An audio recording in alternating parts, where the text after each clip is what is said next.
Sound check. 1 2 1 2. Yes, yes, yo, yo. Greetings, greetings. Hey, hey.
Yo, what's up, guys? Oh, man, it's been a while. How you do? How you be? I'm alive and well, fortunately. How about yourself? Well, clearly you're alive and well. How you do? How you be? Am I sick? Do I sound sick? I actually am a little bit, but I sound a bit nasal. Yeah. I'm a little bit. The children, the kids that I teach, they are carrying all kinds of infectious diseases. So maybe that's why. So yeah, hopefully that will clear up in a few days. How you been though? What's been going on? Are you still streaming?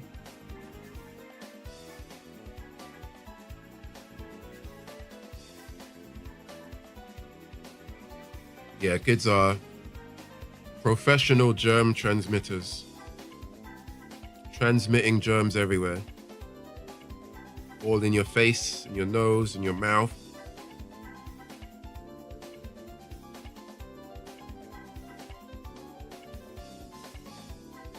Can't stream currently with life being busy. Happy I have time to play Monster Hunter at the end of the day. Back to college and shit, I see. Is it your final year or second year, third year?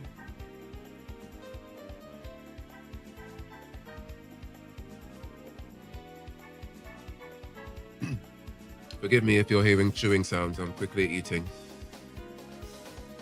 off camera.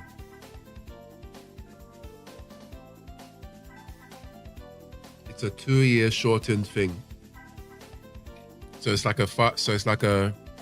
is it one of those courses where you do it in 2 years, but when you complete it, you get like a 4-year result, if that makes sense? Like you're basically doing 4 years in 2 years. Is it like that?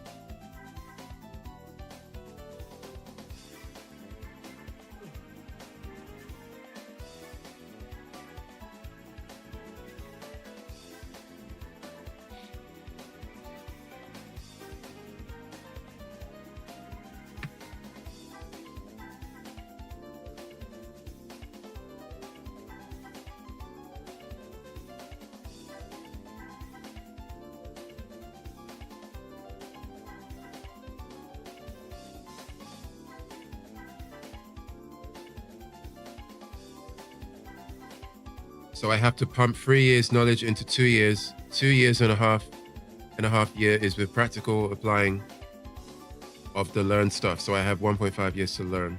I see what you mean. What is the topic? Like what are you studying? I'm sure you've told me before, but it's been quite a long time.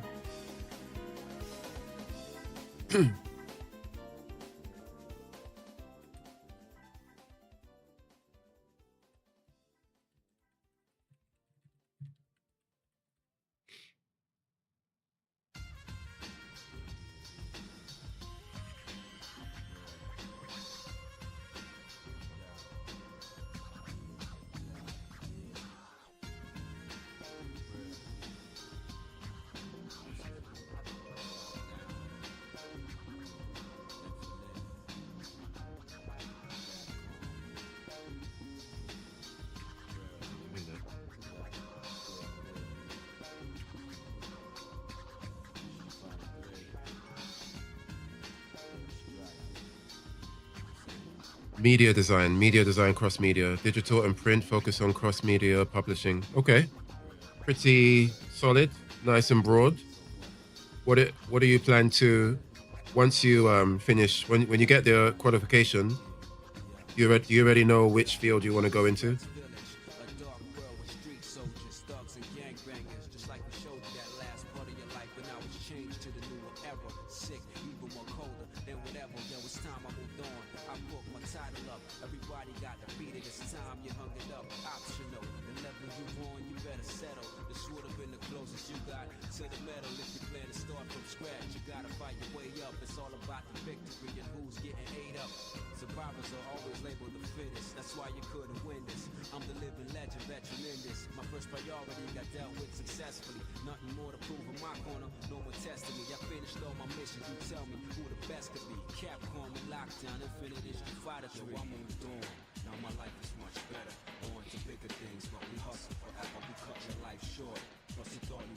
I want to go into packaging production, actually.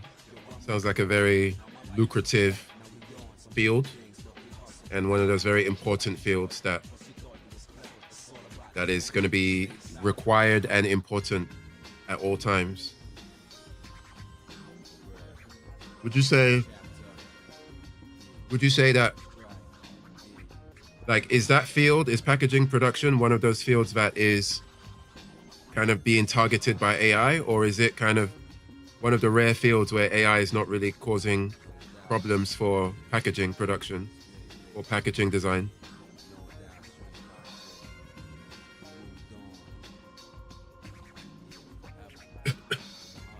Everything is targeted by AI. True, but I think there are some fields that are a little bit more resilient just because of the nature of what they are.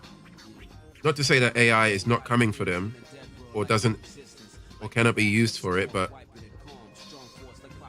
like the world of art, right? Like AI is definitely, or not even, well, yeah, definitely art.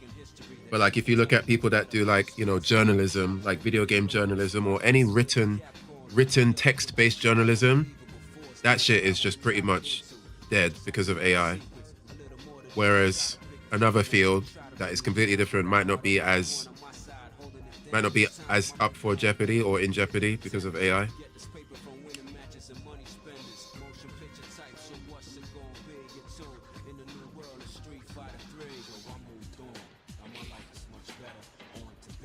I mean, Tesla is making factory workers in India train the AI. Damn. With information they collect via hand body tracking stuff they have to wear while working. Okay, that is sounds pretty spooky.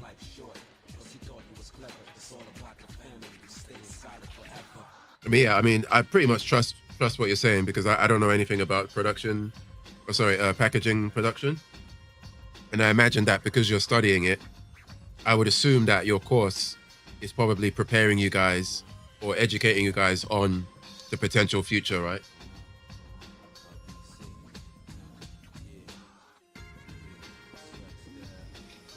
We do learn how to use AI. Yeah, that makes sense.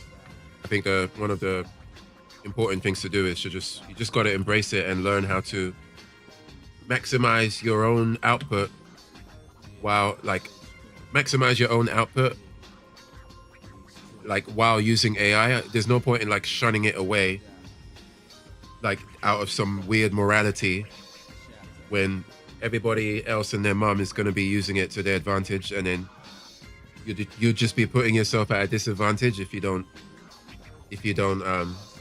jump on board, you know. But I learned myself how to set up a local AI, but I also come originally from an IT field. Oh yeah, that's gonna help. That is really helpful with that. Speaking of IT, one of the reasons why I've been away for some time is because I studied I took some time to do a CompTIA, to get a CompTIA certification. You know, the CompTIA A+ thing, Core 1, Core 2. I studied it for like 2 to 3 months, and I passed both of them. So I am now CompTIA certified. Yay. Because I'm considering switching over to doing some entry-level help desk-based work. Thank you. I'm guessing you've got one of those too, or did you started IT with a different path?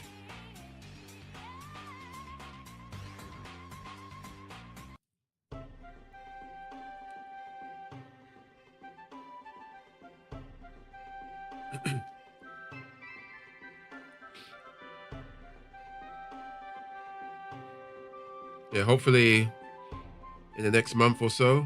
Well, by the end of August, I hopefully will be working in IT in some kind of shape or form.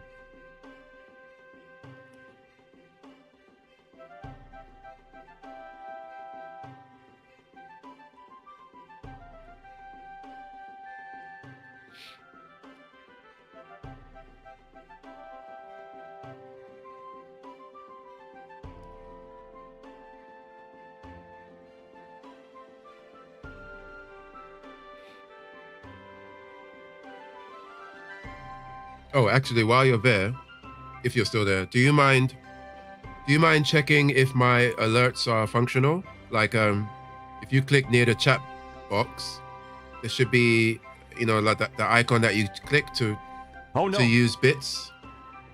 Oh, there you go. Yeah, okay, it works. Thank you. I heard it. I saw it pop up. I started IT via sales, then slipped into support, then to repair, then to setting up server and maintaining them, then got into front level programming, doing websites. Okay, wow.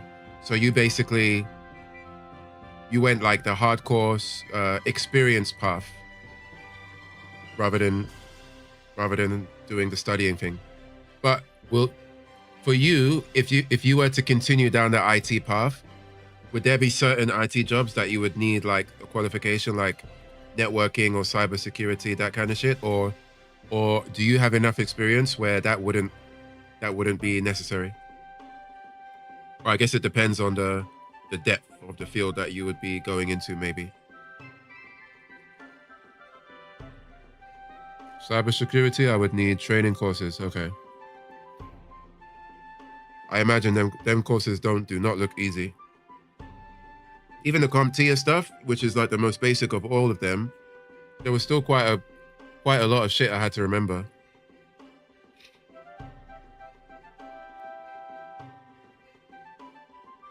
And the way they would phrase some of the questions, there were some questions that I failed, not because I didn't know the content, but because the way they phrased it was kind of tricky, and it didn't even make me realize that they were asking me about this particular topic, when that particular topic I actually knew what the answer would be, or I felt quite strongly about that topic. I'm glad I didn't fail any of them though. I wasn't ready. I wasn't trying to pay the money to take the test again. I can handle front level. Oh shit, okay. Damn.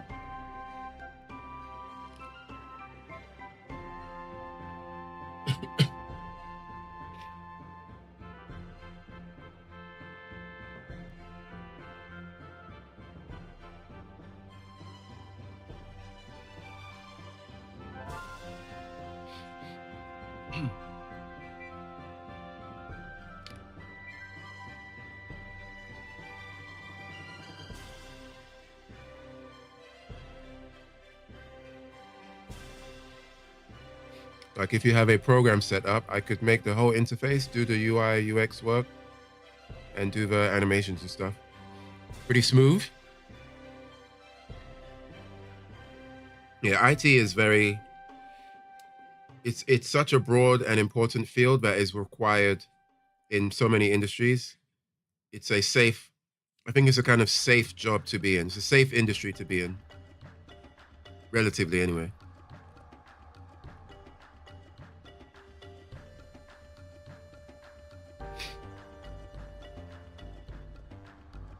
I do try to get deeper into mid and back end. Currently playing around building a website builder that outputs website, like Squarespace and like Wix, right?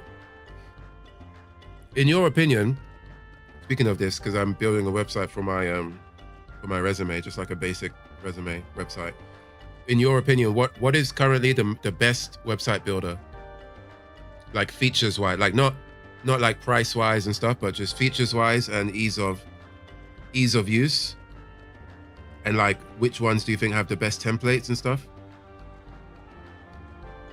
Oh, you're making one without the fees, damn. CMS, WordPress with Elementor. I haven't even heard of that. I know WordPress. I have heard that WordPress is like probably the most powerful one, but it's also unless they changed it. I remember WordPress being not as beginner friendly / intuitive. Like Squarespace is kind of like out the box intuitive, whereas WordPress, last time I used it, WordPress was a bit more required a bit more know-how. Elementor is a plugin giving a lot of features, but it costs money a lot. Elementor turns it into a drag and drop. Oh, interesting. I mean, Squarespace is drag and drop as well, but maybe just not as robust. Well, I guess not really drag and drop. Squarespace is more, you choose the thing and then you populate it into the site, which is not, I guess it's not that different from drag and drop.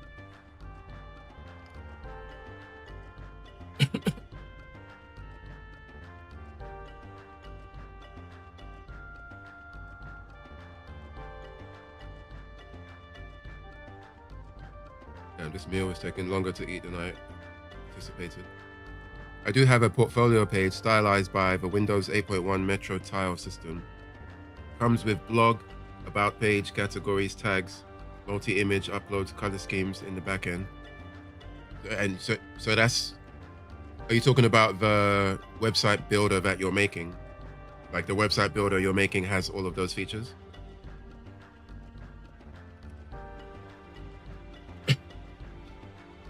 Oh no, just say website I made. Oh shit, okay.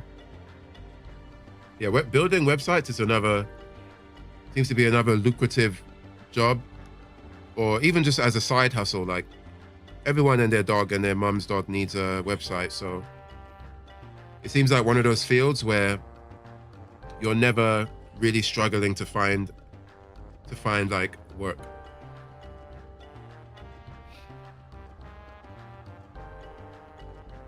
That's why I do cross-media production. Yeah.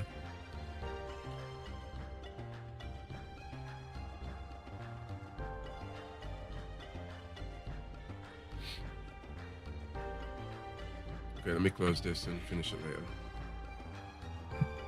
Way more filling than I thought it was going to be. All right, let me drink some soy milk. Soy.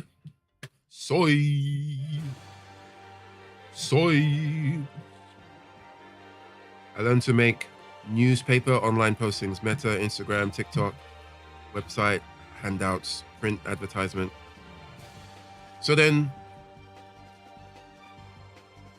it makes me wonder why you then, you sound quite like talented and efficient in this area. What makes you want to pivot into packaging design? Is it just something you're more passionate about?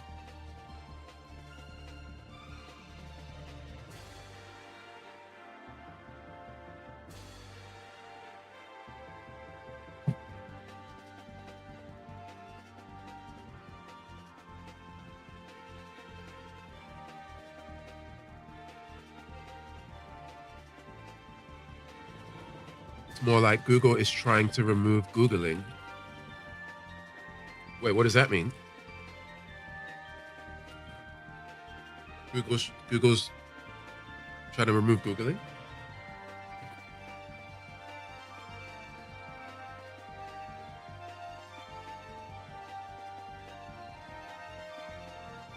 No more self-search AI doing. Oh yeah, true. I mean, you can still self-search. The problem is that the AI results populate at the top, and most people stop at the AI result. You know.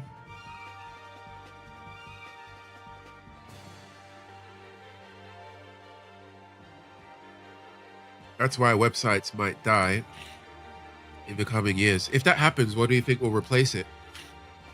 I guess it would just be social media, right? And like getting news or getting information from social media platforms, or like short form content. Like would that be what replaces it?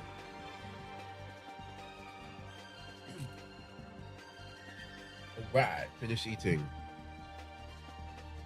Let's turn this off. There he is.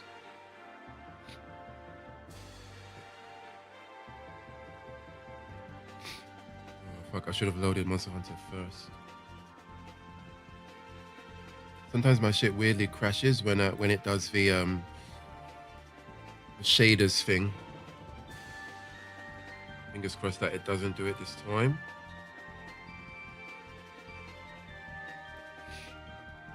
Well, the trend is going away from owning hardware, true, but renting computers. Wearable tech is growing more and more as smart glasses get cheaper. It also helps with AI development by collecting more and more data. Yeah, the wearable, it's like smartwatches and stuff, right? I personally still haven't seen. I mean, I know there's people that do use smart glasses, but I guess like you said, maybe right now they're still too expensive for the average person. So once they start getting cheaper, it's going to be a whole new ground we are traversing.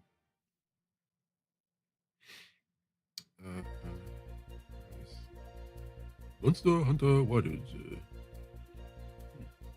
Renting computer. I mean, like cloud computing. Yeah, I know what you meant. Yeah, like there's like server-side computer type stuff is becoming more affordable and more, I guess, starting to make more sense, especially when you can save space and save having to like manage your own machine and stuff like that. Just makes sense.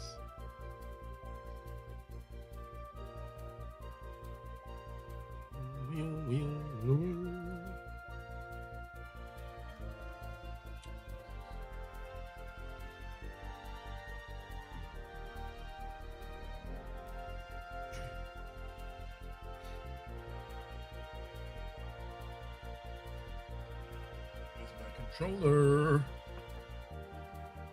Oh, it's here. Found it. Why pay $1,000 for a PC when you can just hand your data and everything to a big corpo and pay a monthly fee to do your work on it? Yeah, like I think the only thing that would prevent somebody from doing that is just the raw.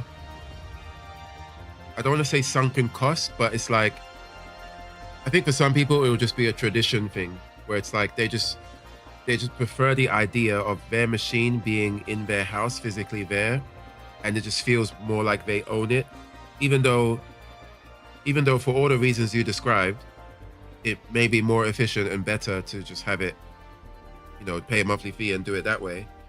I think for some people they'll just want it to be. They'll just want to be old-fashioned about it. But those people will probably be like maybe more millennials and the older generation, right? As younger people get older and are kind of like introduced to this way of doing it as they grow up, then yeah, the age of having like a cool kitted out PC rig may be coming to an end very soon.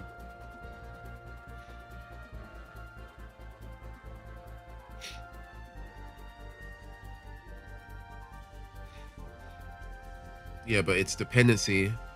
It's dependency that I have a problem with. The control they get over me. I don't like being glass. Yeah, that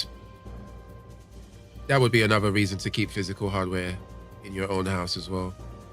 Because yeah, you never know what could go wrong. There could be some weird DDoS attack nonsense or some other cyber attack. Um, I mean, any machine is susceptible to that, but yeah, it's that's another element that should be considered as well.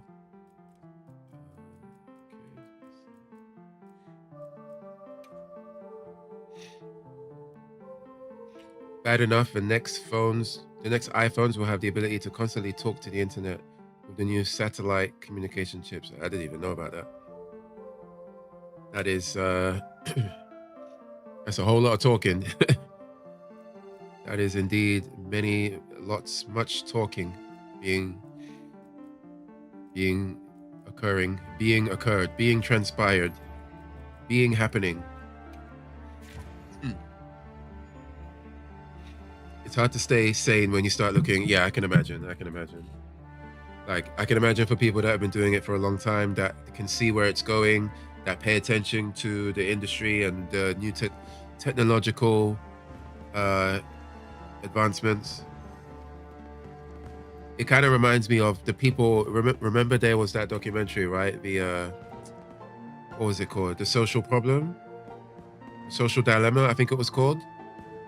And in the Social Dilemma, I remember like they were interviewing a bunch of people who used to work like at high levels in the manufacturing or in the software, the hardware of like phone devices, social media and stuff. And the things that they would say, the things that they would warn about, and the fact that many of them wouldn't let their own children use the devices that they had a hand in creating, says a lot about what they know about and where they feel that the industry is going to go and how dangerous it's looking like it's going to be. And that documentary came out a long time ago, so one can only imagine how bad it could be turning into right now. Drop lobby ID. Oh yeah. I didn't even create one yet. One sec. Let me create one. Haven't played in a while. That is the arena lady. Let me talk to. Yeah. There's a reason why Zuckerberg's children are not allowed to use. Yeah. There's the irony of that is quite funny. Wait, this is not it.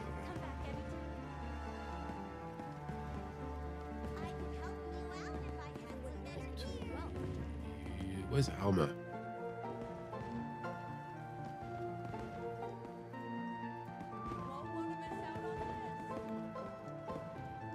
Bro.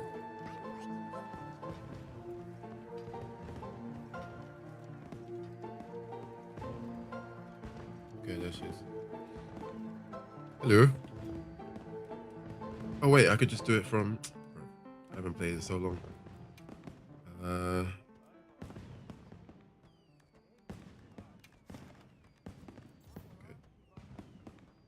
Oh wait, no, it's here. I'm such an idiot. Private lobby, is that what it is? It's been a while. Private lobby. What? Joinable. Oh, I see. Okay, and then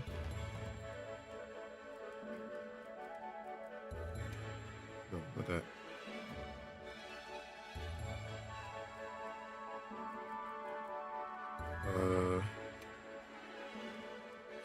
Can't remember how to do this. You saw it? Where did you see it? Oh, I see it. Okay, that's the lobby ID. Yay, you got it. The fucking user interface in this game sometimes. So many buttons. I don't even know what we're fighting. I guess I just want to We all know the Japanese ain't got that down. Absolutely not. Absolutely not. At least not in this game. Um,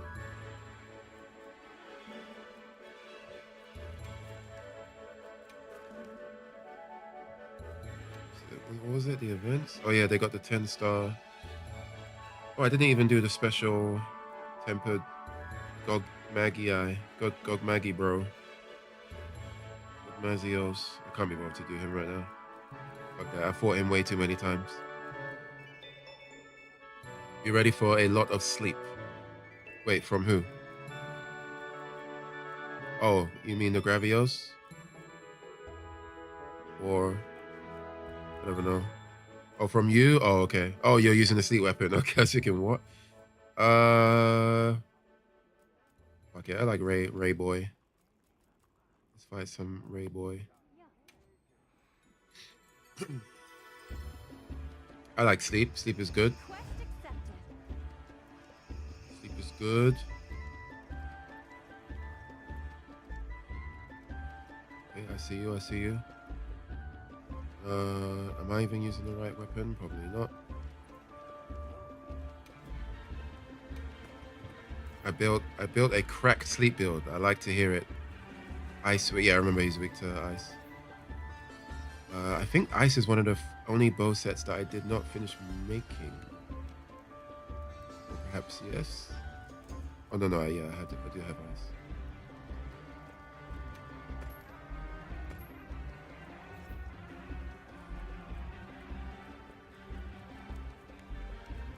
Yeah, I do have ice. All right. I am ready. Let me check my. Okay.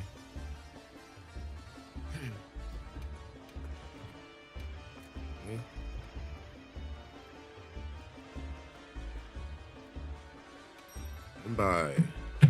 Standing by.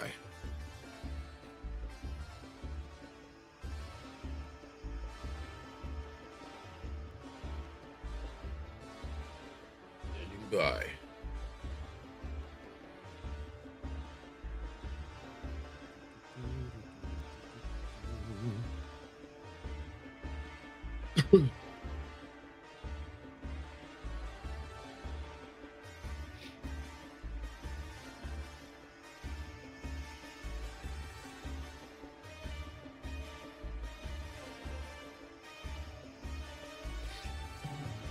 Meal voucher act. Oh yeah, I forgot to eat. I forgot to eat. Let's do that. Get a quick munch. Have a meal. Why can't I have a meal? Oh, because I set. Free meal.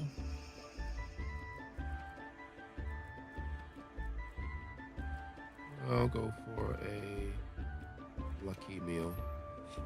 You can also pre-buff before quest. What do you mean pre-buff? You mean like drink the mega drugs, mega juice stuff? Or you mean your hunting horn? Oh yeah? Oh, I didn't even know. Do I even have my demon drug stuff? No, I need to make more demon drugs.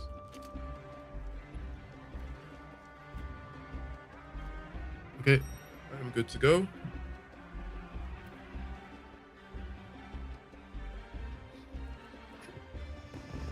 It is extremely humid and hot in Taiwan right now. Pretty crazy. Pretty crazy.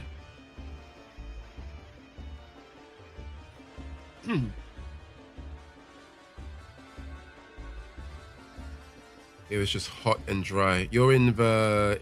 Is it Philippines? You're in the Philippines, right? Or am I completely making that up?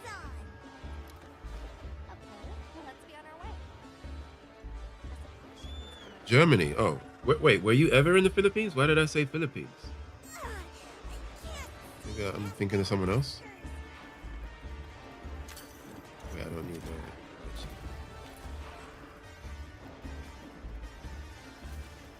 Oh, you're half Filipino. Oh, okay. I knew I wasn't making up something to do with Philippines or being Filipino. Good to know haven't gone crazy.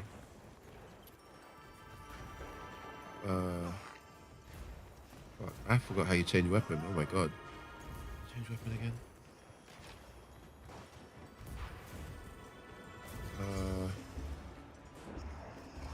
It's been way too long. Oh yeah, right on the.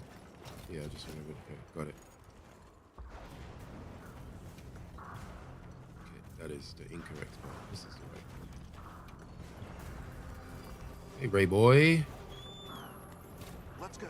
I'll follow your lead.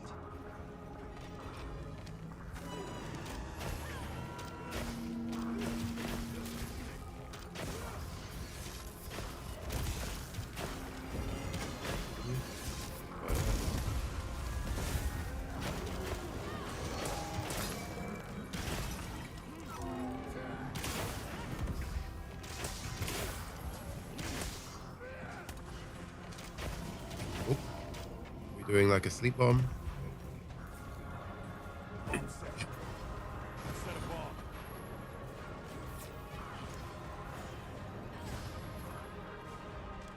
Wrong one. That's a dragon piercer. Fuck. Try that again. Oh my god. Wait. Oh yeah, it's this one. We'll have to do dragon piercer. No! He woke up before the bomb. What kind of sleep? That was a quick nap. He didn't fall asleep. This guy just took a power nap. Why am I dong podding? No dong pod, thank you. Get out the sky. Get out. Get out.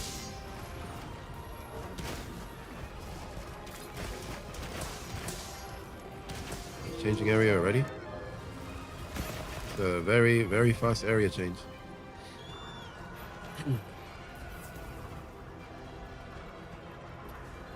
Let's get some more intense music playing.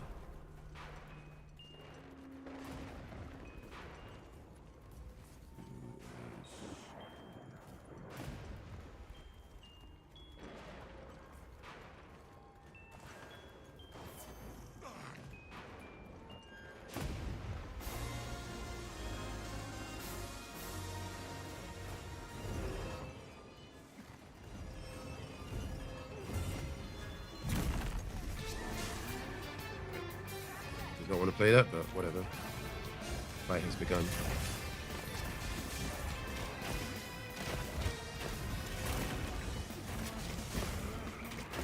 Don't let that hit you.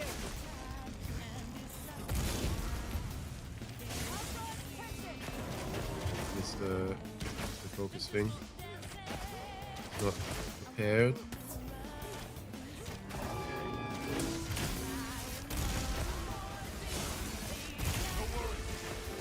Ouch. All good. That's what insurance is for. Always buy your insurance, kids. If you can. I'm waiting for you to come to trap. Wait, there's a trap? Where is it? Oh, I see it. It was hidden under your glowing aura of musical buffs. Over here. Oh, he just flew over it. How rude. Fuck your trap. Said I ain't got no time to be sitting in the sand, okay? I'm a flying dragon boy. Will not catch me taking a dirt nap in sand. Famous last words, because he's about to go in there right now. There you go.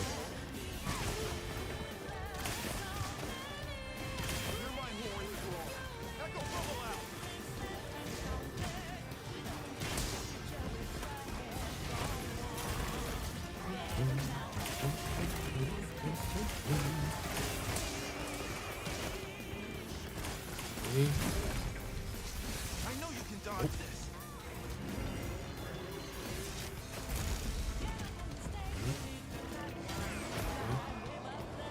Things are going our way.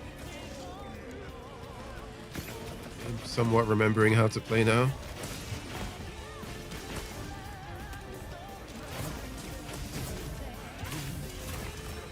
Hit. First time I got hit. How dare you? How dare you? dare you?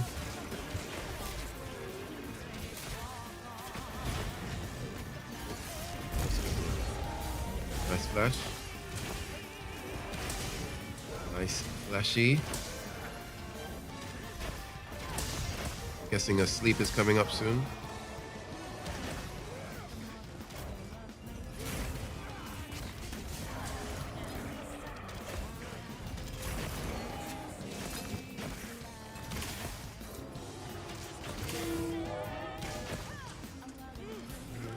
Get him. Get ready to dodge. Did I sleep?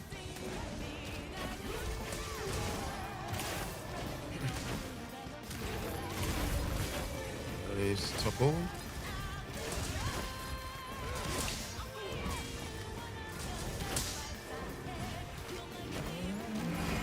Surprised another sleep hasn't propped yet.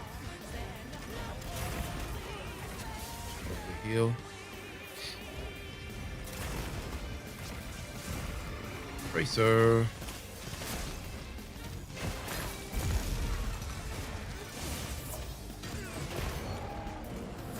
Shooting right in the wing. Shoot while he's down. Dash in.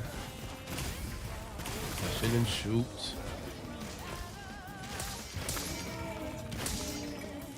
Get him? Get him? Got him? Where you going? Where you going?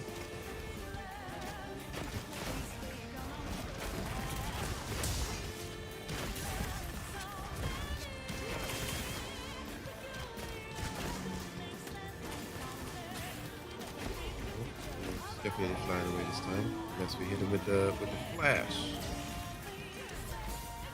Reduced effect. Okay, definitely reduced effect.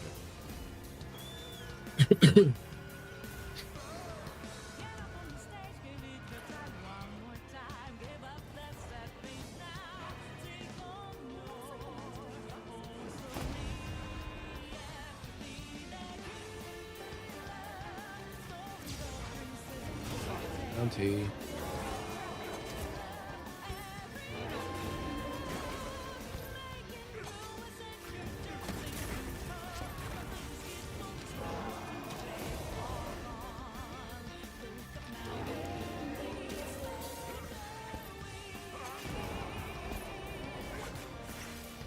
Okay.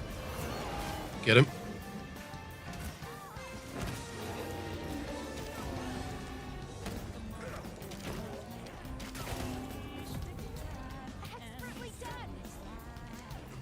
Goes.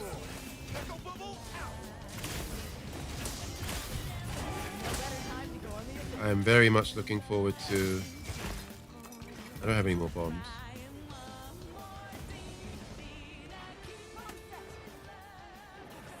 I'm very much looking forward to the Summer Games Fest, since they're most likely going to announce the expansion, which is very much needed. Hopefully, I mean, it's most likely, well, let me not jinx it.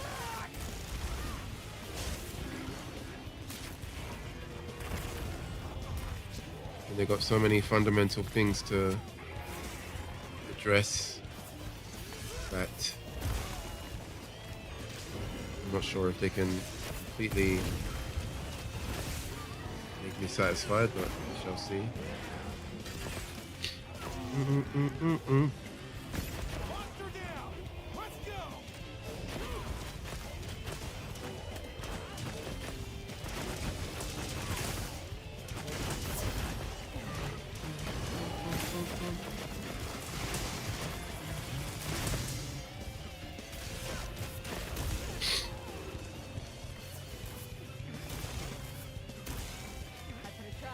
Alright, let's focus him out of the sky. Oh, he's back on that. I'll see if I can lure it into that.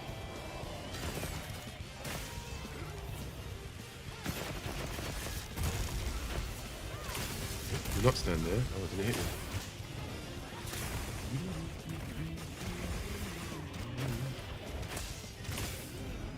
Where you at? Where you at?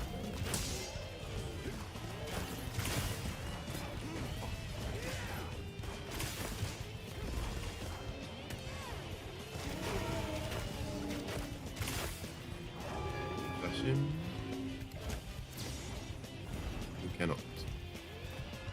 He's developed immunity to our flashes. Whatever should we do? Slap me in the face. How rude.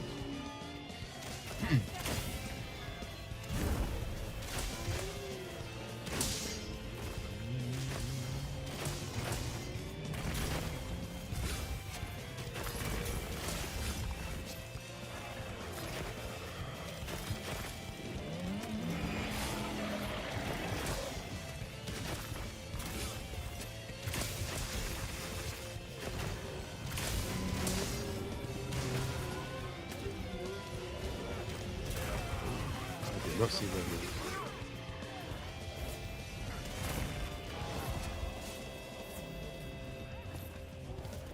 Gold trap. That's effective.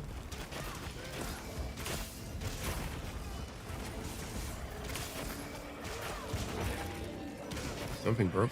Oh, it's gone. Defense is hard as a rock. Get out there. Oh, two-hit combo. Wombo comboed me.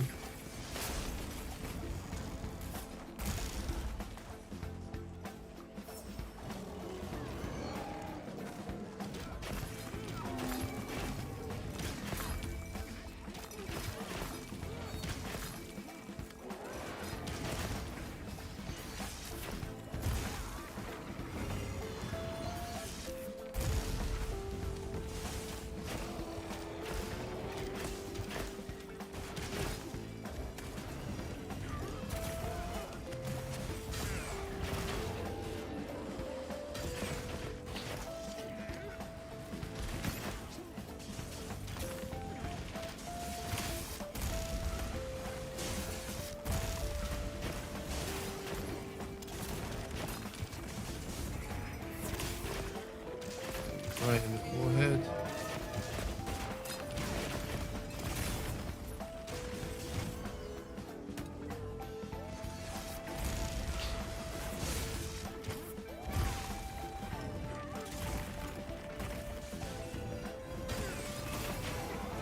Get out of the sky.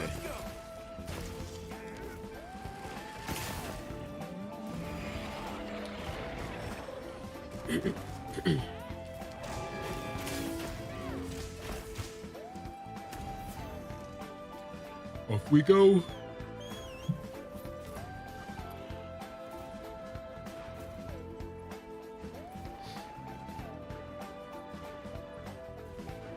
I have to play full songs. You're getting the wounds too fast. Oh, you mean you don't want me to pop the wounds? So I shouldn't pop the wounds? Only on face. Okay. Got it. So I can stack full song. All right. Got it.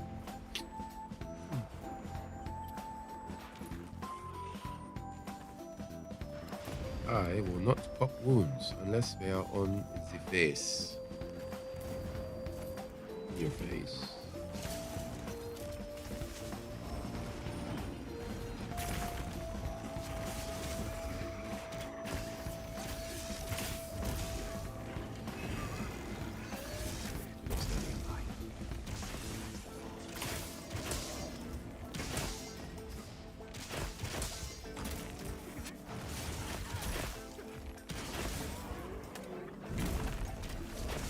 Angry boy.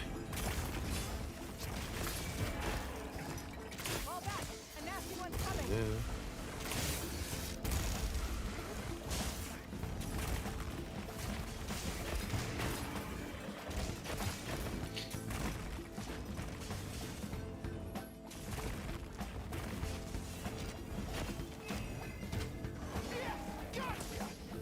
Fine.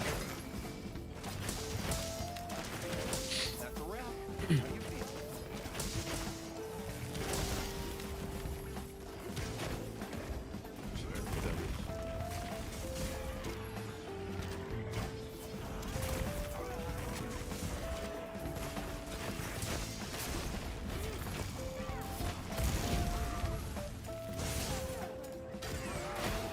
Did not mean to get the wing. Still one more wing wound. I won't pop that one.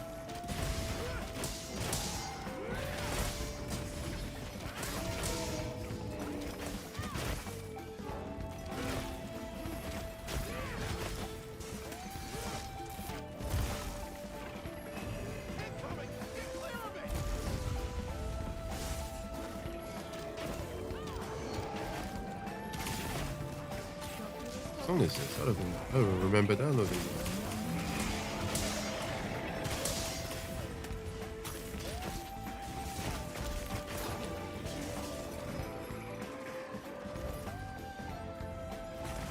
Oh, Persona 5.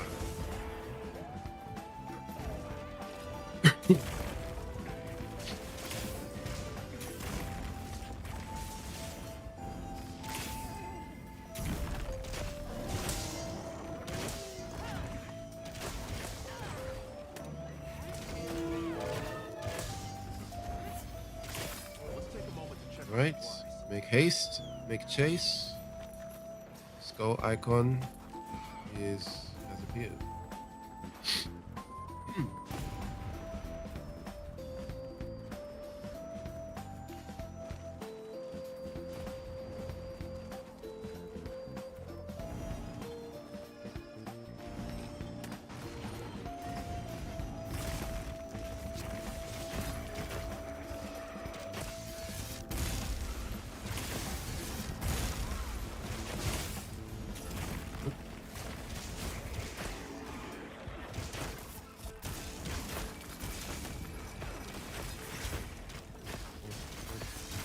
Yep. Not unless I dodge it.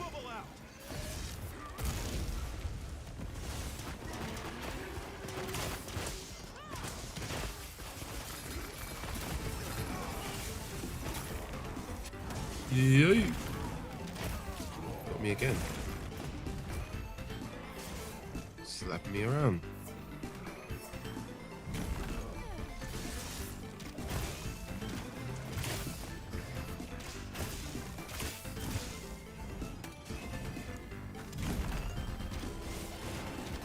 Completely air shot there.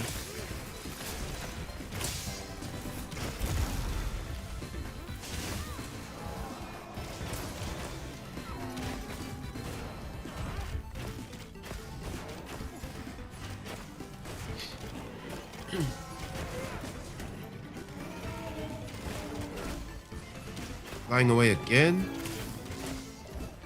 Should have just popped those wounds. Stop him from flying. Let's take a moment to check our supplies.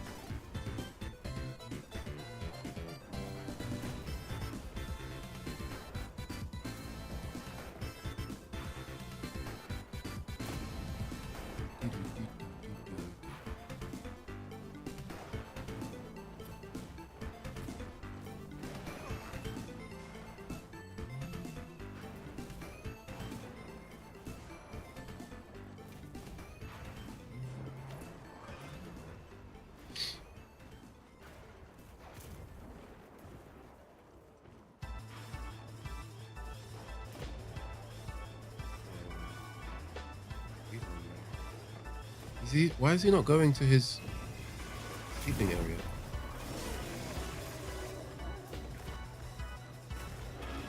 We're gonna stop here and then waste our time and then just fly. Right. Oh, sure. Move.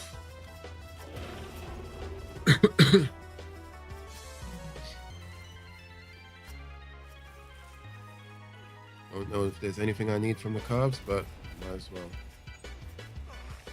Might as well.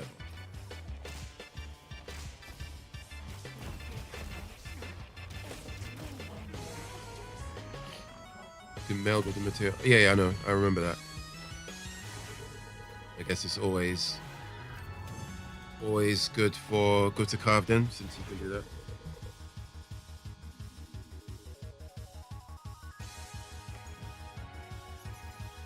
Bro, only 2 charms. Trash. They need to increase how many charms you get from these. I remember just getting like between 2 to 4 every time. 1 charm, not really, but I just remember. Is this not the best quest for charm for like the high level charms? Did they add like an event quest for better charms? No? Oh. I mean, there's nothing really else to get. It's either charms. The best is still investigations. Oh, fuck proof of a hero. I'm not doing that. Ain't no time for that. Yeah, I guess investigations is still better because you just get more. You can get a higher quantity. I thought they added an event quest that is good for that, but I guess I'm wrong. Or you eat the lucky meal, yeah. Yeah, I did. I ate lucky meal and I got two lucky charms. Yay. Let me see what investigations I've got. If you've got any big boy investigations, then you can pop those. Man, I'm so tired of doing Seregios and Raidao together. Double Los.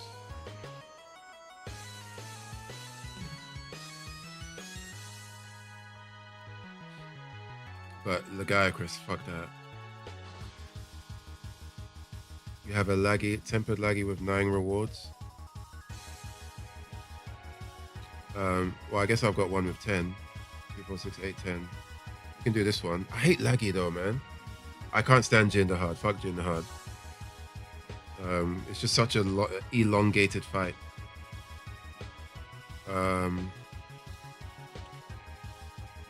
Let's just do the tempered Reginald. The fire bows. You mean Jinderhard? I just can't be bothered to do the fight. Yeah, I have a fire bow, but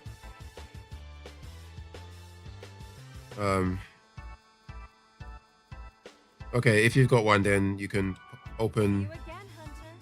Put up the tempered Jinderhard. Let's do that then. I guess for a change. Welcome back.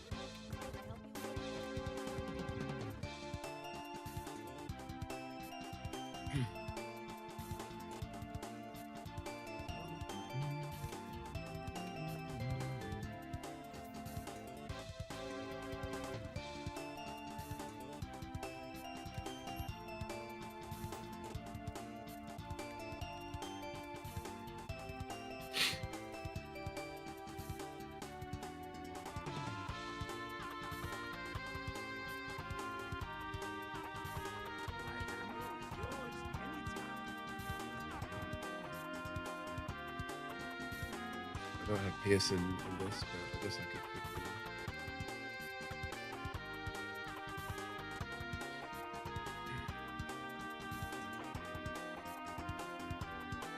Just quickly change that. Change equipment. Take the spread out.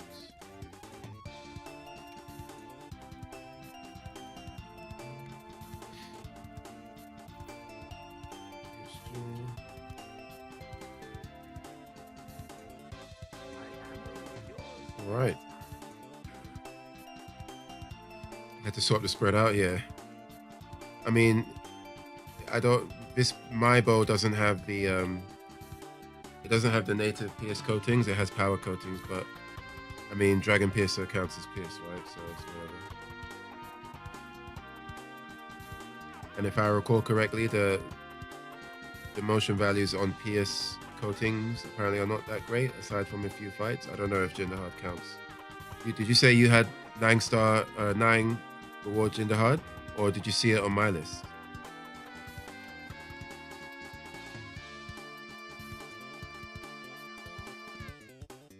Can't be that one, right? It's posted? I didn't see it. Yes. Oh, there's a quest that's only available right now. Oh, I see. Okay. It's not even that many. It's like just 9.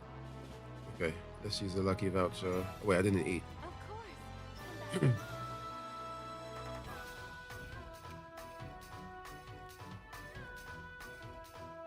Lucky meal.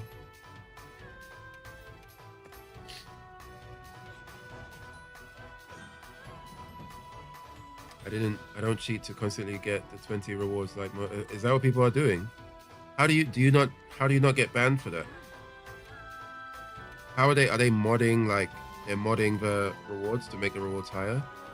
I thought that's, or maybe they need to get reported to get banned.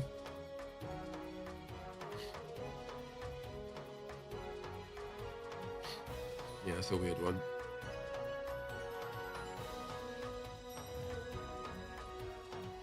You can report them via hunter profile. I see. I guess most people don't check really, and maybe I imagine that if you join like a SOS and the host of the quest has a 20 reward investigation, I guess the people joining the quest are probably not going to complain because they benefit from it and they're not the ones utilizing the cheat. I mean, they're utilizing the cheat, but then they're not the one who did it. So probably a whatever. I mean, if I joined the quest like that, I probably wouldn't report them. So my whole time I had 2 invites or 2 investigations of 20 rewards. I didn't even know that was possible. And your HR 774, yeah, that's, I didn't even know that was possible, to be honest with you. It's kind of wild. Commencing quest now. Are you prepared? Hope you find something useful.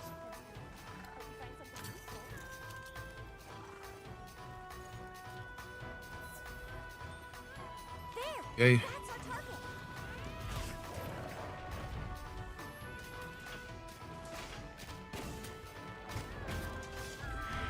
I don't remember how this fight goes.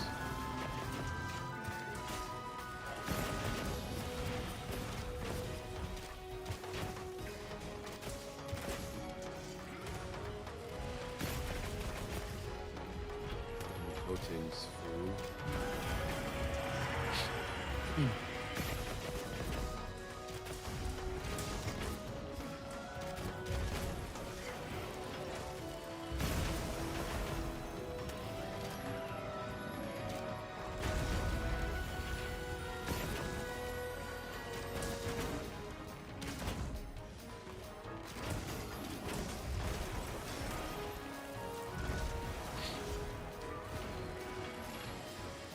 Nope.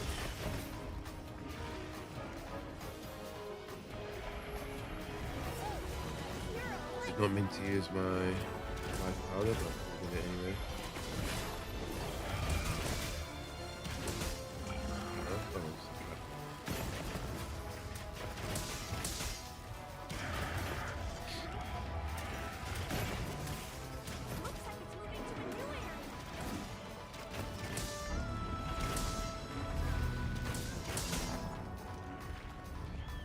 we go. Off we go. And up.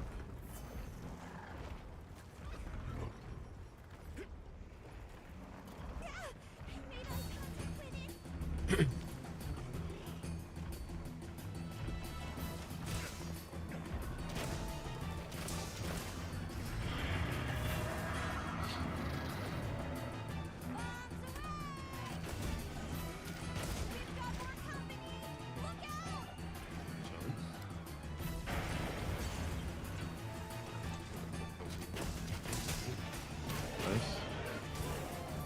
What is this? Fucking hero flying squid guy.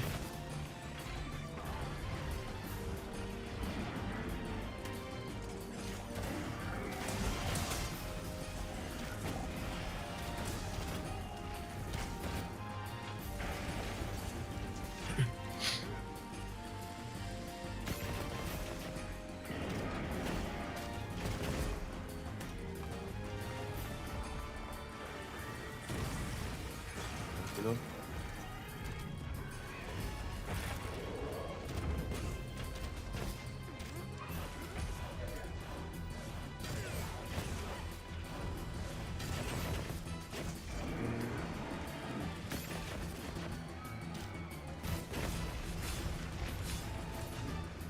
You're a bummy, left the locale.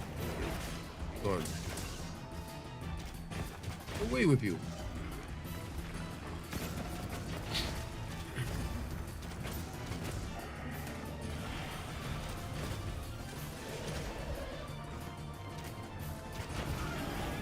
Oh, big shout, big roar, big mad. rotator has activated.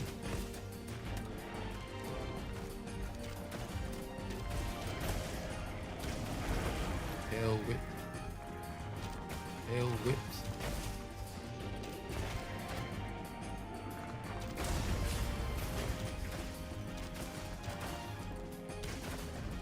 Oops, wrong one.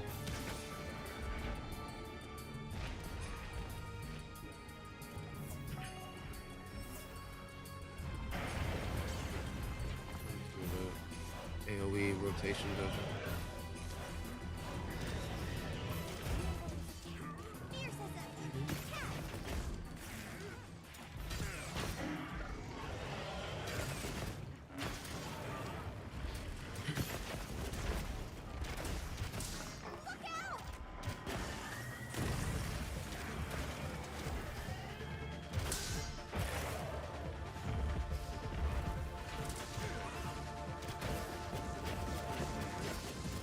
Look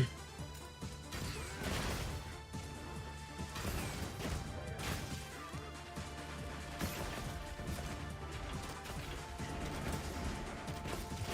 Alright, off you go.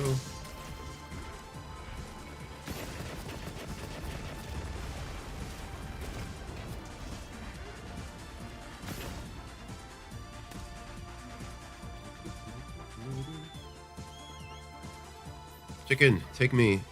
Take me up. Can you take me higher? Do it. Rolling rocks. Oh.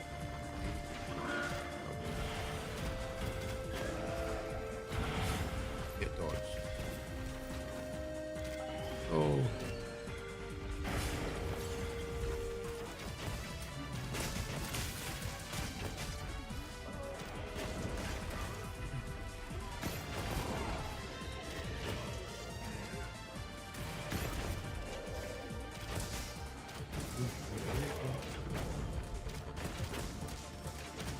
I totally forgot that this fight even has an enmity system. Got PTSD from Omega just now.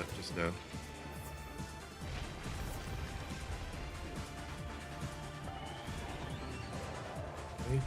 Nice. Rock. Ooh, I dash straight into it. What a loser.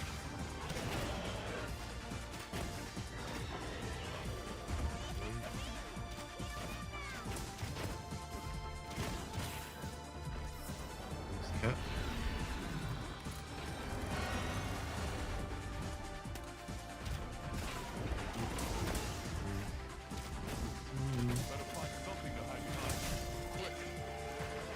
Oh, he's doing his.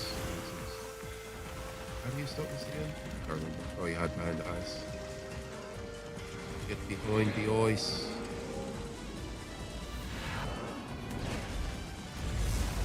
Whoa. Special effects.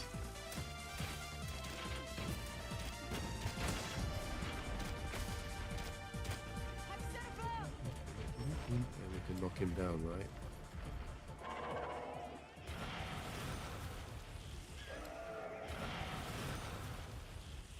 Isn't there meant to be a target thing? Isn't it? Right, I guess.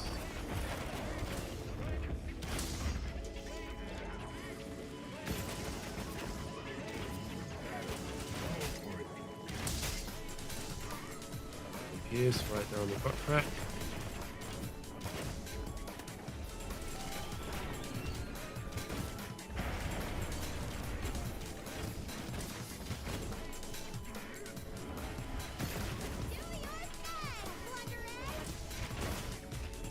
Where you going? Somewhere. Somewhere, apparently.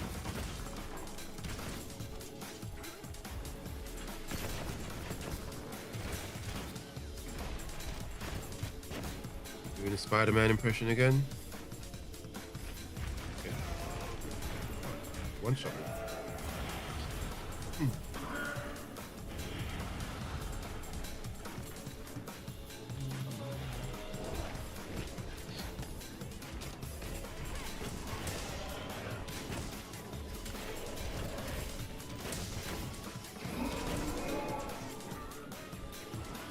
the middle.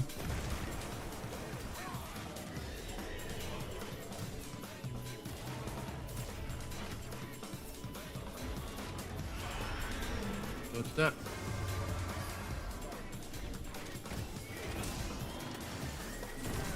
I stood where I should not have been.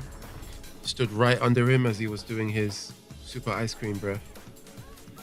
Not a clever idea. Super ice cream breath, big damage. Very big damage.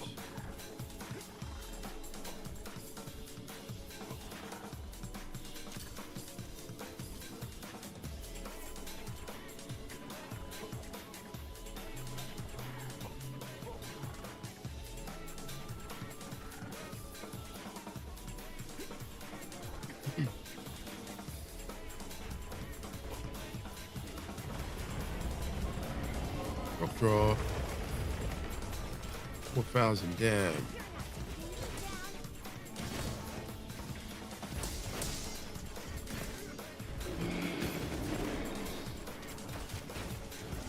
He goes.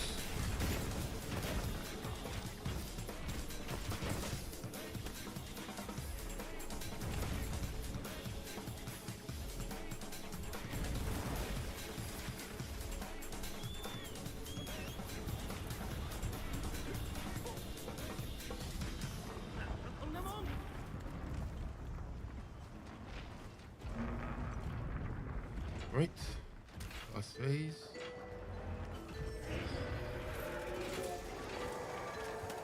Joe facility has activated.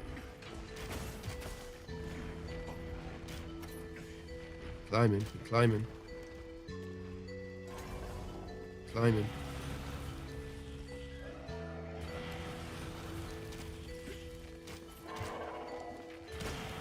Any more?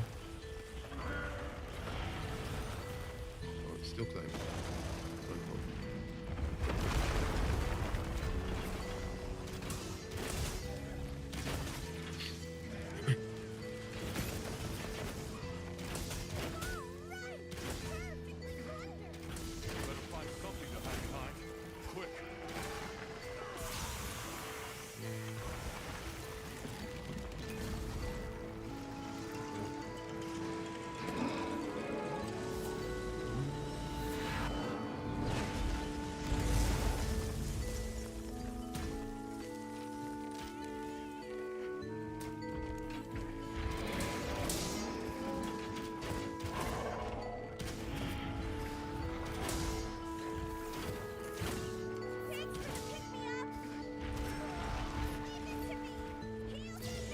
Oh, nice flash.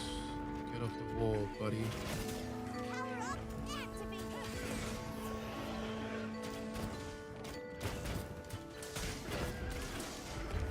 What? Scoop sand in my face. Snow.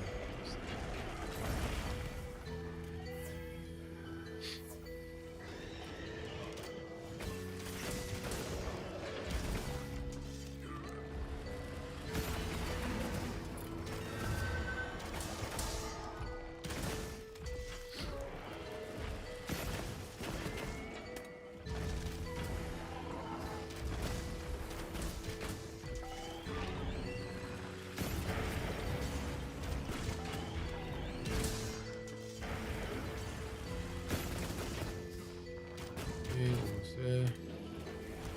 I assume.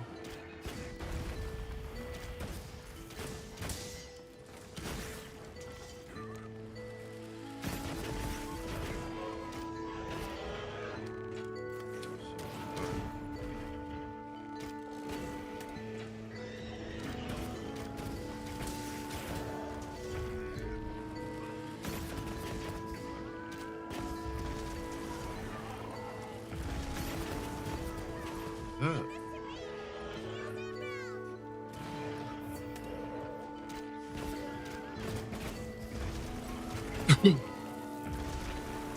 Oh, it's there's a lot of range on that round ice thing.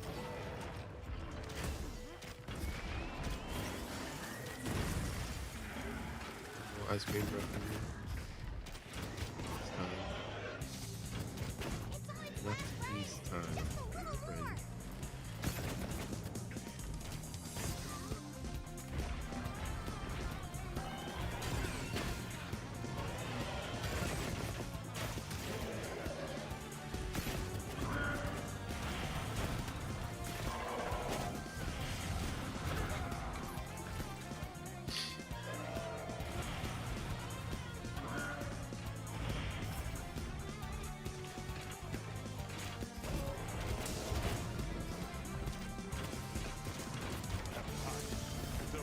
Oh, here we go again.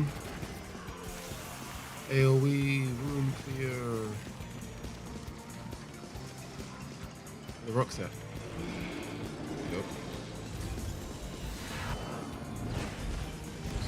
Awesome.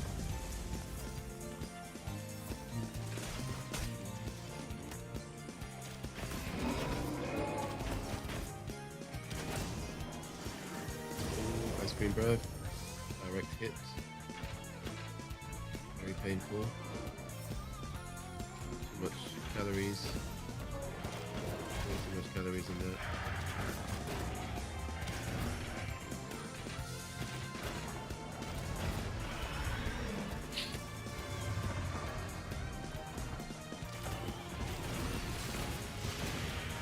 Oh. Got me. Got me into a popsicle. No. How did that miss? What? What are you aiming at? I mean, I'll take it, but might need to hit the training room in the HUD. Aim like that.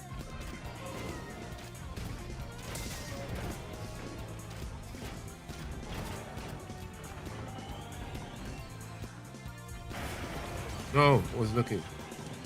I looked away for 5 seconds and I died. Embarrassing.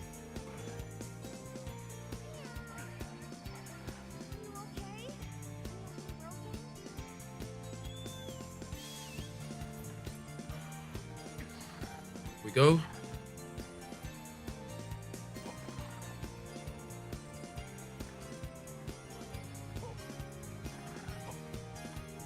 But he's gonna die as soon as I get there. Dead.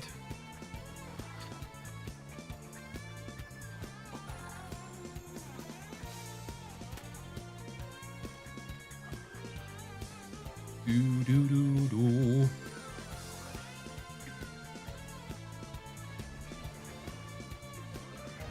Oh, I lied. It's still ticking somehow.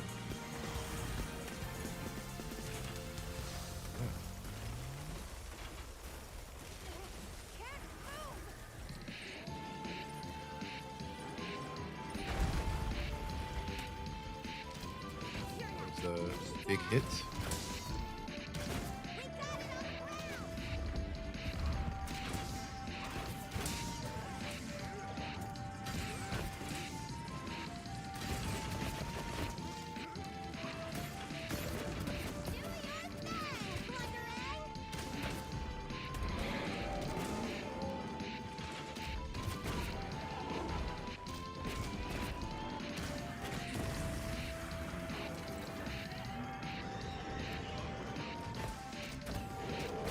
All right. Let's see what trash charms we get.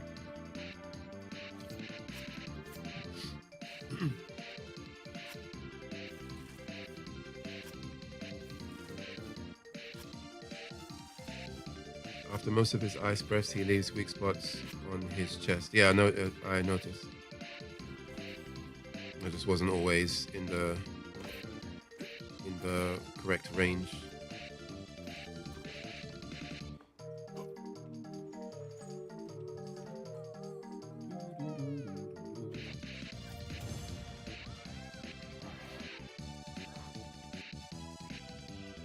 I just find his fight just extremely boring in general.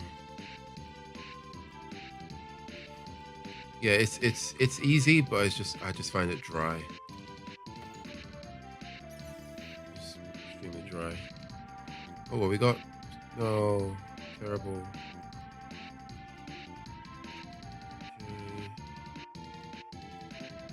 Okay. all of these are not good.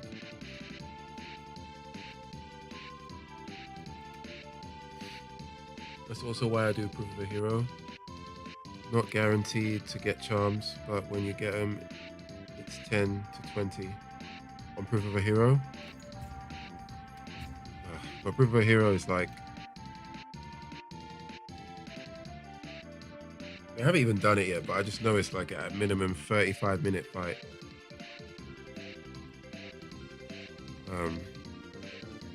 But I guess if my goal is to not be that bored, then all of them are red in Proof of a Hero. Okay, so so you're saying that in Proof of a Hero, you don't always get charms, but when you do get charms, you get 10 to 20 and they are all red. How often do you actually get charms?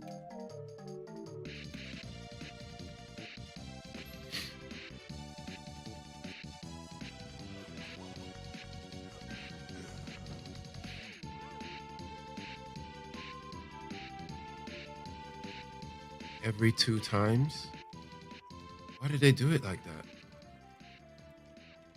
Okay, I mean, I haven't done it before, so we should... That fight is in the arena, right? Since I need everything, even the battle hardened, because the loot table is stacked. Yeah. Is that in the arena?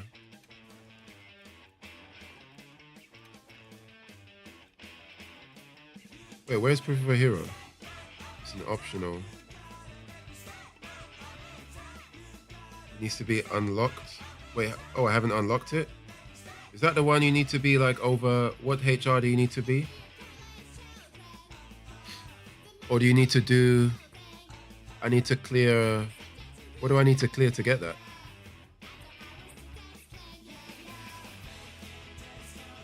Over 100, you need to have done all 3 monster 9 stars.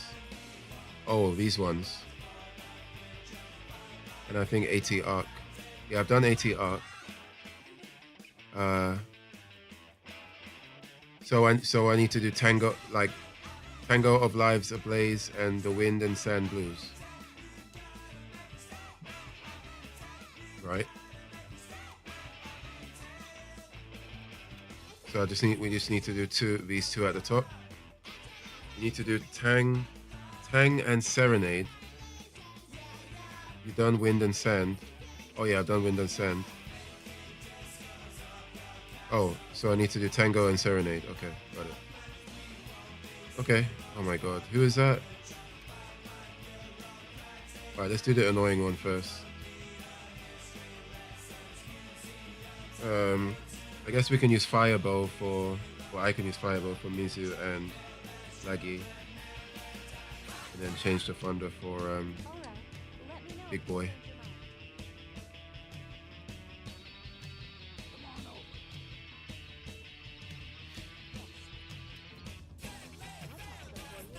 I'll try my horn on them. Yeah, sure. Whatever you want to do, it's fine with me. Statement of intent.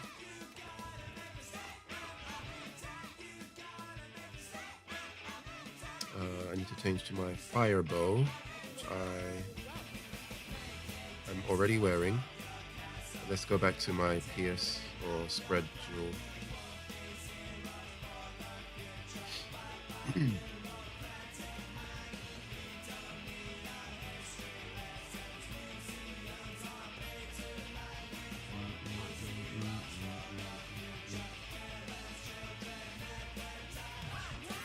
Okay, let me post it.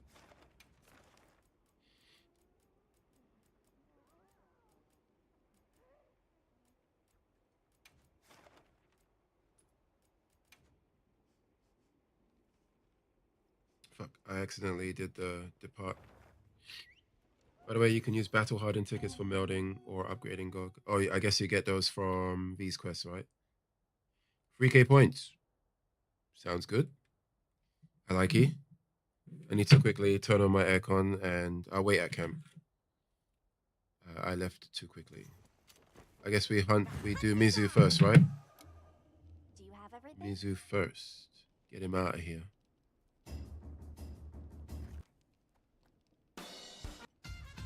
Mizu first, okay. Get him out of here.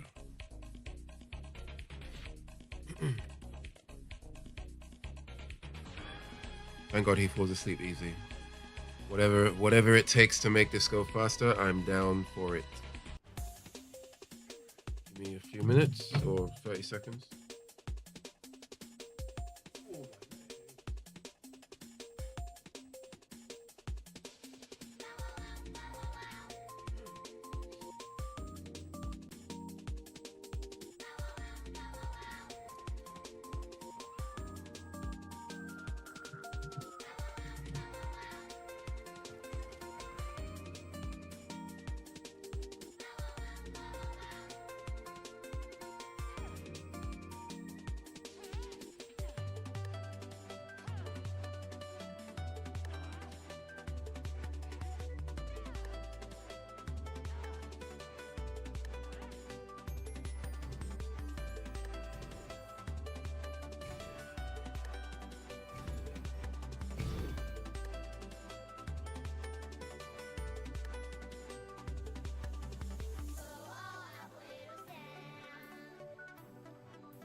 Okay, I'm back. A few minutes to start the AC. Why you gotta turn on the generator? No. I turned on the AC and then I had a quick drink of soy milk, and I responded to a text message. I left somebody on red for a bit too long, so I had to sort that out. Had to get that sorted.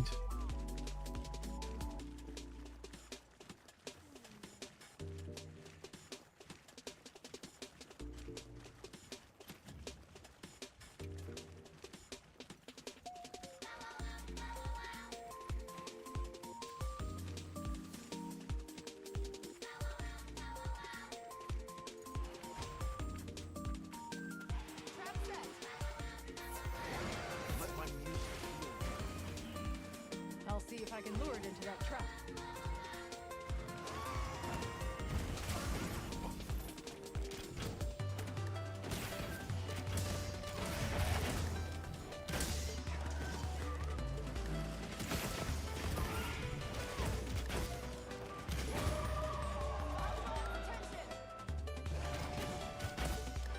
Ready to work a little magic?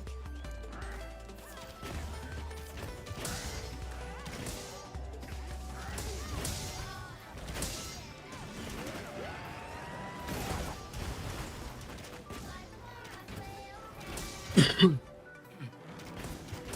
to pull out all the stops.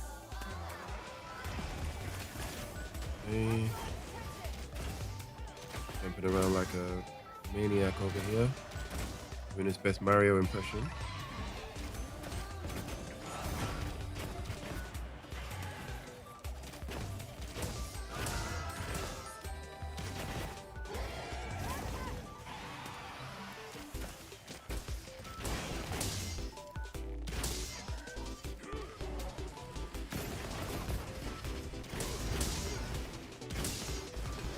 That's gonna hit me.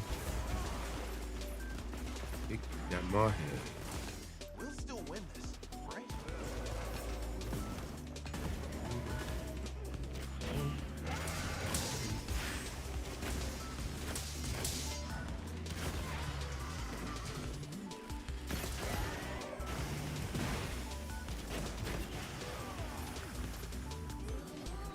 much for my peak performance.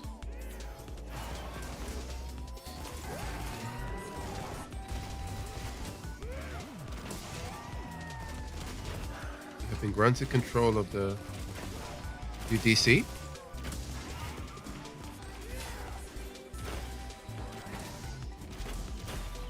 Getting them. Oh, okay.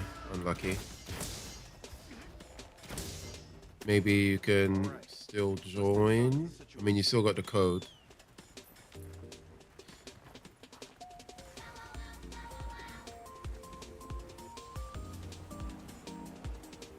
Wow, wow, wow, wow, wow, wow.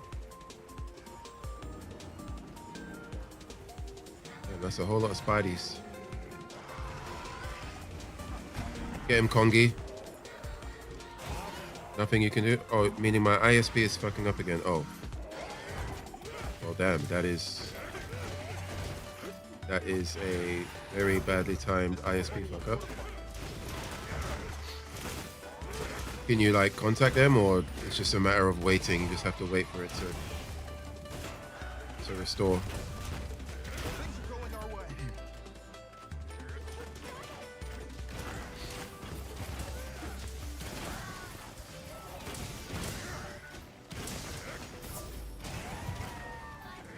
Okay, KO, thank you, Kai.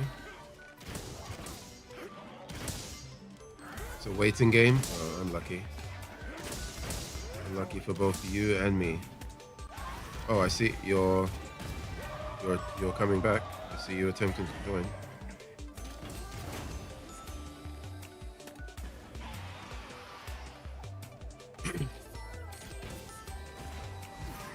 Might crash a few more times, so guess it is worth a shot, depending on server. Oof, Duna has showed up. No. It's the Oof. It's the Oof himself.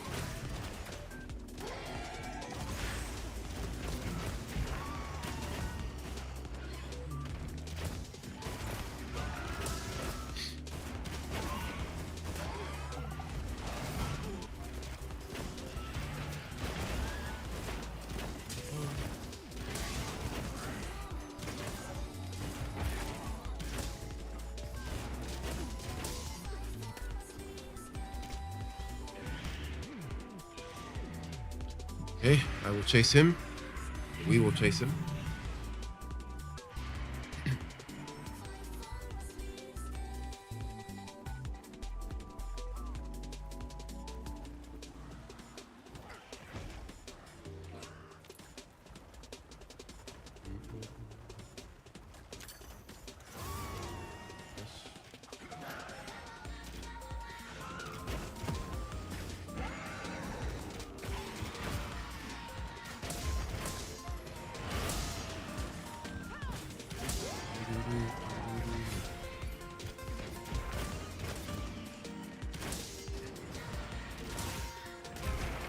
Raffian, nobody invited you.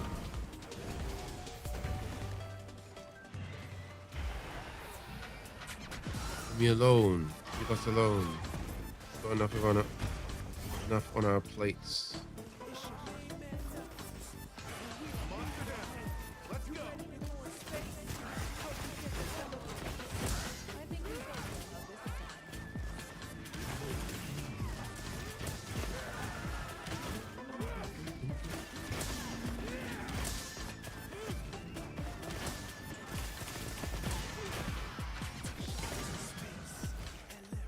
Sleep. Oh, that wasn't me. That was somebody else.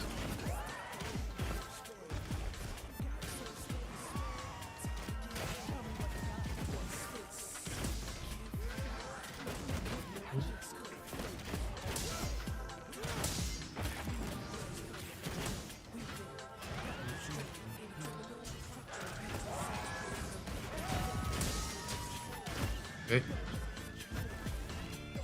Next, Lucky. We've received additional supply items. Take a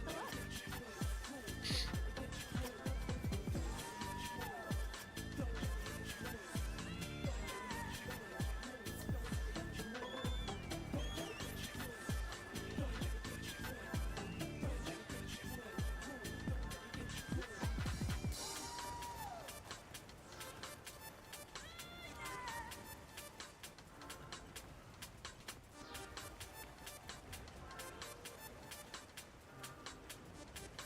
Running through the forest, looking for a crocodile, dinosaur, lizard guy. Found him. Minding his own business. Wasn't harming anyone. But we will dispose of him.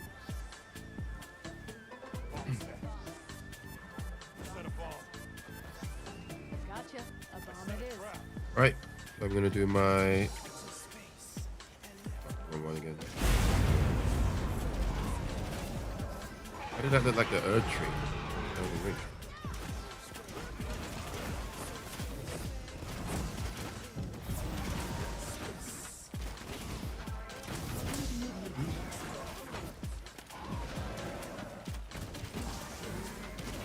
Got him. Got him.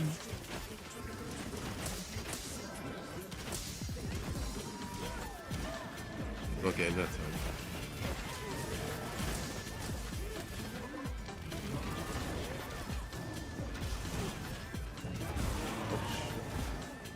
Yay! Hit me in my leg. Rude.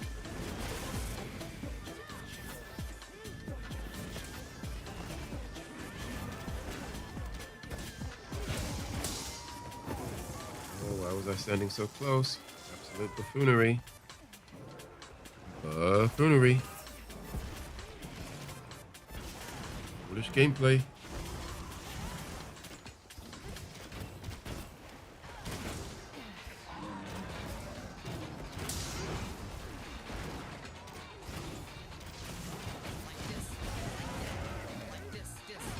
Ooh. And there.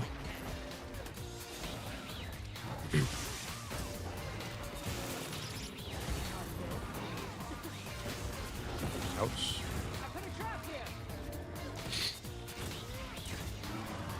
The sacred got in your way. Damn. Oh, the sacred ran you. Suicide sacred over here. He's had enough of being placed on autopilot. He's like, I'll show you autopilot. Autopilot your way to your death. How about that? That will teach you to just turn your brain off. Riding the chicken Uber. Had enough of your nonsense. Take it easy. Ooh. Ew. Don't understand there. Am I close enough? I am.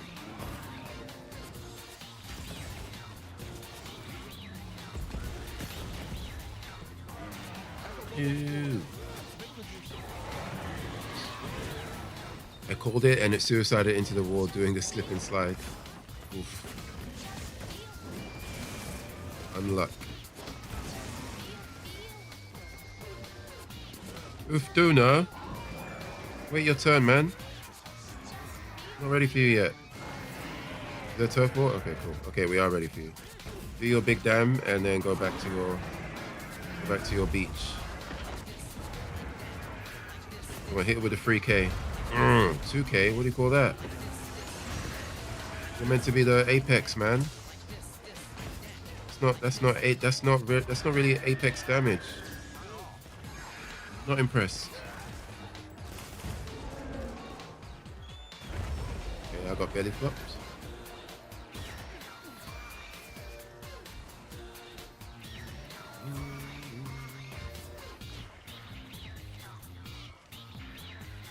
Here we go. Nonsense. Underwater stuff.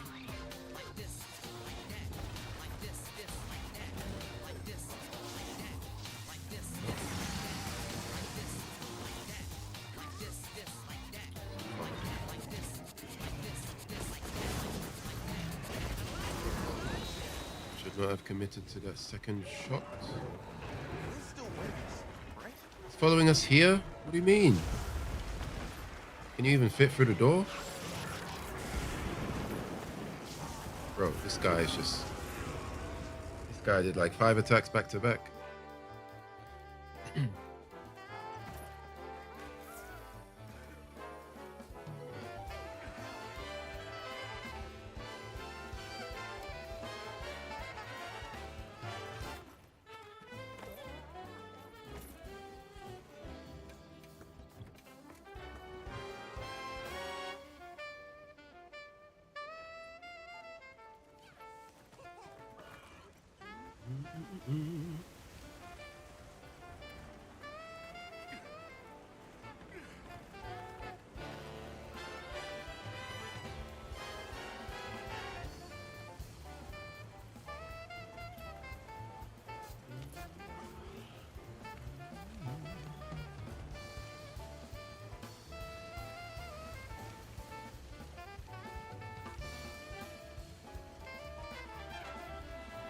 Ready to work a little magic?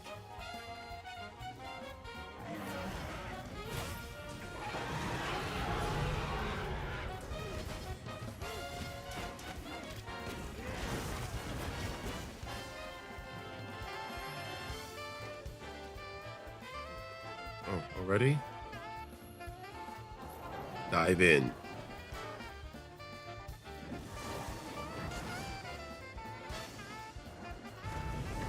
I've like of all the times I've done this fight, I've never been in a group that has managed to skip this phase. I know it's possible. I just never seen it happen.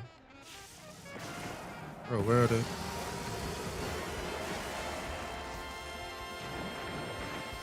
I hate this part, man. It's so annoying. I wish they would make it so that he sometimes does this. Like sometimes when you fight him, at least sometimes he goes into the water. Not scripted every time without fail. Why?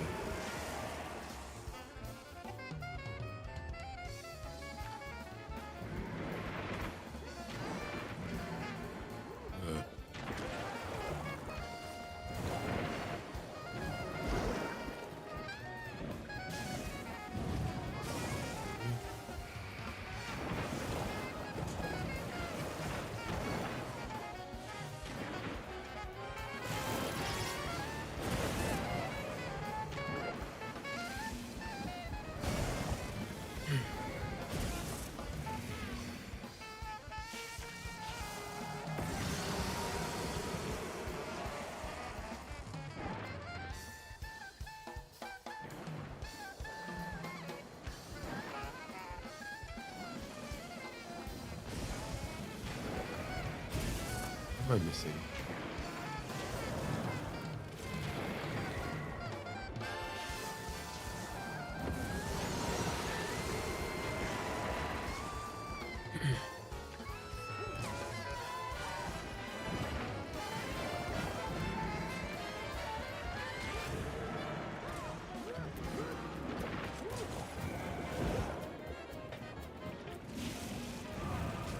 Oops.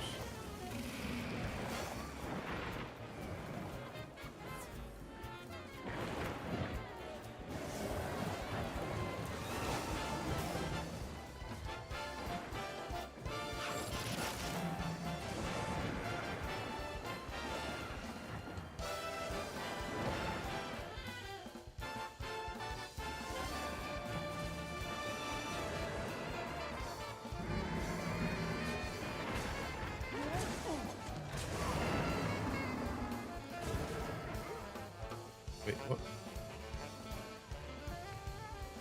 I pressed the wrong button.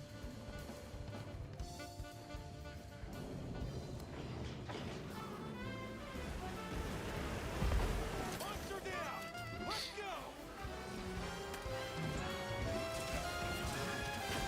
Come on, Horn. Go for the back.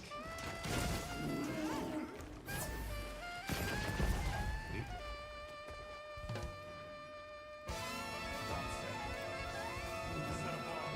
Bomb placed and ready.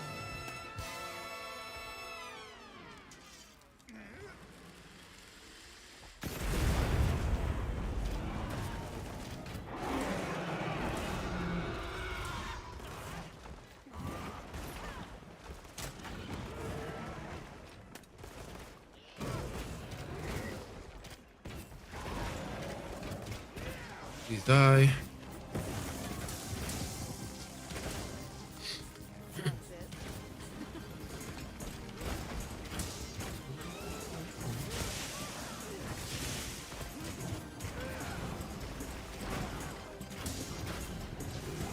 It hit me. Oh, died. Is he moving? Ugh.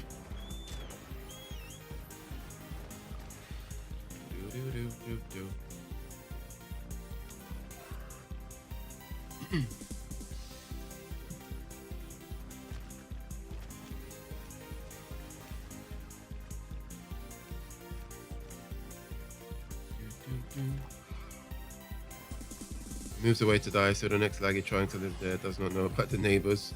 But I've had him killed in that area plenty of times. He can definitely be killed there.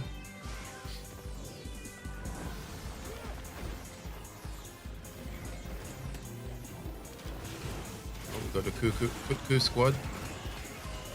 Kutku squad has arrived. They can help us make this faster. Come on, guys, you got three fire chickens against the crocodile this week against fire. Show him what you're made of. Let's go. Show him the animal kingdom. Show him the food chain in full effect. Please. They run away. They're not even here anymore. Unbelievable.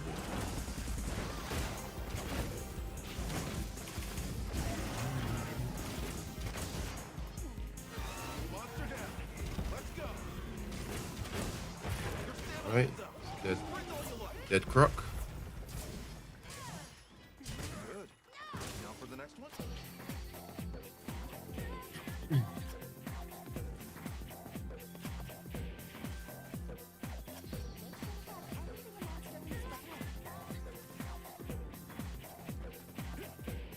All right, let me change my gear for the big whale.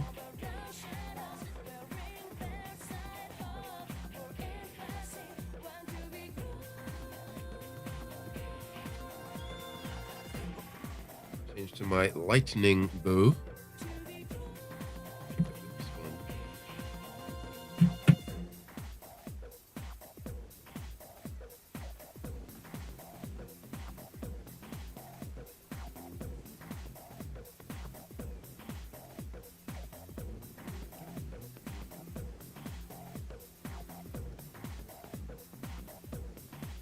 You did see it again? Oh, I just noticed.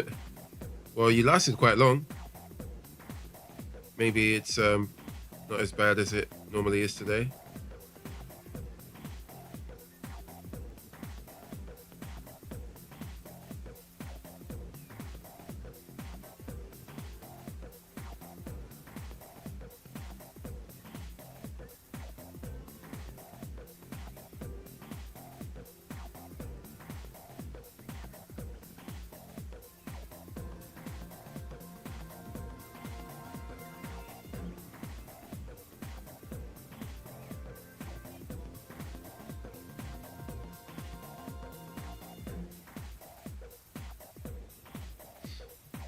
Can't even join lobby anymore. Getting a new error code. Damn, you're getting an upgraded error code, an ascended Super Saiyan error code. That is very unfortunate.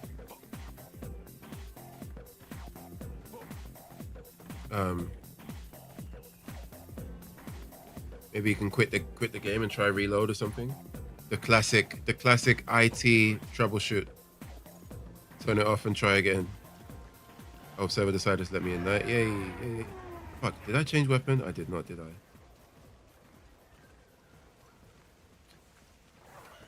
Nope, I did not. Larcaster.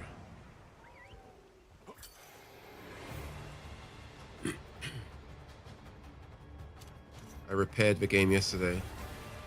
You did like a reinstall or something? We started the PC 10 times. Oh, yeah. That's a whole lot of restarts.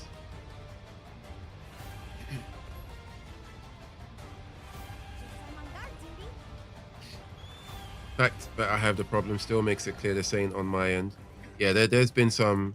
I'm surprised I haven't disconnected yet. Yeah, it's a bit of a... Actually, no, I remember I upgraded my... I was using a super old router for like 8 years. And I changed from my shitty old router to just a regular unmanaged switch with a better Ethernet cable as well. I was using... When I moved into this apartment, I was using like the gear that the apartment had when I moved in, and it was just some old, like, you know, Mr. John's grandpa's internet router with no bells and whistles, just trash. The kind that you buy for like $15. I said nope. Let me fix that.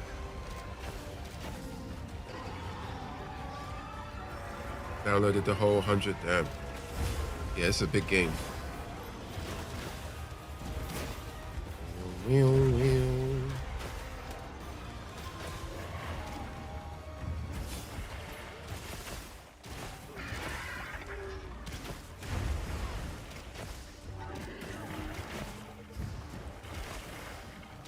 Shiny looking fish.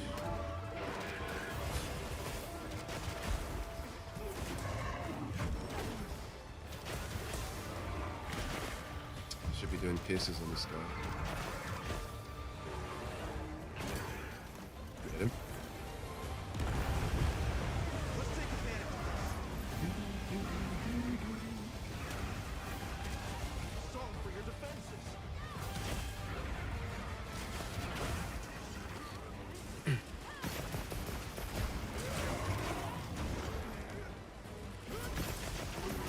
Come on, take off your tentacles. Oh. There we go. Hey, Seaman, what's going on, man? Been a while. I've been doing okay. How you do? How you be? Just chilling, getting actually doing some quests that I haven't done yet in order to unlock proof of a hero quest. Other than that, chilling. Not doing too much. How you be? How you do? What's been going on?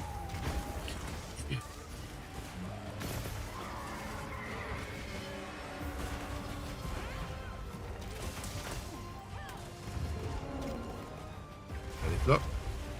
No water waves for you, sir. Oh, you got flash mid-air. How do you feel? He's like, oh, how is it possible? I'm a fish, man. You know, I'm just a fish. You're supposed to do that on the flying guys, not the fish. Well, when you jump in the air that high, you're basically a flying guy. So chill out, stay on the ground, and just hurry up and let's carve you. How about that? How about that? Been dying in the heat. Yeah, it's been really. Wait, which country are you in? You're in the UK, right? Or no? Yeah, it's crazy hot in Taiwan right now. I mean, I like the heat, to be honest, but Taiwan is hot and humid, which is sometimes quite annoying. Oh, sleep. Did I restock my bombs? I did not, because I'm an idiot. It's called love, you idiot.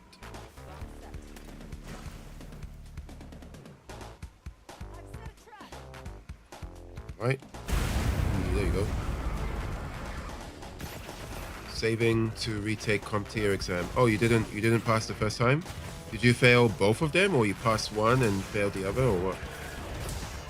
Which topic? UK. Oh, okay, yeah.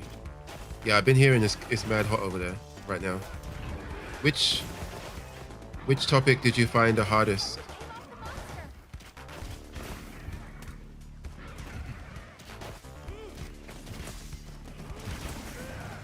What is he doing on this rock? You okay? Trying to do his Lion King impression?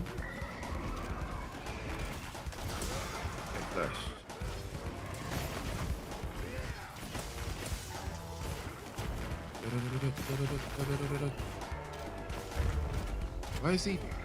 Why is he hell bent on fighting on this rock? I mean, yes.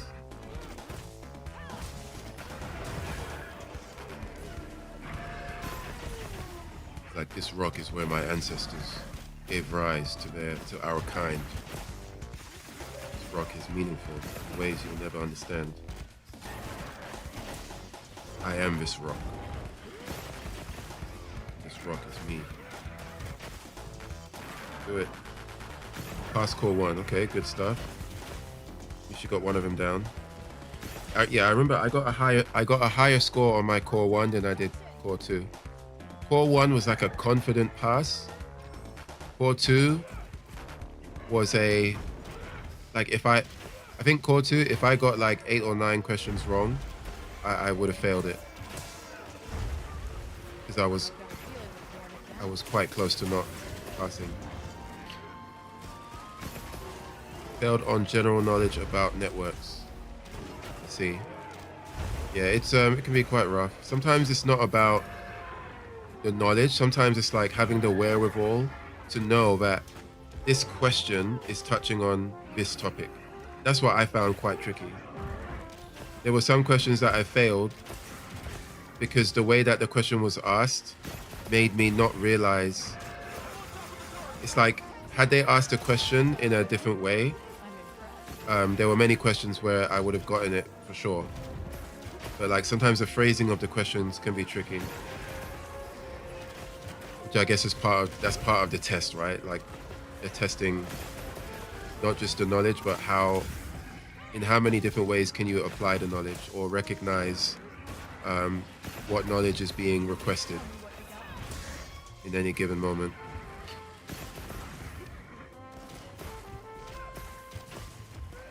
Yeah, it can be quite tricky.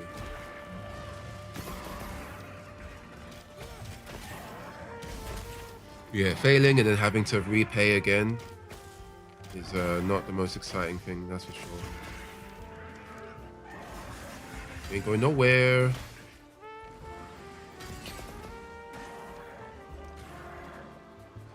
Probably going somewhere now. Stop him again. Out of range. Out of range. You have not enough minerals.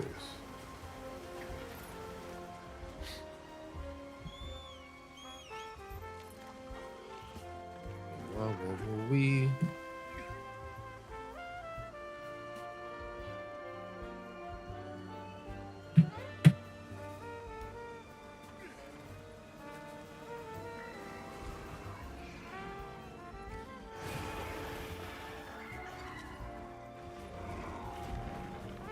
no. Let's kill this guy before I send that text. Move, leave me alone.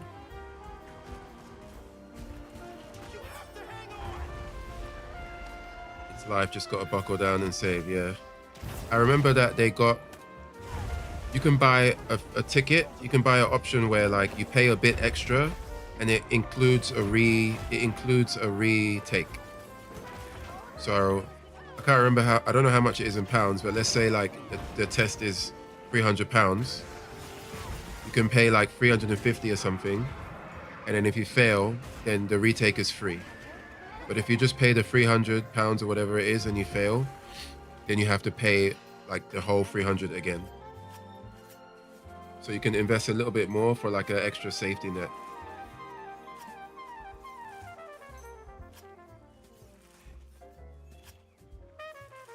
You knew.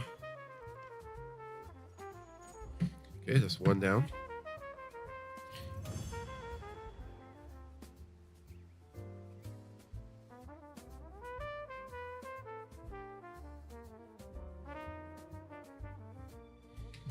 All right, what trash should we obtain? Some decorations that I don't even check decos anymore. I want them to bring back some actual rare decos.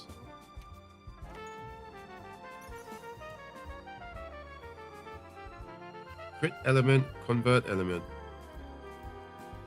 Not horrible, but not enough slots to make it matter.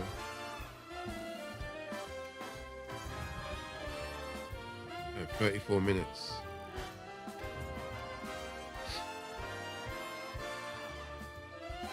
I'll have to do that. Yeah, it's safer, you know. Much safer, and worst case scenario, you end up not having to spend as much.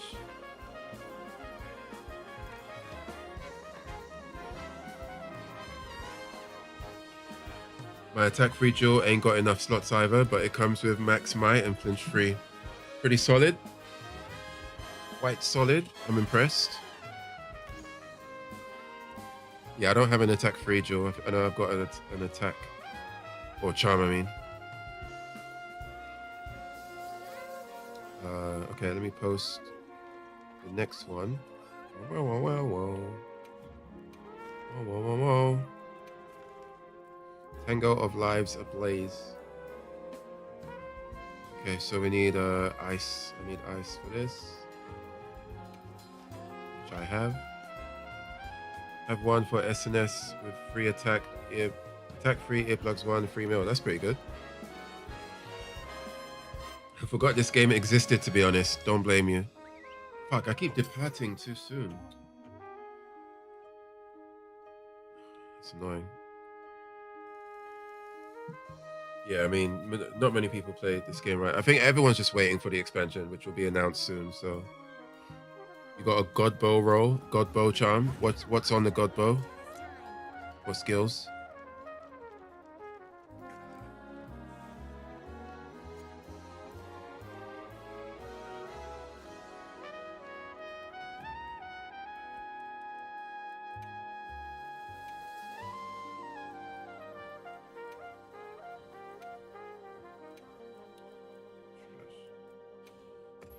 Attack free stem surge and con 2 and free slots. Yeah, that's a juicy bow charm for sure.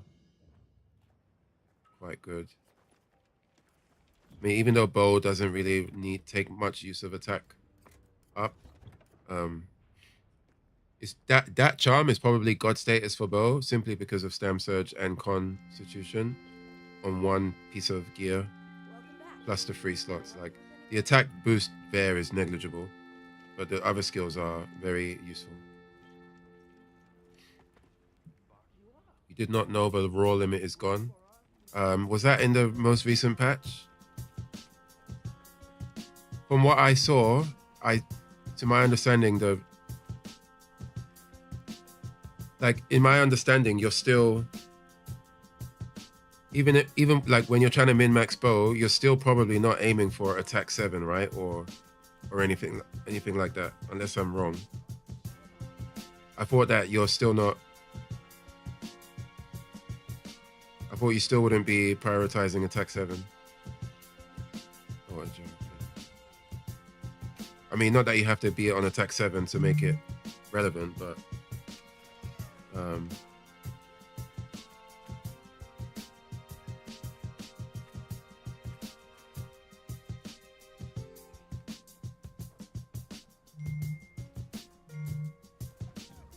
yeah, there is no more raw damage cap. Oh, thoughts on Tekken guest character? It's the guy from Baki, right? I haven't watched it at all. I don't think it. I mean, and apparently it's like the final guest character, right?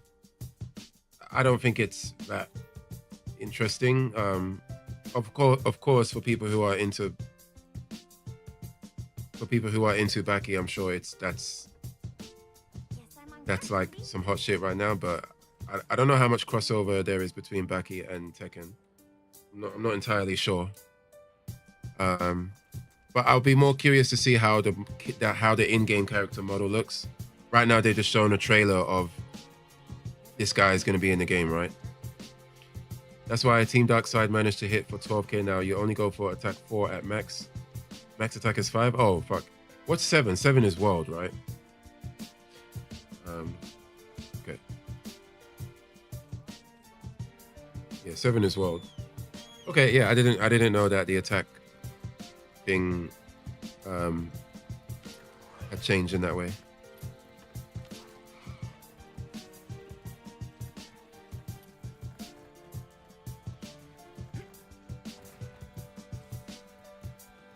Okay, that's working.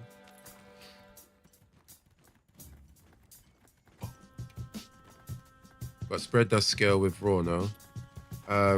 I mean, it does, but I was always under the impression that the element aspect of it counts way more, to the point where, I mean, if you have a god charm with attack, I'm guessing it's like that charm you described. I'm guessing that is like super optimal because like it's like, yeah, why not take the extra attack with those slots and with the comfort skills too? But assuming you did not have a god charm like that, all of the meta builds I've seen do not have any attack. The only reason why they would have attack is if there's a piece of gear that just has attack on it because you need that gear, and it just has attack as a byproduct of the gear.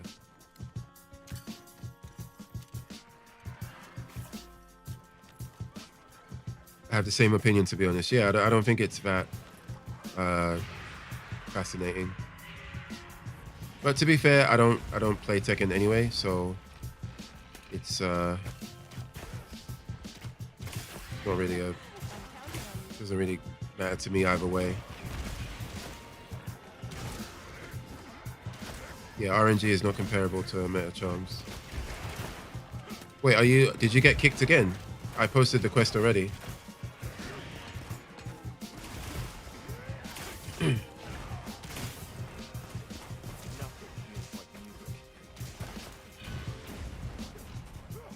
That's Gypceros. I thought that was Raffian.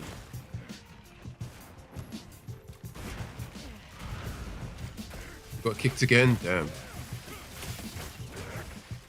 DC. Unluck. Have you been playing anything, Seaman? Anything new lately? Anything new? Anything old? It's kind of why I'm like, fuck it. It's really yeah, you don't have to, yeah. If it's annoying, too annoying, then don't worry about it. I appreciate the help so far. Play SF6? I want to, but I mean, I'm gonna try out the avatar mode thing when that comes out in a few days. I don't play I have SF6. I play SF6 like once or twice every two months. I'm like, man, let me give SF6 another try. And I play it for like 15 minutes and then I put it down again. I just don't have a character. That's the only problem. I don't have a character that I care enough about to actually try to get good at the game. But the avatar battles look fun. And that's a completely new way to experience the game, and making your own character is cool. So I'm gonna give that a spin when it comes out. Surprised I'm not interested in Ingrid. Ingrid is never... My favorite character to play in Street Fighter is Makoto, who is complete night and day to Ingrid. Ingrid is not even... I mean, I like... What they've done with her is cool, and you know, when she was announced, I, along with a lot of other people, were like, really, Ingrid, the character who is consistently either at the bottom of character popularity polls or not even on the character popularity polls, because it's Ingrid, right? You know, I was in the camp of, why is she being put in the game? But you know, they SF6'd her up and she looks really, really good. So, but I'm not gonna play her. She's still not the kind of character that I would play. But I think for character diversity in terms of what characters are able to do and just visually, skills-wise, I think it's good to have someone like her in the game. But will I play her? Absolutely not. Even with the avatar battle, like I'm not gonna be using any of her moves in my created avatar. But yeah, my main reason for not playing SF6 is just because I just don't have a character that I gel with.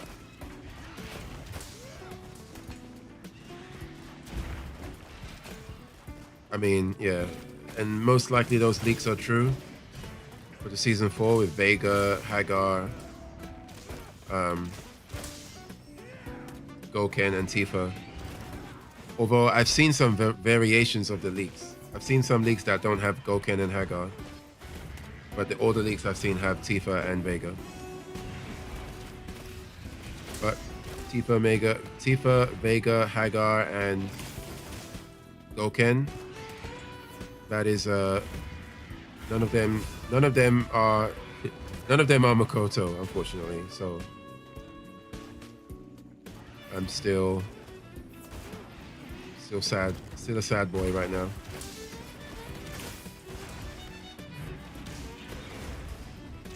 Big sad boy.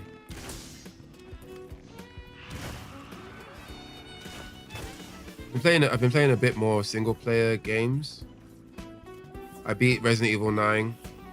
The last Resident Evil I played from start to finish was RE5. I didn't play 6, 7, or 8. And I played Pragmata. I beat Pragmata. Pragmata was really good. Very, very engaging gameplay. I didn't care too much for the story, but the gameplay was really, really solid.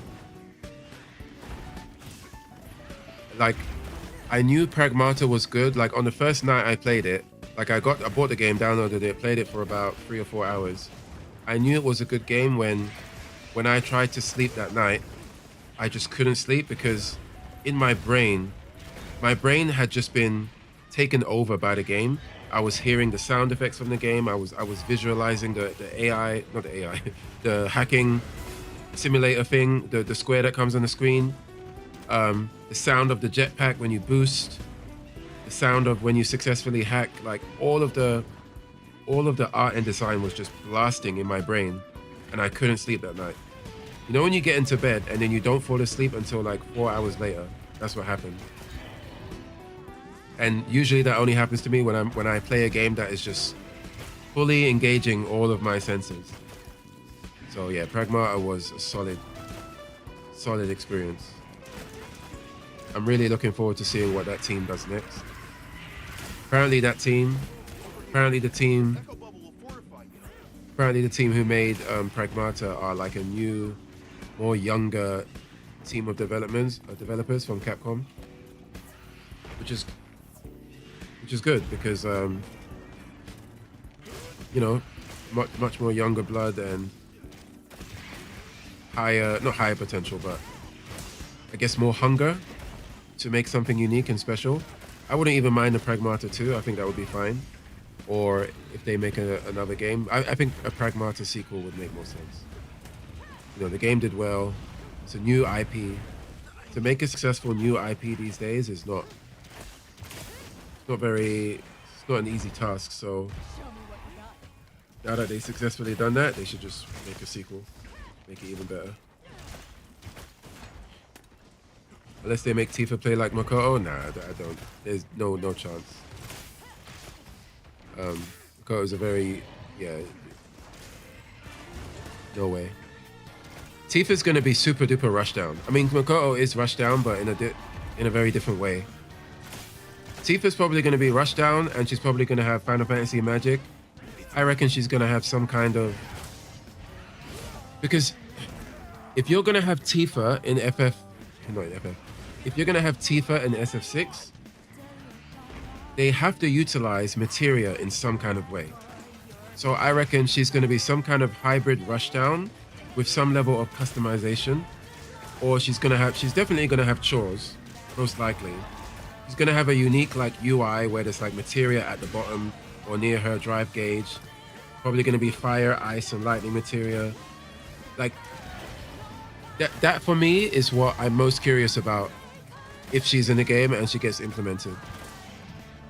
Because yeah, it's a given that she's gonna be doing some crazy kung fu martial arts stuff, but you have to remember she's a Final Fantasy character as well, and Final Fantasy characters have a lot of magic. So I'm curious to see how they utilize her magic. And she's from FF7, so whatever magic is present has to be materia based somehow. I could even see a world where maybe like you can equip, like maybe she has a special where you input the special and it cycles between materia. Like maybe you do fireball with punch and then it activates her fire materia. Fireball with kick activates another one. You know what I mean? Something like that. That's what I'm curious to see how they toy around with that. Who are we fighting next? Jarakan? But is SF6 not a rather simple game? No. It looks simple on the surface, but it's quite deep. Overcomplicating it would be weird. There's already characters that have chores like that. Ingrid, the new Ingrid coming out, she has chores. Lily has chores. Jury, to a certain extent, has chores. Alex has like crazy stance changes. There's plenty of characters in the game that are quite complex. So yeah, it wouldn't be overcomplicated at all. Where am I even going? What?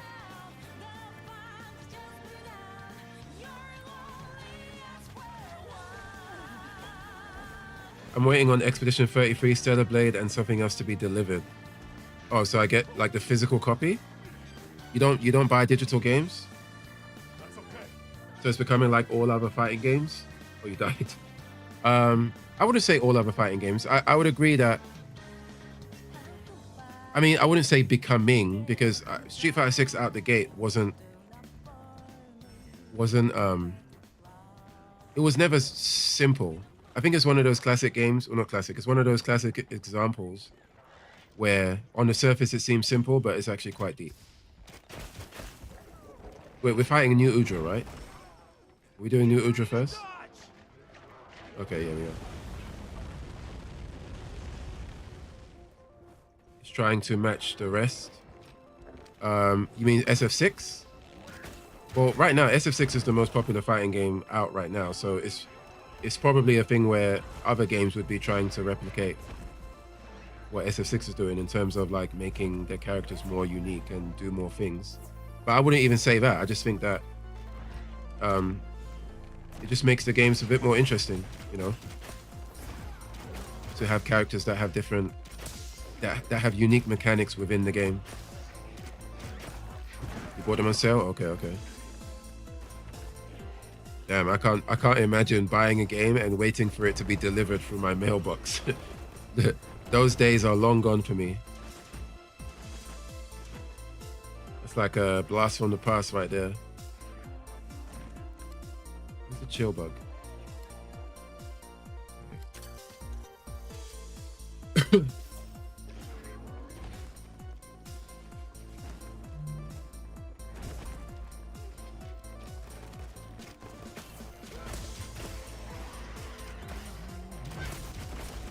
Oh, DC'd again. And I died. I might actually fail this quest.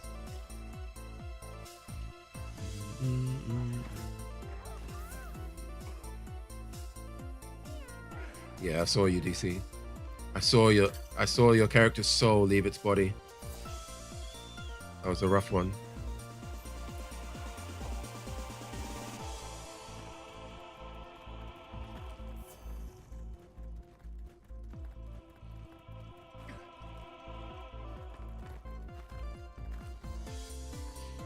So yeah, it's going to be interesting to see what they do with Tifa, if it is indeed the case. But I've seen like this leak is being confirmed by a lot of people, so it's most likely a thing. Tekken fans in shambles. Yeah, I'm still a console gamer for now. It's all good. Consoles exist for a reason, so there's still people that primarily game via consoles. Not everyone needs to be PC Master Race.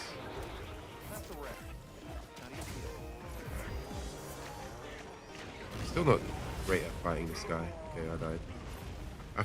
I fight New Udra so not often that I can't remember what he does. Because he's like an octopus, bro. His moves are not as telegraphed, or I'm not used to his telegraphs as much as I am with all of the other similar monsters that share skeletons and stuff. Okay, let's try that again.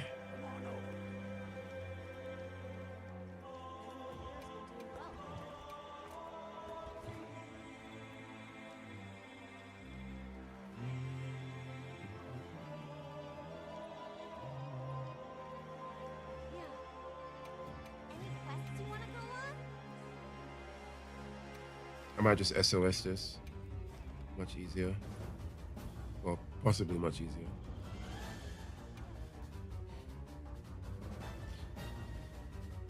Yeah, but consoles have unnecessary charges. You mean like the charges for like the controllers and stuff? Or the price of the console itself?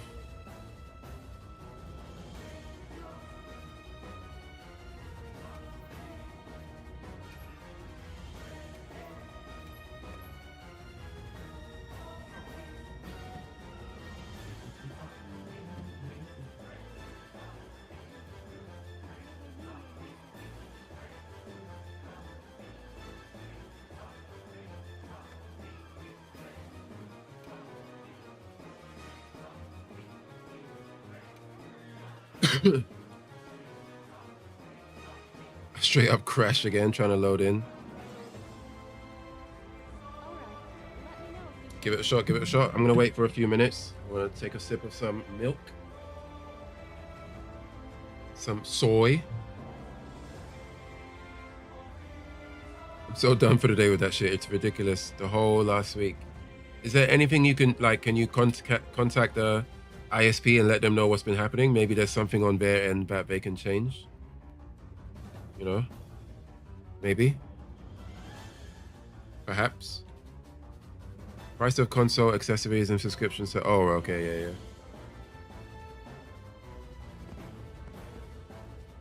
I mean, hopefully you just buy the accessory once, right? Buy a controller, maybe 2 of them. I mean, like, controllers are mad expensive though. PS5 DualShock is crazy.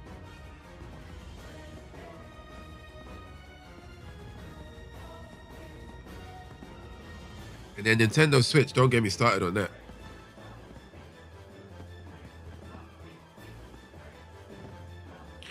It's stable for a few hours, then it's shit again the next. Like, unless it's just regular outage that can't really be helped. Maybe there's something that ISP can actually do.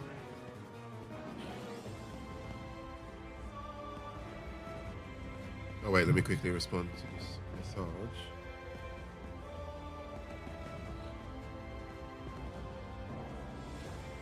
I did write an email to the ISP, but you know, most likely no response. Yeah, unless I sit through 7 hours of AI on the phone. It's a routing issue. I reckon if you can get somebody actually on the phone, they'll probably be able to help, but online they're talking about getting a VPN. Jeez.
What about that? Because my router ain't old either. Oh wait. Either I pay or give away data. Oh, you mean like pay for a more powerful service or something? Steam Machine is my next purchase. You're gonna get that? I mean, it looks interesting, but I don't know. I think well, I think for PC enjoyers, it's kind of hard to justify. I think for somebody who is currently a console player, I could understand why the Steam Machine looks interesting. For me though, it does look cool, but it's like I'm already happy with how things work on the PC. Because my router ain't old either. NAT is open. Huh. PC and gaming rolled up in one. I mean, if you want to do that, you could just get a PC. You can already do PC and gaming rolled up in one. It's called a PC. You know? In case you didn't know. In case you didn't know. All right, let's get to it.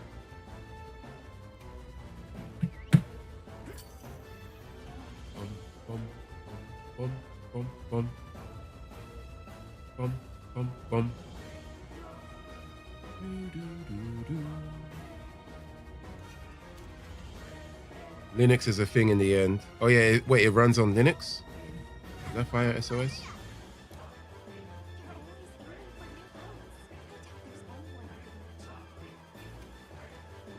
Fuck, I can't remember if I set my thing to...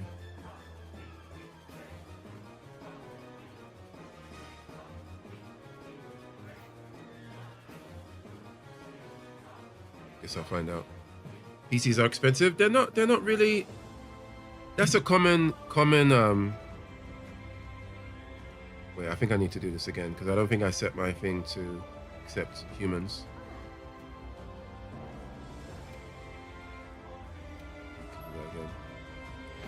PCs are like, you can get an entry level mid-end PC that is not that expensive. Will it be more expensive than the console? Yes, but considering how long it can last for, and how convenient it is, it's not that bad. But to each their own, right? Not everybody feels comfortable shelling out a certain amount of money. And I think what people should remember as well is, like, most people need to use a PC. Like, most people need a computer at home anyway. So I don't see a gaming PC as like purely investing in a gaming piece, like in a piece of entertainment. You're also investing in a machine that you can use to do your work, that you can use to watch movies, TV shows, like do a whole bunch of other tasks as well, which can also game, right? So I don't know, when I think of it that way, it's much easier to justify spending a bit more for a gaming rig. See you again, Hunter.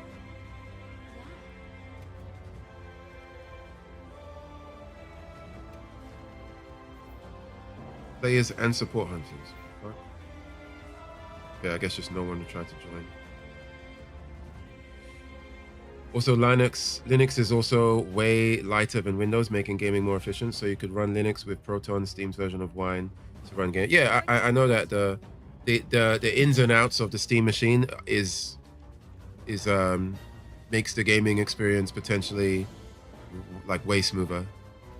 I just think for myself, the convenience of having all of my shit on my PC, especially doing something like streaming or doing my artwork or video editing, the convenience of just having all of that there, and I can play games there, rather than having my PC here and then this side thing, this cube that I now need to plug in and set up. It's like, it's just too much hassle. It's not worth the effort, you know. What am I doing? Oh, I need to eat.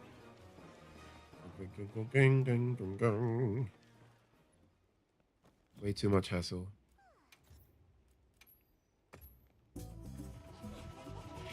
It only becomes interesting to get a Steam machine if it's more affordable while not restraining you in installing another Linux OS.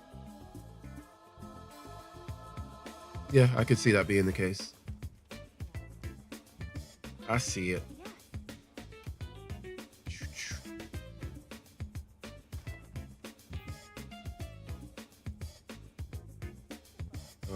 Oh, there's a new code.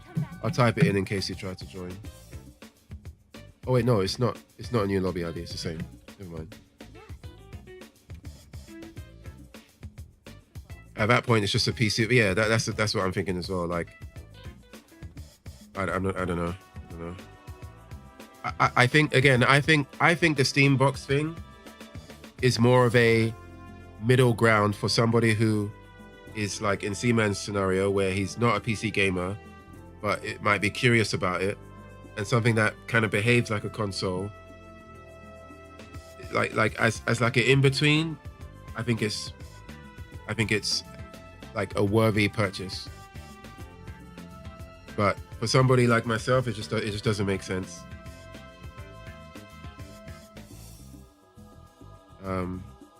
Optional. Let me not use that.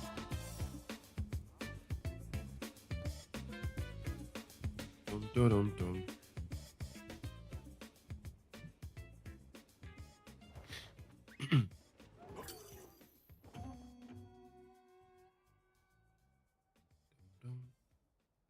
dum, dum.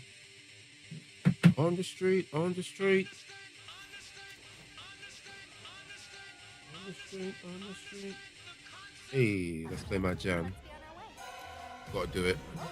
Every stream, gotta do it. Gotta do it. Let's turn it up a bit. Turn it up.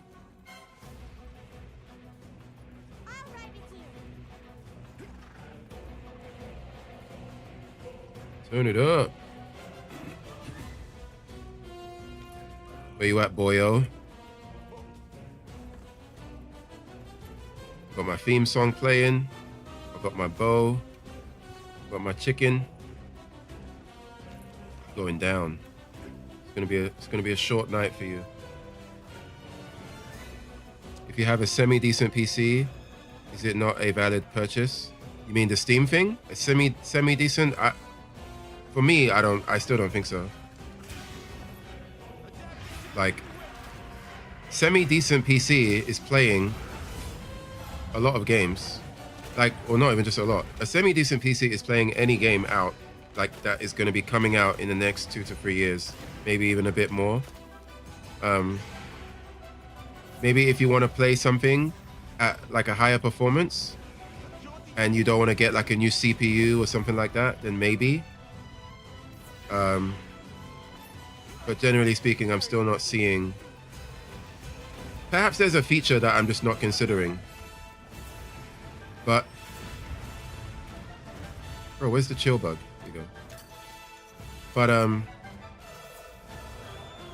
like, I think if I showed you my setup, like if I took a camera and I just took a picture of my setup, like, and you saw my 2 monitors, my fucking mic, and all of the gear that's on my desk, and then you ask yourself, where would you put the Steam box? Like, that would be the problem. And then in that picture, you would look down and you would see my PS5 right next to me, just gathering dust, basically a giant ornament. And you'd be like, oh, I guess your Steam box will just go next to that to like double the ornament power or something like that. Like, it's just not gonna get any use, you know?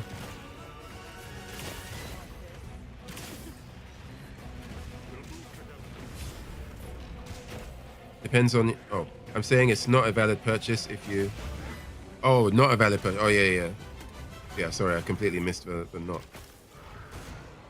It depends on your PC. You can check your hardware and see which Linux distro perform well with it, like Manjaro, Garuda, or even SteamOS. Since it's so much lighter than Windows, you don't need as much RAM. Yeah, it definitely depends on the PC, but yeah, so basically, plug in anybody that has a PC that would fall under those, criteria where they would get a benefit from it, right? But again, I think if you're building a PC from scratch, I think this may be a hot take, but I think if you've built a PC from scratch and you had like decent budget and you built that machine and then you're like, oh shit, I think I could make use of the Steam box because the way I built my PC, it's leaving something to be desired, which the Steam box can fill, then you just fucked up your PC build, in my opinion. It's like, why would you build the PC in such a way where you now look at the Steam box and you're like, fuck, maybe I should get the Steam box. You know what I mean? It's like if you were doing the PC build right, you would never need the Steam box. Again, unless there's like another feature or another reason, like maybe there's another room in your house and you want to have like another source of entertainment that isn't a console, and you can just quickly set up the Steam. Like, there's definitely times and places where it would be relevant. But if you built a machine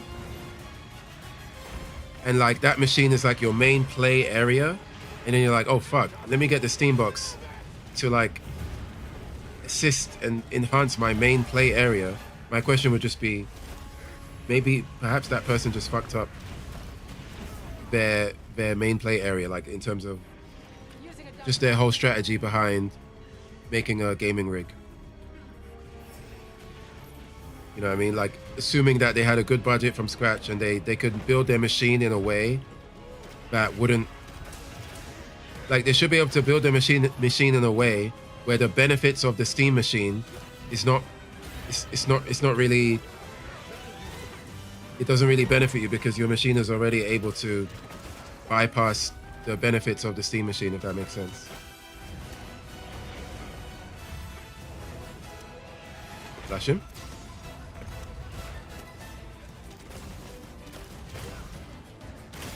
Bum, bum, bum, bum, bum. Damn, nobody's joining my quest. They're like, fuck your SOS. You can do that shit yourself. Nope. Double fireball. That was a triple.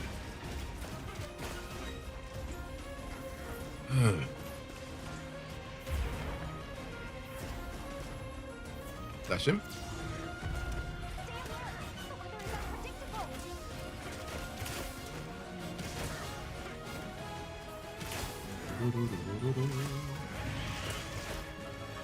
Oh, he's going somewhere. After him.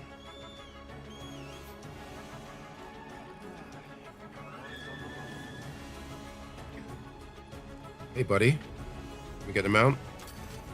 Oh, we can get the flash, though.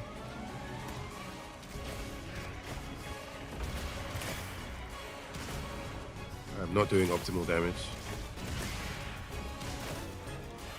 Uh-oh.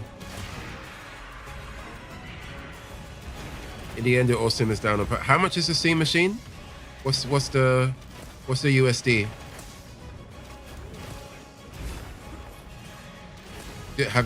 They've announced that, right? Or is that still not available? Is that still not knowledge that's known?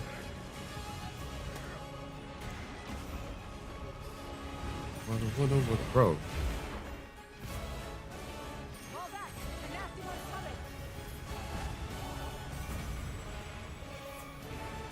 That's like a fire mage over here. New Udra has appeared. Thank you. This is reference, right? One is good. It's reference. You can see the green. Not caught. Still hasn't been announced? Wow. Yeah, okay, then that is gonna be, yeah, that's. Why haven't they announced the price yet?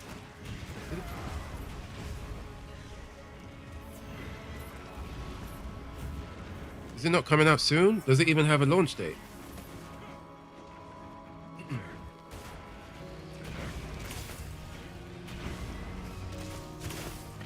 Is this Rathalos?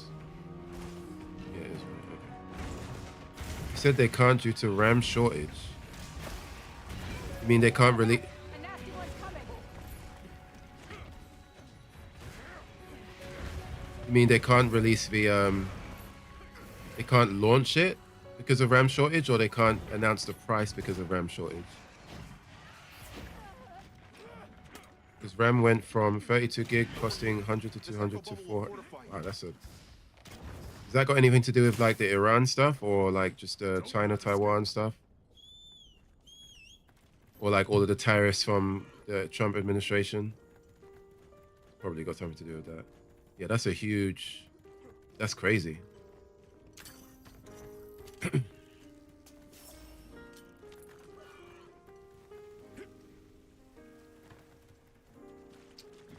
Should I just use my dragon bow? I think my dragon set is. I'm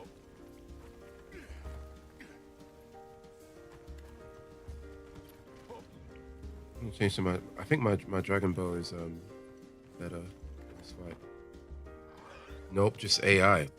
AI ruining it. Not only ruining lives, but ruining potential hardware as well.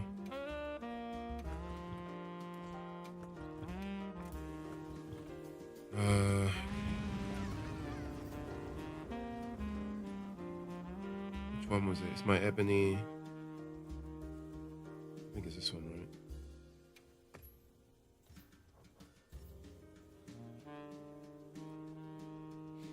Yeah, this is the one. This is the one. Should have been using this from the beginning. As said, we're moving away from a time where you build your own PCs to where you rent. Yeah, that's another Oh yeah, you did mention that. That is true. I mean, but I mean, it still all depends on what a person's. I mean, for streamers, right? Even streamers are still going to want to most likely have their hardware like in their household, right? Because of what they're doing. They need more control. And I don't know how streaming would even. Oh, why are you flailing around on the floor? I didn't even touch you. Okay, this is way more damage.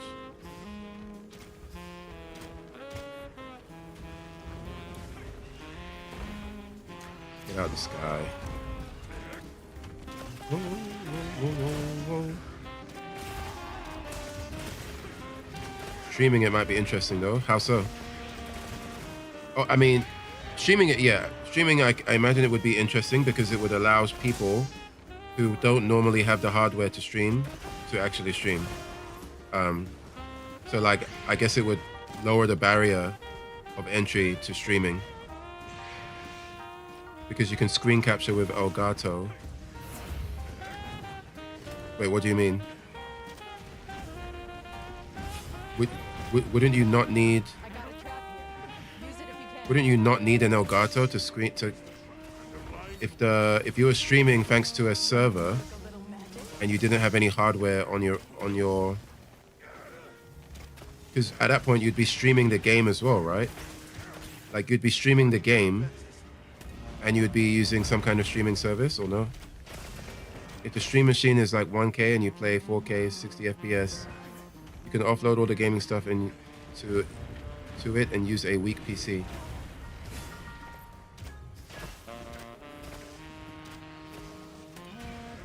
Oh, I see what you mean. Yeah, you would have a shit PC, and then all of the hardcore stuff is being done server side. But you wouldn't need the Elgato, no? Because you would just be.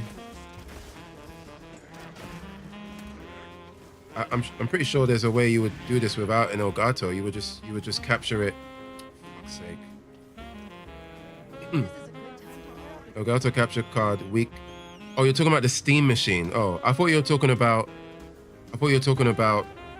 people that like using having a computer, like not having a computer and utilizing server-based computing. I thought you were talking about that and how that could be used for people to stream. But I don't know exactly how that would work, or if that, how that would work exactly.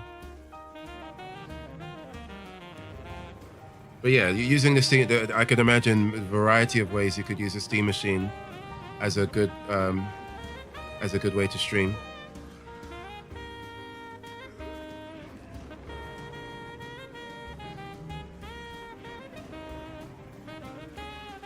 Am I flashing? Nope.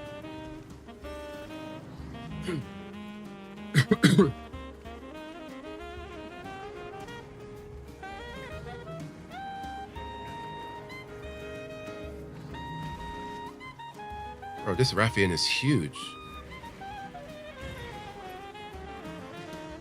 Fuck, wait, isn't there a hazard here? Bro, I so rarely fight in this map. Please don't hit me.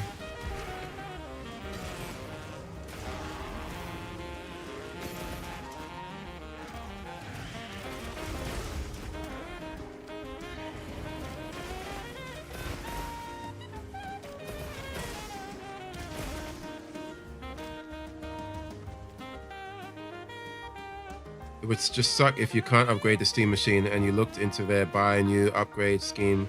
I would guess. I feel like part of the allure is that it's simple enough that you don't like. I'm gonna go ahead and guess that you cannot upgrade it because I feel like not being able to upgrade it is part of the product. It's part of the point. Just having a machine that is as close that is as PC adjacent as possible, without a user having to worry about even thinking about upgrading. I see the value in it being upgradable, but I wouldn't be surprised if it's not. I would expect that it's not Now upgradable, for the next one.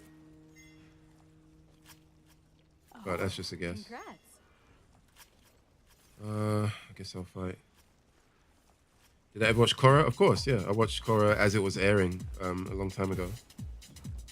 I just think Korra was okay. I don't think it was. It's definitely not. It's not even close to OG Aang. Just not enough. Not as the main cast is not as memorable. Yeah, Korra main cast not as memorable. I need to rewatch it because it's been a while, but there's definitely some standout moments. There are some great fights for sure. But I just think Korra as a main character, as a protagonist, isn't as likable as Aang. So, like, not only was Aang likable, but the entire main crew was also very likable in their own right. And the way that they would riff off each other, like the relationship that they had. Like, there are certain episodes where you're having so much fun just by watching them hang out. The same cannot be said for Korra. I was not having much fun watching them hang out. Like, Bolin was just trying so desperately hard to be Sokka, but he just was nowhere near as funny. Yeah, Korra is... It's not terrible, it's just not as good. I mean, but it was hard to kind of live up to the standard that Legend of Aang set, you know? What am I doing? Let me quickly change my set. Oh, I need to change to ice. Let's do ice. I mean, currently they allow you to upgrade your SSD in the Steam Deck. They removed it then. Yeah, but SSD, I mean, I can imagine that being the... Like, when you say upgrade, I'm thinking like, you know, CPU, GPU type of upgrade, right?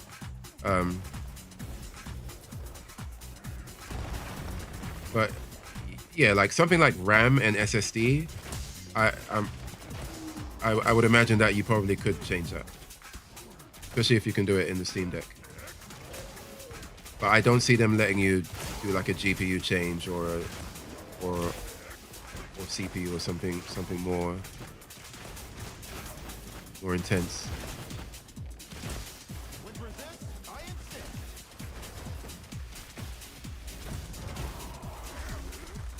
Wrong button.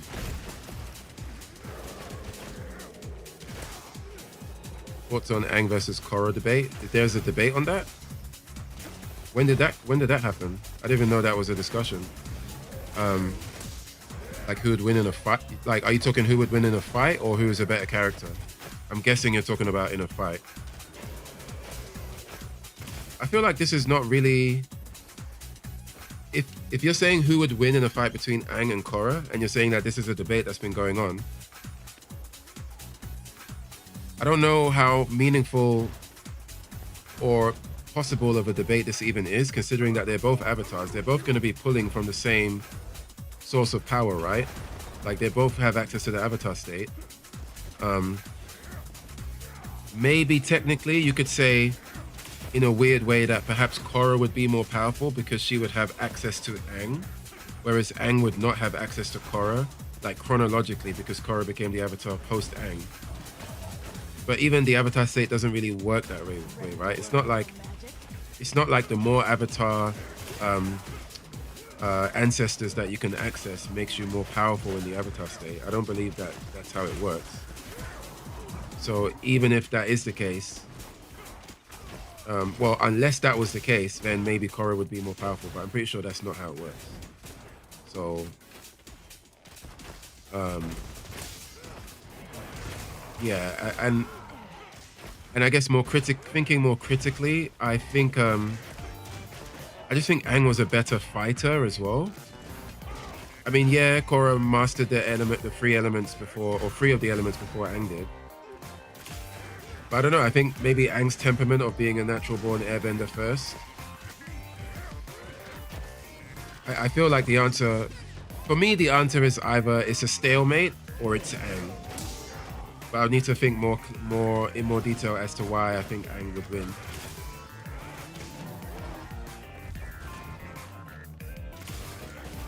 Oh, both. Yeah, well, for who is a better character, it's definitely Aang. For who would win in a fight, I would say Aang, but no, I wouldn't say definitely. I would just say most likely Aang. Avatar: Legend of Aang versus Korra. I always thought of it as masters versus talent, or mastery versus talent. Yeah, because Aang spent more time to master stuff. But then again, we didn't see Korra. Actually, no, Korra just had the talent. She as a young kid, she just had the first three elements, right? But I don't know. The argument I would say is that when you look at the temperament of the two characters, I think Aang's patience and his attitude, I think his attitude and his patience would give way to more. I'm trying to think how to describe it. Like, yes, Korra is more of a brawler, but in a series like Avatar, where, like, you know, it's all about martial arts and spirituality and stuff, I just think there are multiple scenarios where Korra being a brawler and her raw talent doesn't really matter in the face of somebody like Aang, who is just pristine in a lot of different areas that Korra isn't. You know?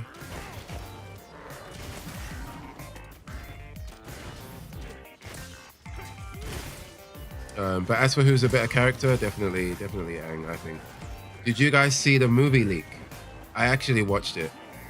It was everywhere on Twitter. It was unavoidable. The entire movie leaked. I was like, fuck it, I'm watching it. It's a shame that Paramount didn't decide to release that in the cinema. I think it's an okay movie. It's not amazing. I just think it's a shame that that movie's probably gonna lose them a lot of money.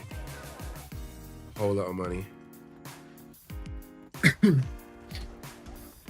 No, actually think about who he was surrounded with. Sokka, a son of a tribe's leader, a boy who grew up in a war while learning all techniques of combat and strategy. Toph mastering a whole different view of the world and having a different connection to bending. Katara, the girl who might have gotten to be the Avatar if Aang died. The whole reason they kept invading that village of hers and Sokka. Oh, because they expected I believe that they expected the Avatar to be reborn into the Water Kingdom, right? Or Water Tribe.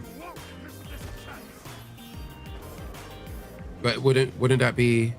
What argument are you making with that?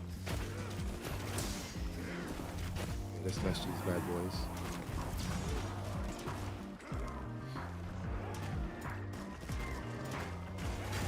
I think so. I think that was the reason the Fire Nation was trying to mess with the Water Kingdom. I think.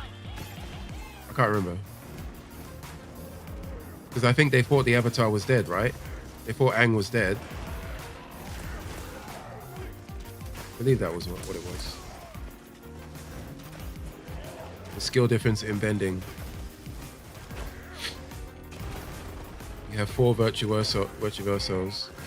Yeah, but I think Seaman is arguing that Korra just had natural. Oh wait, no, you said that, right? About the natural talent thing.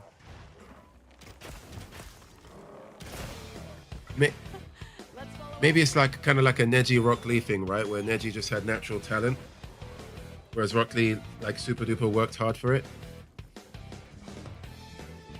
But who would win in a fight between Rock Lee and Neji, right? It gets tricky because Rock Lee's entire fighting style was designed to defeat Neji if they ever had a fight. So it becomes a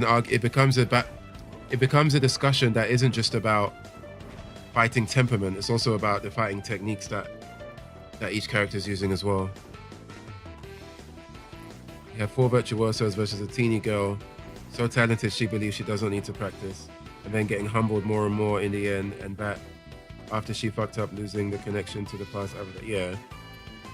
Yeah, I think when you put it like that, I mean, I haven't seen Korra for a while, so I can't recall exactly. He's sleeping. Can't recall exactly the details, but Yeah, my answer is still confidently Aang. What? Oh, you're almost dead. Oh, we got to slay him.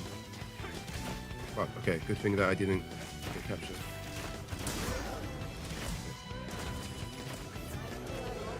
Damn, I got lucky then. Usually when you capture a monster in a slay quest, you fail it.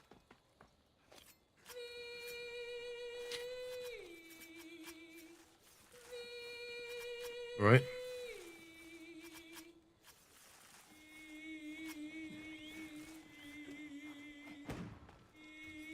Okay, new Ultra.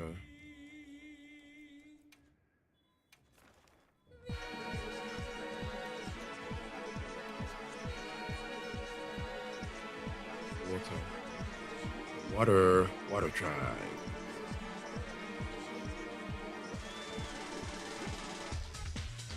So the journey in its core is so different. The personalities are in its core different, but how good Korra was we will only know in the next series based on the main character's avatar state. Since Korra will be the only source the new avatar can rely on. Oh, is that because? Wait, at the end of Korra, did she sever the connection to the avatars? Is that what happened? I can't remember. I remember she went to the spirit world and she had some romance with what's her name? The girl. I can't remember her name. She severed it. Why did she do that again? That's where it happened. I believe Aang is better and would win. Yeah, I think so as well. I can't remember why she did that.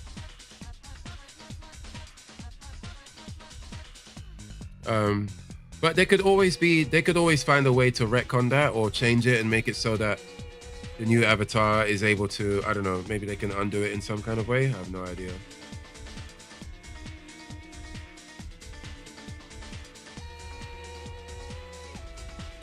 Fuck, I don't have a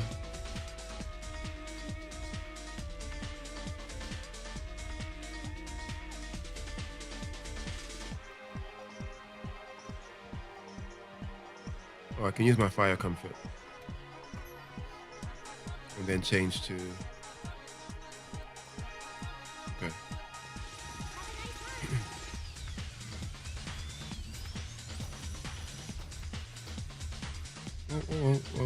Oh. Since Korra will be... Oh, I believe Aang... That's what happened. Well, she had no teaching in spiritual, so she got duped by Counter of Rava. They were taken.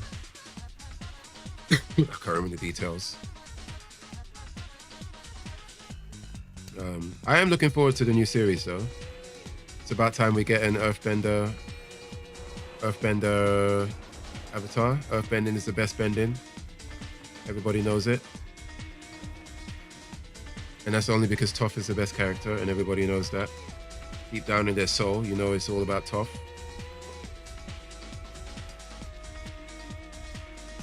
Where's New Ultra? Let's go find him.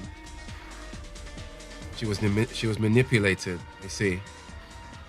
Did you guys rewatch Korra recently or something? I don't know how you're remembering this.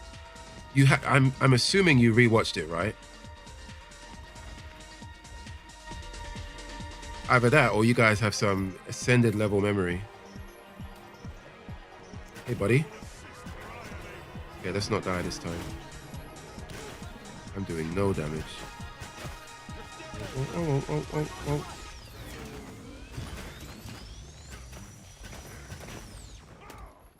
You watched it 10 times, damn. Must have enjoyed it a lot. I only watched it once through. I watched it as it was airing. Watched it as it was airing, waiting for an episode week by week. Oh, hi. You say I have bombs. No. Oh, I do. Okay. Yeah, I don't remember shit. It was my comfort show and the art style and all. Gotcha.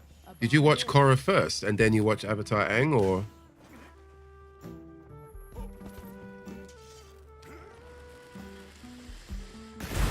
Maybe I should heal, idiot.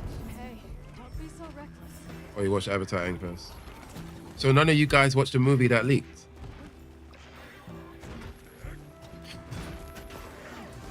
Avatar, Aang, then Netflix, show me Korra. I see. Oh, so you must have watched it super recently then. Because yeah, even Avatar Aang, I haven't watched all of it all the way through since it ended. When like I was watching it on TV. Like I had to wait for Avatar to come out on TV, like on Nickelodeon. And then by the time Korra rolled around, I think like that's when you could watch it online. But yeah, I haven't watched Avatar Aang or Korra all the way through since they first aired, whenever they first aired. I made it a combo. You know how I am with spoilers. I stay away. Wait, did I spoil something? Oh, you mean that you watched it in order because you didn't no spoil? You rewatched it to debate why Aang is better. That's some serious dedication. I will infuse myself with the knowledge required to engage in this battle. I respect it though. That's the right way to go about it. I had no idea that this was a discussion that was being had. I guess people will make a debate about anything nowadays. I find it hard to imagine that Korra is getting much support as an actual potential winner. That sounds crazy to me.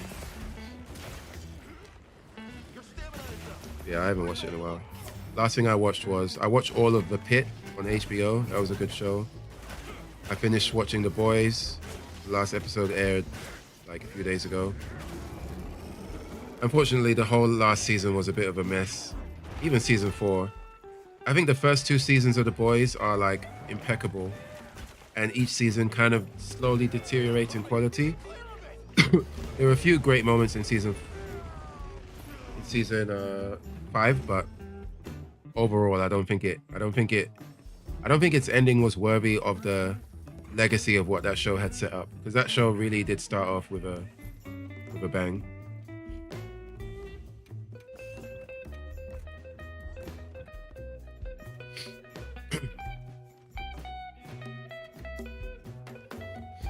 Not gonna lie, fight-wise, Aang vs Korra, no Avatar state. Aang wipes Korra. Aang vs Korra, Avatar state, pre-Korra fuck up. Korra wins because they can access the power and skill of Aang too. But see, that's what I'm not sure. I don't think it works that way though. That's what I said earlier. I don't think it works in a way where if you are the later Avatar, you have access to more Avatar states or more previous avatars, so therefore you're more powerful. I don't think that's how it works. I think it's just more of you have access to more pools of knowledge if you want to speak to the different avatars. But I don't think that means her avatar state will be more juiced up because she has 1 or 2 extra avatars to pull from. You know what I mean? I don't think they've ever said that it works that way. Aang vs Korra, after Korra's fuck up, everybody can wipe her. We saw what the Airbender did to her with the... Oh yeah. That's my opinion on their fight. She has a lot of support. They say her style would destroy Aang. I could understand the argument of like her style and her attitude, like her being more aggressive. Potentially, yes. But like, I don't know, man. I could just see Aang doing some old wizened master and just do some Mr. Miyagi shit and make her aggression just look like it's meaningless. Like, let's not forget how much restraint Aang has, right? Like, Aang mastered firebending quite quickly, but decided to not use it because he hurt Katara. And he went through so much of the show just not using it. Even his restraint, even the way he dealt with Ozai, right? Like, really trying his best to not kill. I think if you have someone like that, and you put them in a scenario where, no, you actually need to fight to the death, like there's no spirit bending, they're bending away, it's life or death, I think Aang packs her up.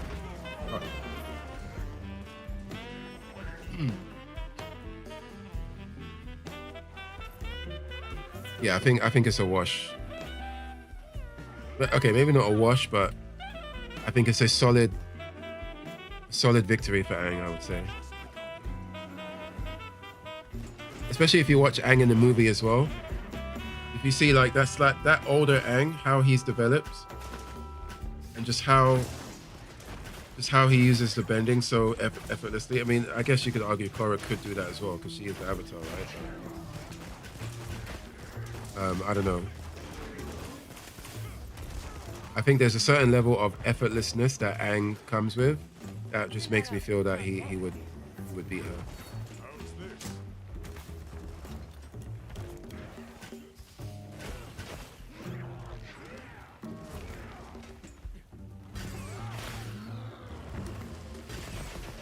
In Korra, it was literally shown how much of the severance Rava affected it. Who's Rava again? Is that the spirit creature thing? I can't remember. Clearly, I need to rewatch.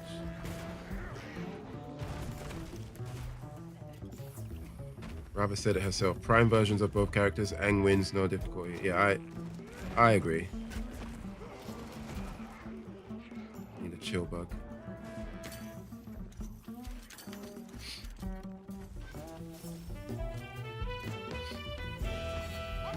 Rava saved the knowledge, the wisdom, and provides the raw power.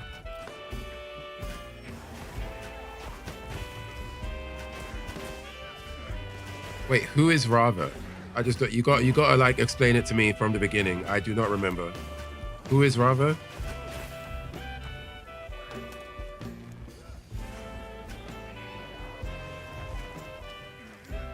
Ready to work a little magic?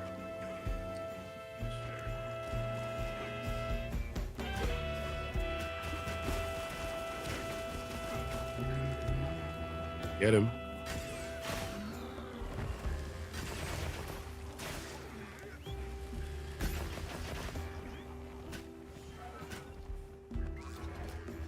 It's like you suddenly have access to Ultra Instinct, but your body don't know how to fight no more. Rava is the ghost that connected with the first bender started. Oh, okay. I'm starting to remember now.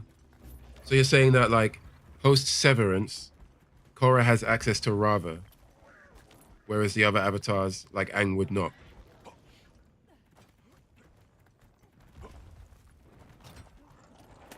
She held on to the different bending elements for the first avatar so he could swap. Out away. Out away.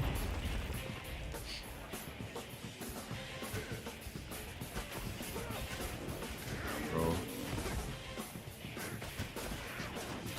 3D. Dodge this, no problem.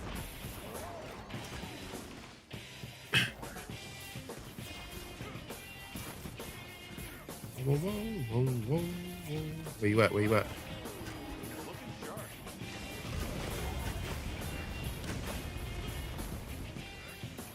This guy's doing some proper octopus stuff over here.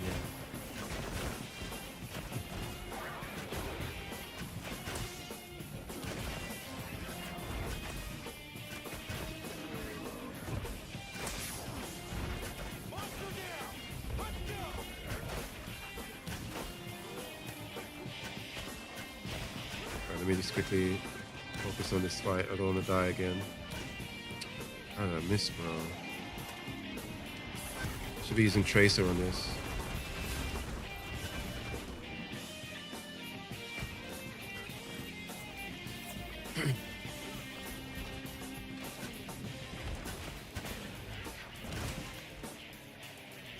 Get the air shot, please.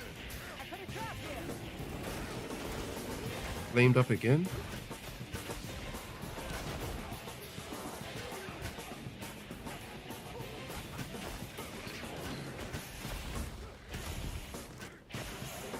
Right.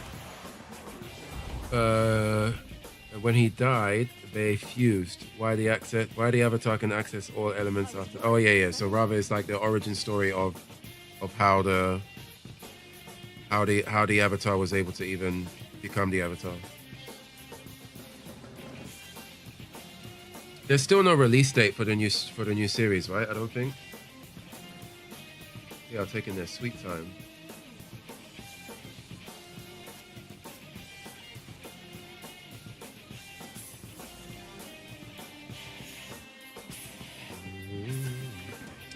I just, in my opinion,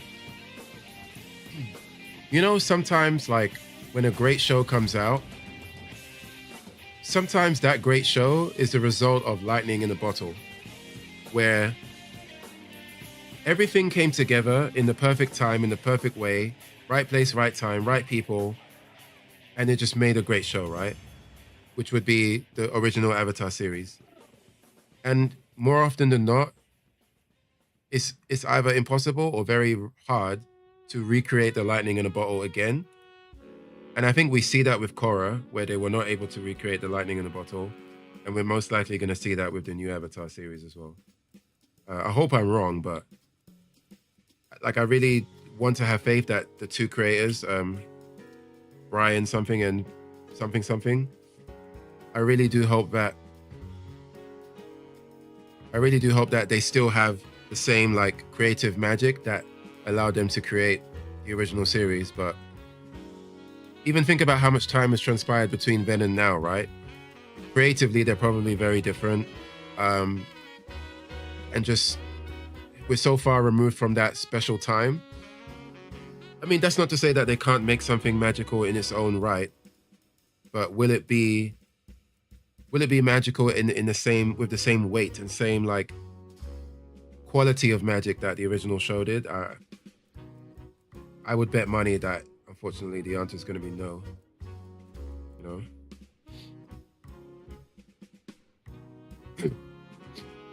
Also, Avatar Roku. Oh yeah, that was the first. Oh, wait, no. Avatar 1 was the first Avatar, right? Roku was that was the Firebender Avatar, right? Avatar Roku also stated that the Avatar state is important so he can access the power and skills of previous avatars. I do vaguely remember something like that being said. But I don't know. It's one of those things where lore-wise, that may be the case, but in practice, we don't see that happening.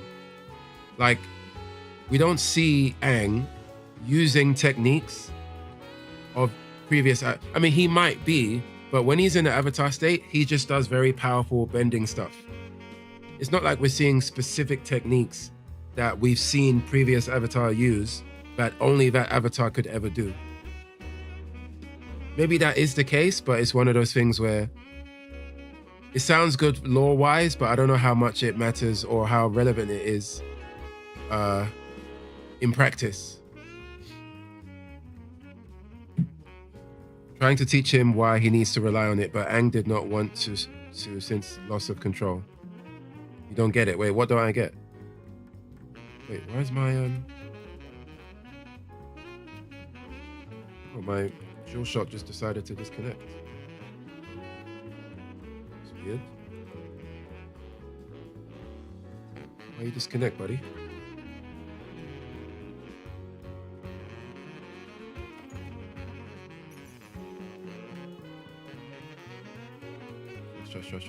Trash.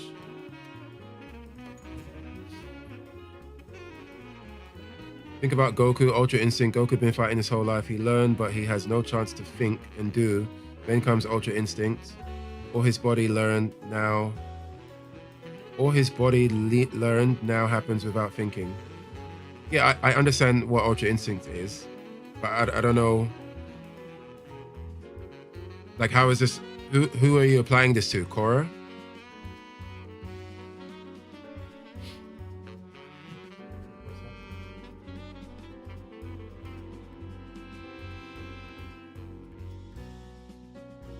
Are you applying this to the Avatar state or Korra? I'm not sure what you mean.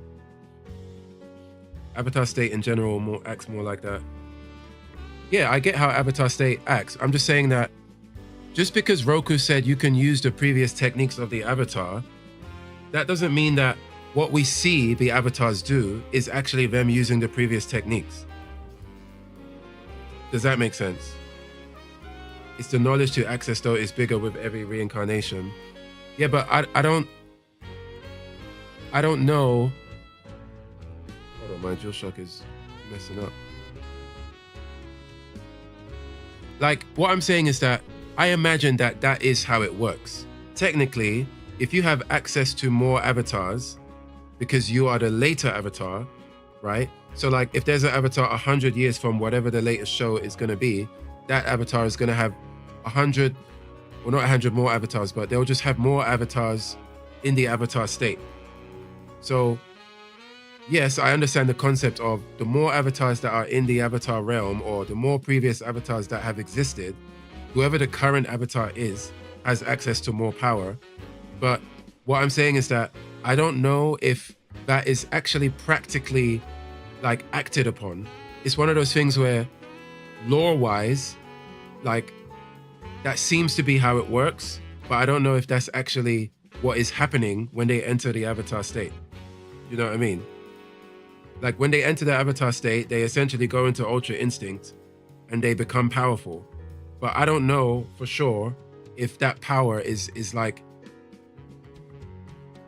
I don't know if it's a thing where the it's like if you had access to 50 avatars and you're fighting against somebody who has access to 51, suddenly the one with 51 is more powerful. I don't know if that's how it actually works.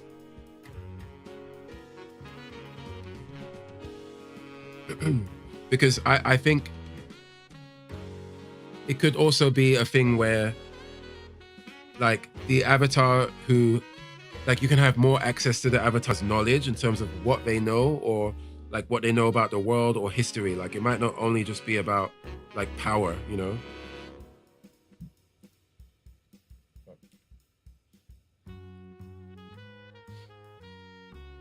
They get Rava's power and access to the knowledge. Yeah, I understand that, but I don't know.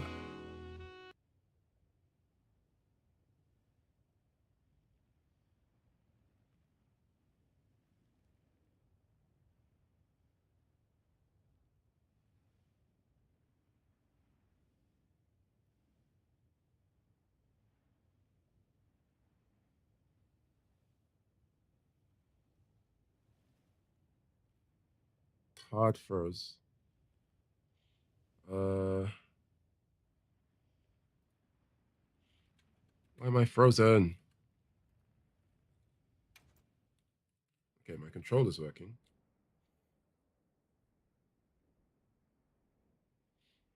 My camera's frozen. Can I do this? Nope.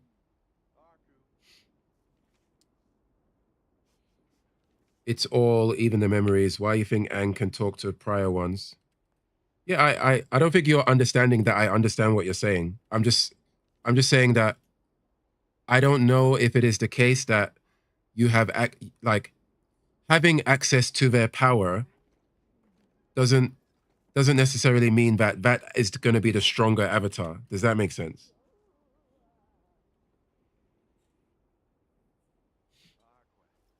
Like having access to more benders, like more previous avatars who are all benders. I don't know if that to me doesn't automatically make you the more powerful avatar, or like when that avatar goes into their avatar state. Fuck, where's my? How do I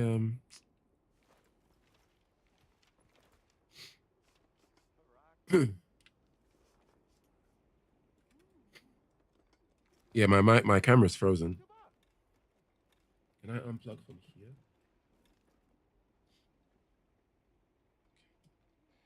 Let's try that.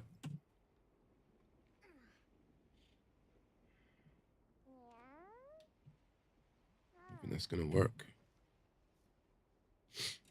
So when you learn from books, you did not achieve it yourself, yet you know it. And yeah, I'm trying to restart my camera. Don't know why that happened. My music stopped too. Why did that happen? Okay, it's working now. Fuck, is it asking me? I might have to quickly.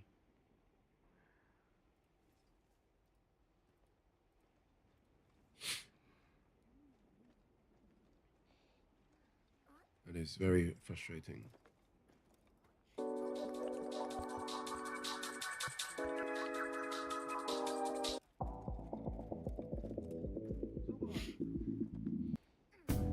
Don't know why that happened.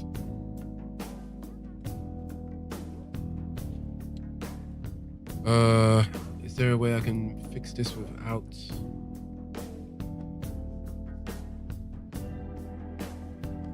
Deactivate. Activate.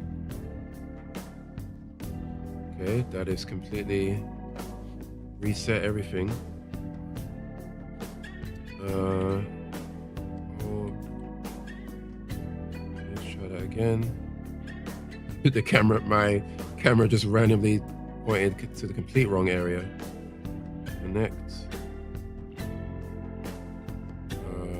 Stream. Okay, there you go.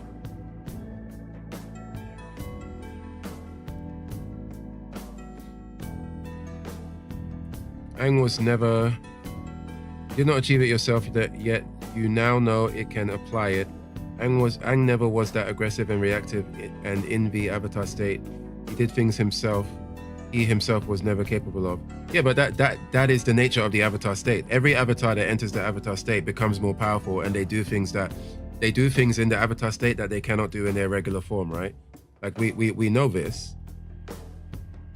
That applies to every avatar. But what I'm saying is that hypothetically, if Korra and Aang, or if Korra and whoever the avatar is, 5 avatars from Aang, if they both enter the avatar state, I don't know for sure if that means that the one that is 5 avatars ahead of Aang is automatically more powerful, even though that hypothetical avatar has access to more, has a higher tier of avatar state, because there are more avatars in the spirit realm or in the ancestral plane or whatever. I just don't know if that automatically means that, because of how the avatar state works, like, or how we see it play out. Do you know what I mean? I guess we will find out when the show airs, as they will only have Korra, I guess. Well, in avatar state, their power are the same. Yeah, that's the point I'm making. The knowledge is different based on incarnation. Yeah, I acknowledge that they have more.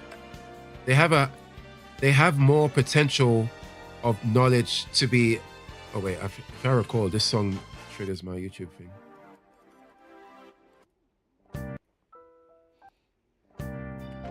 Yeah, I acknowledge that they have more knowledge. Like they have more avatars to obtain knowledge from. Knowledge such as, it could be about bending. It could be about, oh, have you heard of this secret bending called, I don't know, magnet bending or whatever, right? Like, or it could be history. It could be about people, about culture. Like, yes, I acknowledge that having more avatars to speak to allows that avatar to obtain more knowledge. But I don't know if that, I just don't know if it works exactly the same with when it comes to power, right?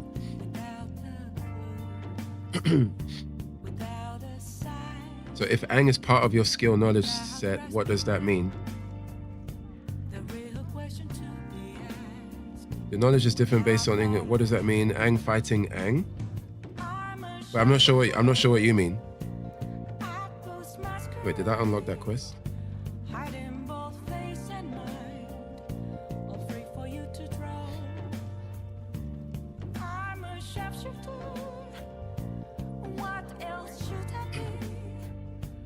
Okay. Special environment quest, yay. Proof of a hero, yay. Oh fuck, let's go. You said Aang versus Korra, but Aang versus Korra pre-loss of Rava mean Aang versus Aang. Okay, in the hypothetical, I'm pretty sure in the hypothetical of Aang versus Korra, we're assuming that they both have access to all the same avatars, no? Like that's the only way to conduct a hypothetical. You cannot conduct a hypothetical post Korra where she's severed the ties to the avatar state. Like, I'm guessing that when people say who would win between Aang and Korra, we're hypothetically assuming that they both have access to the same pool of what they had when they were the main character, no?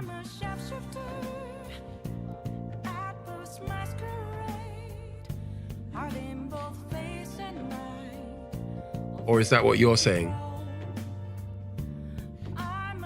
But Korra has Aang. Yeah, I don't know how exactly that would work, but it's just... Like, yes, Korra has Aang, but I don't know if that matters in a fight. Right? Because earlier you said that the avatar state is the same.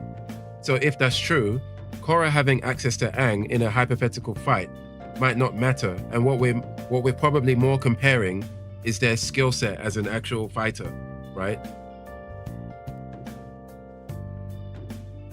That's the point I'm trying to convey, the power from the Avatar state. But earlier you said that the Avatar state is the same. It's going to be the same whether it's Aang or Korra, no? Like, despite Korra having access to Aang, but rather had one more knowledge saved when Korra...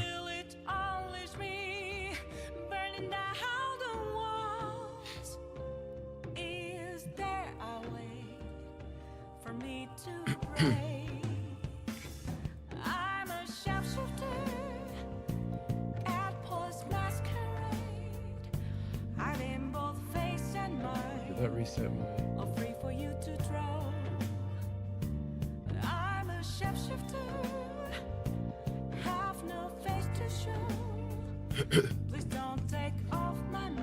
Yeah, I'm not entirely sure.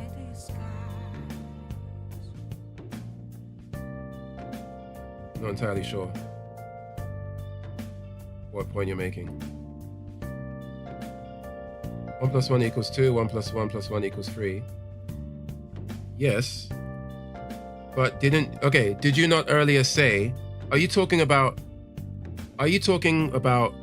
Korra and Aang both enter the Avatar state and they fight? And are you basically saying that Korra should win because she has a higher number. She has 3, whereas Aang has 2. Is that what you're saying? Why is my shit not auto-scrolling suddenly? It's annoying. Auto-scroll paused. Maybe that will fix it.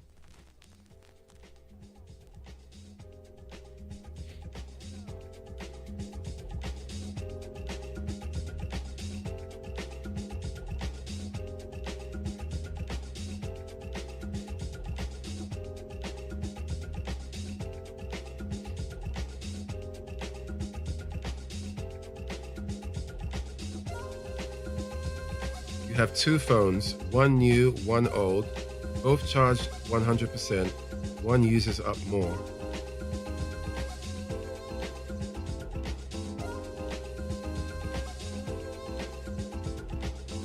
And so you're saying the one that uses up more is more powerful, or less powerful because it's burning through its power faster?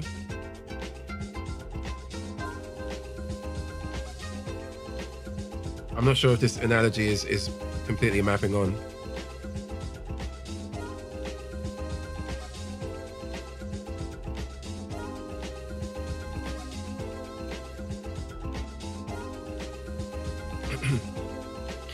The weaker one uses up more. The weaker, the newer one has technology applied to the technology applied to be energy saving. The weaker, the newer one had technology applied to be energy saving. Even if you put a new battery in the old phone, equalizing it, the newer will win. Like, I just don't think that you're using analogies in ways that we are not really sure that applies in the Avatar world. Like, I just don't know if it works that way. I understand your analogy, but it feels like you're assuming that the world of the Avatar and the Avatar state and how that works is like a complete one-for-one plug-in. Like, oh, with this analogy, you plug it into the Avatar and that's how it works. But I'm just saying that I just don't know if that's how it works. That's all I'm saying. I'm not even saying you're wrong. I'm just saying I don't know if that's actually how it works.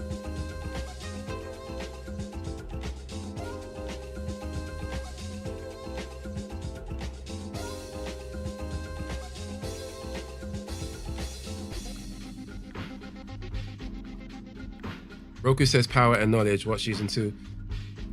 Sure, yeah, I can acknowledge that he says that, but I don't know if, like,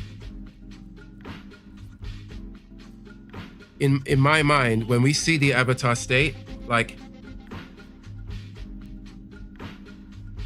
when we see the Avatar state, we're just seeing power happen.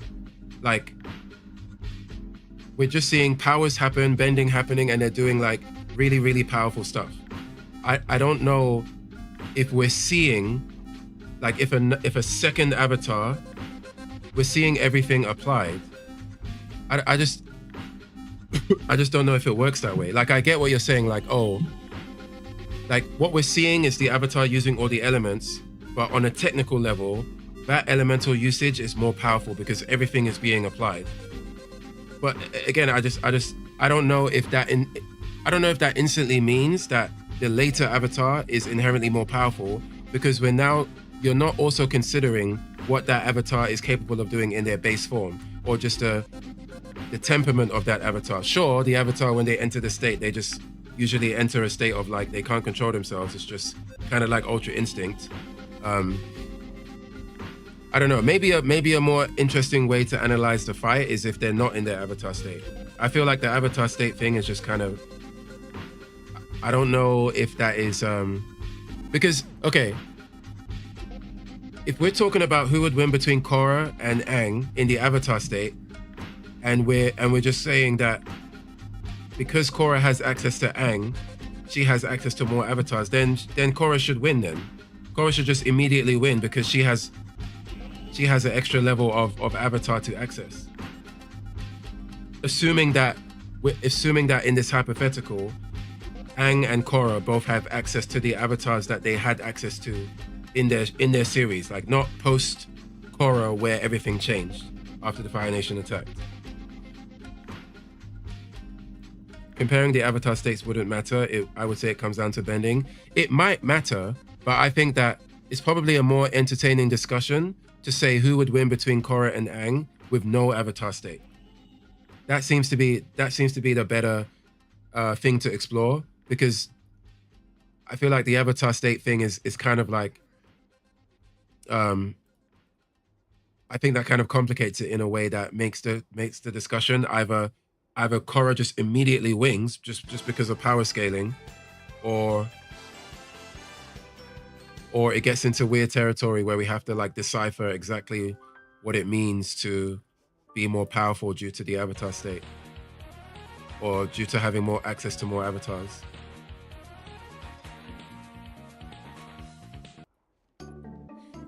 Fuck, why is this shit not auto scrolling on the solid? Not gonna lie, that's why I said I need to see. That's also why I said to see if I'm right, we need to see the next show. Oh, that's why that's A. Why B, why I said earlier to how I would see 3 hypothetical settings play out.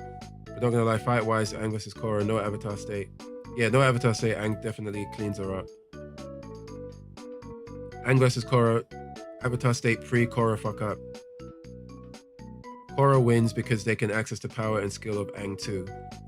Aang versus Korra after Korra's fuck up. Yeah, I think the discussion cannot be after Korra messed everything up.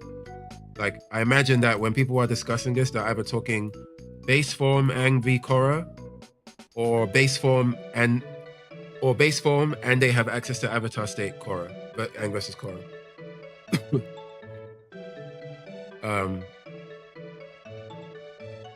But yeah, I understand that Roku said what he said in that season. Personally, though, if we're talking about option 2, where it's Aang and Korra enter a fight arena, and they both enter their avatar state, and Korra immediately wins because she has access to Aang, and Aang, like literally, Aang has one less avatar to have access to.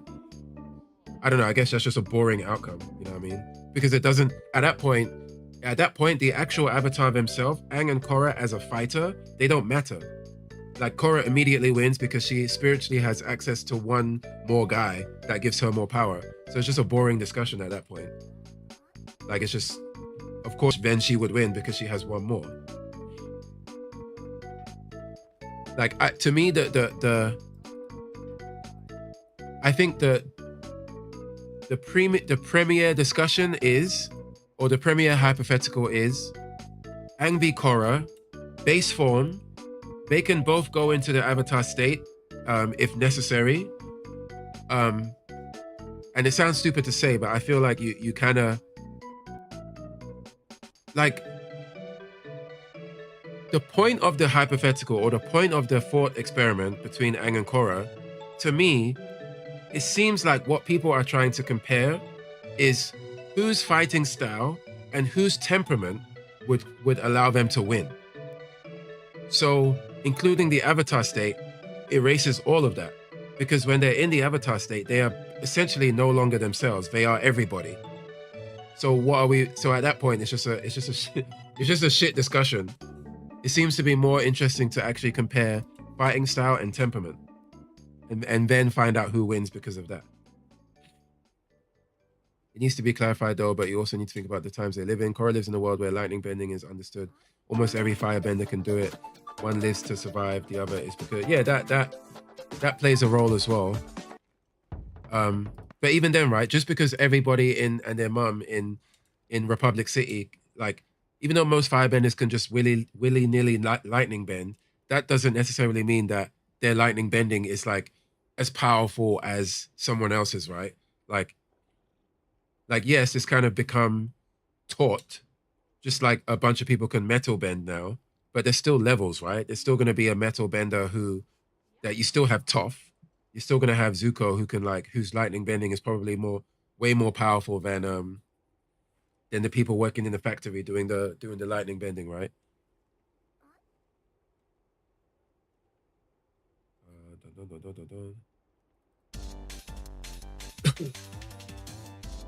Korra could at that point just spam lightning and Aang traumatized. No, Aang would just be reflecting that shit, right? But that would not be her personality. Even if that was like that, it wouldn't. Korra being able to spam lightning, I don't think is gonna have any.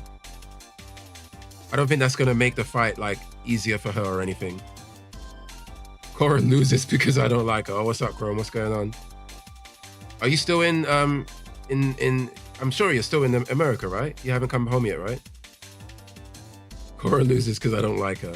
Yeah, I just think if Korra being able to shoot lightning is like, I don't think that matters.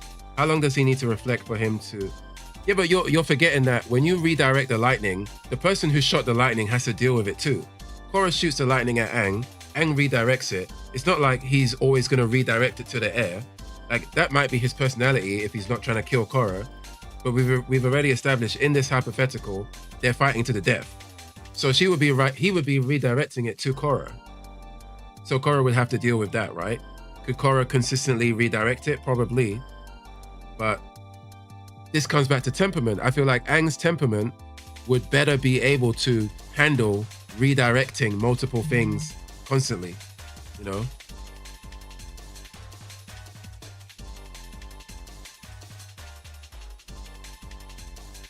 Certainly, you're here. Oh shit, you're still there. You're there with C4. When are you coming back?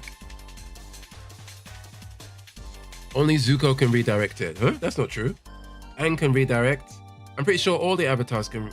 Well, I don't know. I can't assume all, but this goes back to the avatar state stuff, right? Like, I'm sure all the avatars can redirect because they could just access the knowledge of being able to redirect. Well, at least if they're in the avatar state. If they're in the avatar state, they can redirect for sure. But base form avatar might not be able to immediately redirect just based on the knowledge because they still need to learn how to redirect. Which Aang are we talking about? I'm assuming that we're talking about Aang in the original show, not adult Aang, child Aang. Like child Aang at the end of the show. That's what I'm assuming. The one who does not even think about killing and rather spares. No, but I think we again, in order to have this hypothetical like versus, we have to put them in a scenario where they have to kill each other or they have to fight until the other is incapacitated. Aang only learned to redirect. Yeah, sure, but that like, I don't think he needs to know how to shoot lightning in order to compete with Korra. Like, redirecting is a big deal as well. You're literally redirecting it back to them. Like, and it probably doesn't require as much energy, like power to actually do. It's just some Tai Chi shit. You're using their power against them. Korra can't redirect. I can't remember if she learned to I guess maybe she didn't do it in the show. We only saw Zuko redirect it, I'm assuming. No, Did Aang not redirect? Aang redirected. But true avatar state means if someone redirected, he has it. Sure. Wait, did Aang not redirect in the original show? I could have sworn Aang redirected someone, or was that Zuko?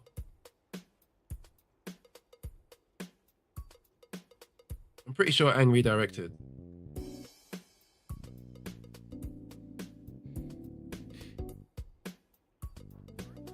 I'm happy to help anytime. Aang redirected against Ozai right before he element. Okay. I mean, yeah, you watched it recently, so you would remember. But also, Chrome, I don't know if even if the avatar, like, okay, let's say the next show with the earthbending avatar, yes, she has access to the knowledge of the previous avatars, one of them being Aang.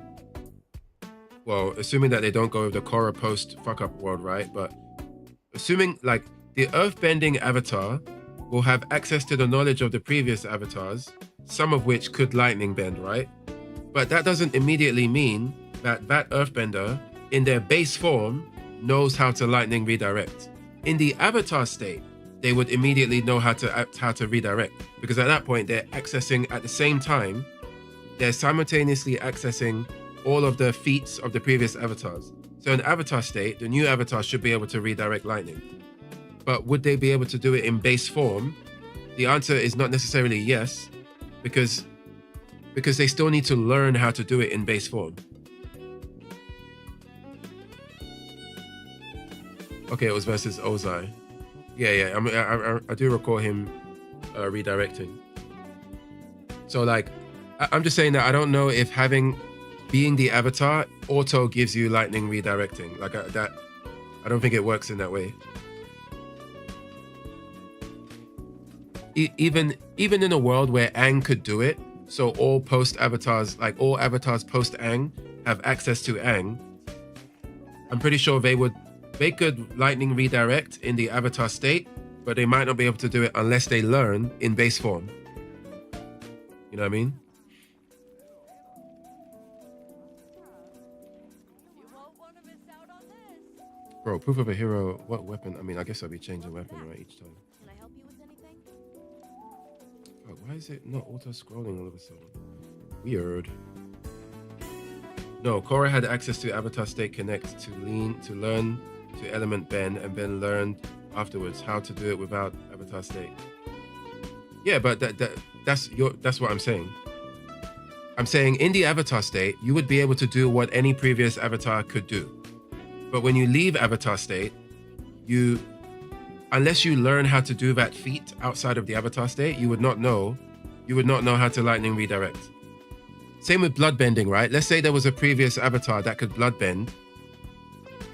The earthbending, the up and coming earthbending Avatar, in the Avatar State, they could bloodbend. But they wouldn't, unless they learn how to bloodbend, they wouldn't be able to do that in base form. Base form Korra should be extremely strong, despite me not liking her, because she was bred to be the Avatar since it was publicly known so early. Yeah. I mean, that's part of the discussion, right? They were saying that apparently there's a discussion about Aang versus Korra, who would win. And I think part of the discussion has to include like how they fight and their temperament and their personality. I think that's going to be involved in the fight somehow. That was to the yapping before. You yap 10 minutes, make a point. How do you? Oh, my bad. I'll cut down on the yapping. Got everything you need, dear? But yeah, like yeah, that's correct. Yeah, I'm pretty sure that's how it would work. Avatar State, you could do anything any previous Avatar was able to do. Base form, you would need to learn it to be able to do it. Like even if that's like entering the spirit world and talking to the avatars or getting a lesson from one of the previous avatars and learning it that way, like they would still need to learn how to do it.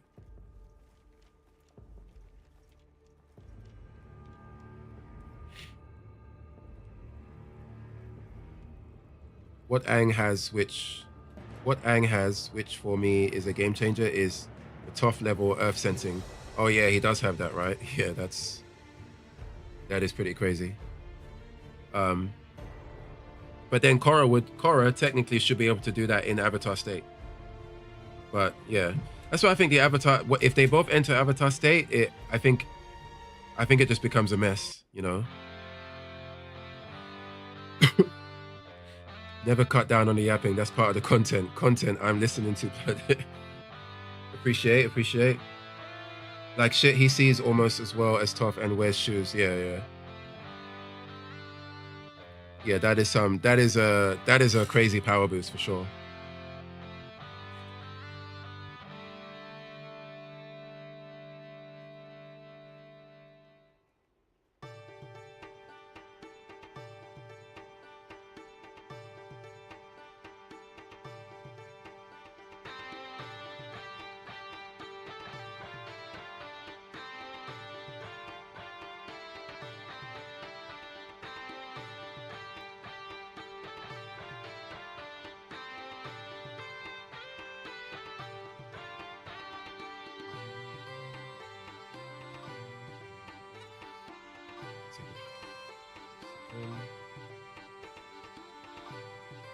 Sorry, I need to quickly send a message.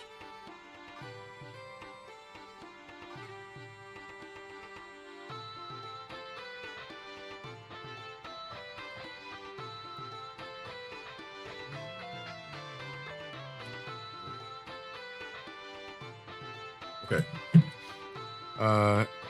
Like shit he sees, like earthbending, the bending counter to air. He mastered it and uses it more than airbending in the show once he has it down. Yeah, he does use earthbending a lot, you know. So neither know bloodbending. I thought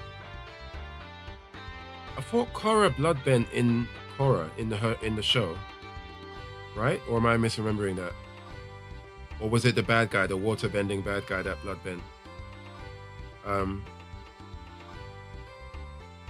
I don't think Aang knows how to do it. I feel like Aang is the kind of person that would learn it, especially from Kantara, right? I feel like Aang would learn it, he just wouldn't use it. Yeah, you see, man, yeah. Aang would learn it, he just wouldn't use it because he's Aang.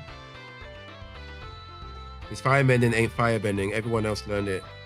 He learned it from the dragons. Aang bloodbend and the bad guys bloodbend in Korra. Aang bloodbend? Did he bloodbend in Avatar state? Aang knows how to blood. Oh yeah. But he did it in the flashback, right? I think there was a flashback with Aang bloodbending somebody. Aang used it in Korra in Avatar state to break out of it. Yeah, in the flashback. Yeah, I vaguely remember that. Aang used it in Korra in Avatar state. But that means he used it in Avatar state, right? Like we don't know if he can do it in base form. I would guess that he could, but I wouldn't be able to say. If I was saying, yeah, Aang versus Korra, Aang would just bloodbend Korra. Like he hasn't done it in base form, so yeah, if we ain't seen it, then he probably hasn't learned how to do it. You know.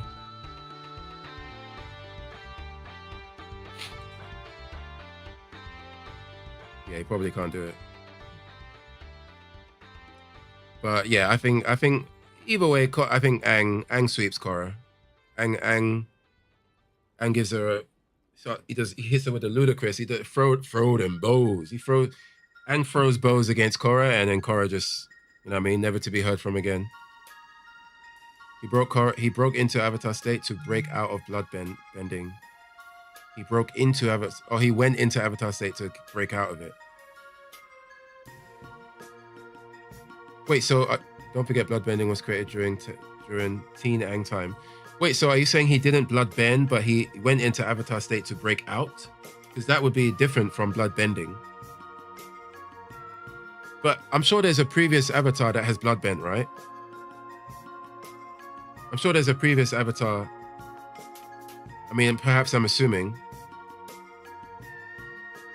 The fact that he knows how to use it means he learned it. Not if he used it in Avatar state, though. If he used it in Avatar state, that doesn't mean he can bloodbend in base form without Avatar state. Right? Like, we acknowledge that, right?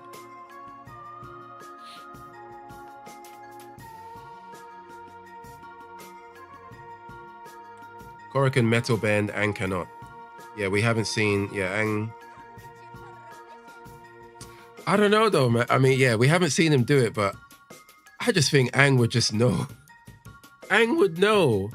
I feel like Aang would be like, oh yeah, tough. Like, oh, is that how you do it? Yeah, okay, cool. But I'm pulling it. That's headcanon for sure.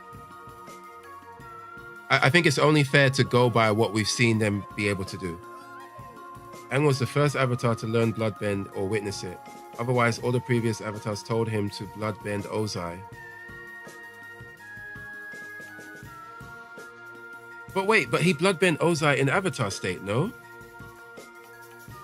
I think Aang would not learn. Yeah. I think logically, one would think that it's a safe assumption that Aang probably did learn bloodbending from Katara. But we just don't know for sure. I think that's all we're saying. Because if we start saying, oh, Aang probably knows how to do this, if we now take that into the fight against Korra, it's just a hot mess. Because we're like, oh yeah, Aang can probably metal bend, he can probably do this, he can probably sand bend. Like, I don't think the conversation becomes entertaining when we conduct it in that way. We can assume Korra can lightning bend, Aang can redirect, but all can redirect, else I'm sure you wouldn't be able to use it in Republic City. Wait, did we not see? Oh yeah, we didn't see Korra lightning bend.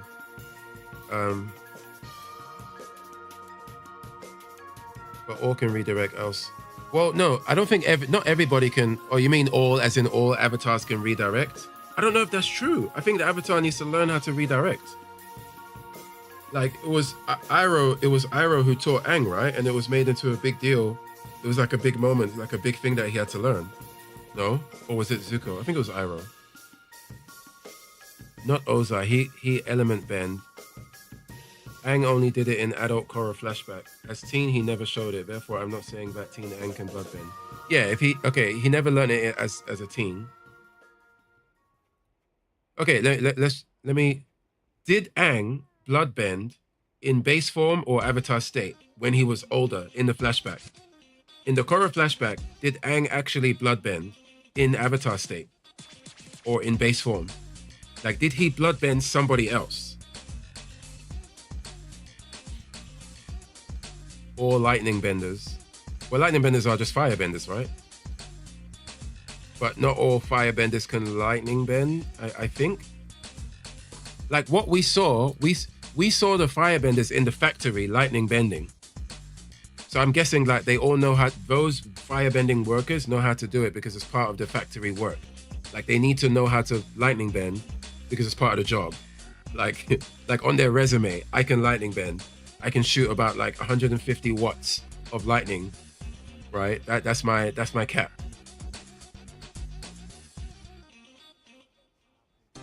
In Korra, it's hard to say. Maybe I just need to watch the scene again. Because if he bloodbend in Avatar state, then that doesn't mean that he can bloodbend in base form, right? Which I think we all agree with. Iroh taught Zuko. Who taught Aang then? Who taught Aang how to redirect? Was that Zuko?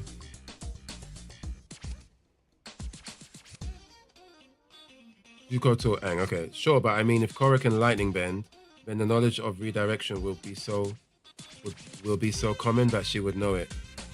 I don't know for sure, because it seems like redirecting seems to be a higher tier of technique than actually just shooting the lightning.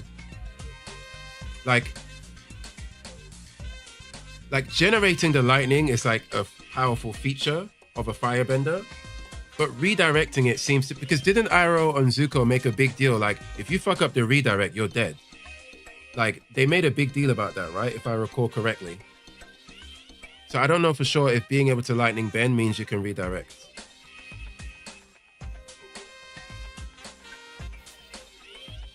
Zuko taught Aang. I think in Korra's world, redirecting lightning is a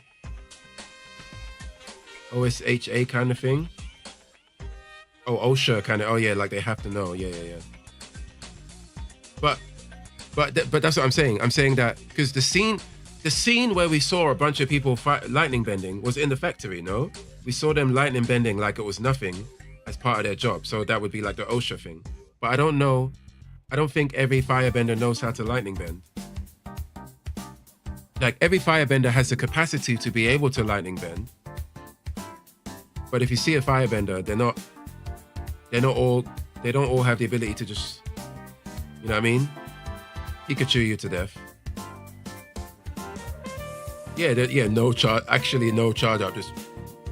Just, you know what I mean? No build up, no foreplay, straight lightning.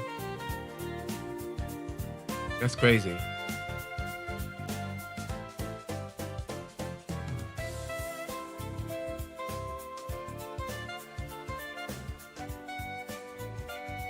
Working safety. Yeah, couldn't Ozai do it if it was possible? But I can't remember how the fight went. I don't remember if Aang shot lightning at him and then he just dodged it or didn't try to redirect. But yeah, I can see a world where maybe Ozai didn't know how to do it. Because again, they made a big deal about that technique. Like they made a very I recall Iroh was like, yeah, this is a big deal. Like not everybody knows how to do this. Well, the lightning bending from the fire dude in the show that sticks around did it, but it's not stated how long he had been working there. Yeah, I don't know. I do not know.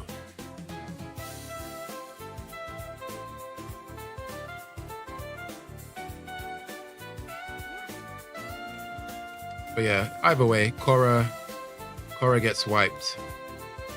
Korra gets wiped out. I think it is an interesting fight, though. It's an interesting discussion, especially if we're talking base form. If he did it as part-time because he broke on cash in the moment, then it might be a sign that most firebenders learn it. If not, then it's like it needs a lot of training. Yeah, I imagine it still is something that is trained. Like needs a lot of training. But it's one of those things. It's kind of like the issue with Boruto, right? Where Boruto characters are doing crazy feats that would have been a big deal in the original Naruto. But it goes back to the newer generation typically is, especially when they have access to a lot of the information from the prior generation, and then you mix that access with technology, and you're now looking at a group of people that just have a much greater potential to excel, you know? The bait here is crazy. What, the Boruto bait? Certified lightning bender equals forklift certified. I thought there was a Drake joke incoming for a moment. Even in Boruto, a big problem is the lack of threat, making the people soft and weak. Well, yeah, that's part of it, but like Boruto himself, I mean, maybe it's not fair because Boruto is like an ice cream sundae mixture of all the fruit baskets of overpowered protagonist power. So, I mean, there's that as well, right? Korra is going to have access to more skills and bending by nature of the era she's in. The Korra bait? You're making me defend Korra and I hate her. Yeah, no, I agree with you. Korra is going to have more access. Theoretically, Korra would have more access, but this is where, in my opinion, the discussion is fun to have, is because just because Korra has access to those things, she still has to contend with who Aang is and his temperament and how he fights and the kind of fighter that he is. And I just think that the kind of fighter that Aang is, if they are both in base form, Korra loses. Like, Korra's a hothead. She gets angry quickly. Like, she gets frustrated. Like, Aang is just way more... He just has a lot more mastery. Like, if it wasn't Avatar we're talking about, if we're talking about a different show, like maybe something like Dragon Ball, or the kind of show where, like, that kind of aggression usually gets the win, then we're having a different conversation. But we're talking about Avatar, which is like the premier show about patience, spirituality, you know what I mean? Breathing, seeing through things, like how you move. Like it's completely all of the aspects that make fighters in Avatar powerful. Aang has more of them than Korra does. That's why I think Aang sweeps her.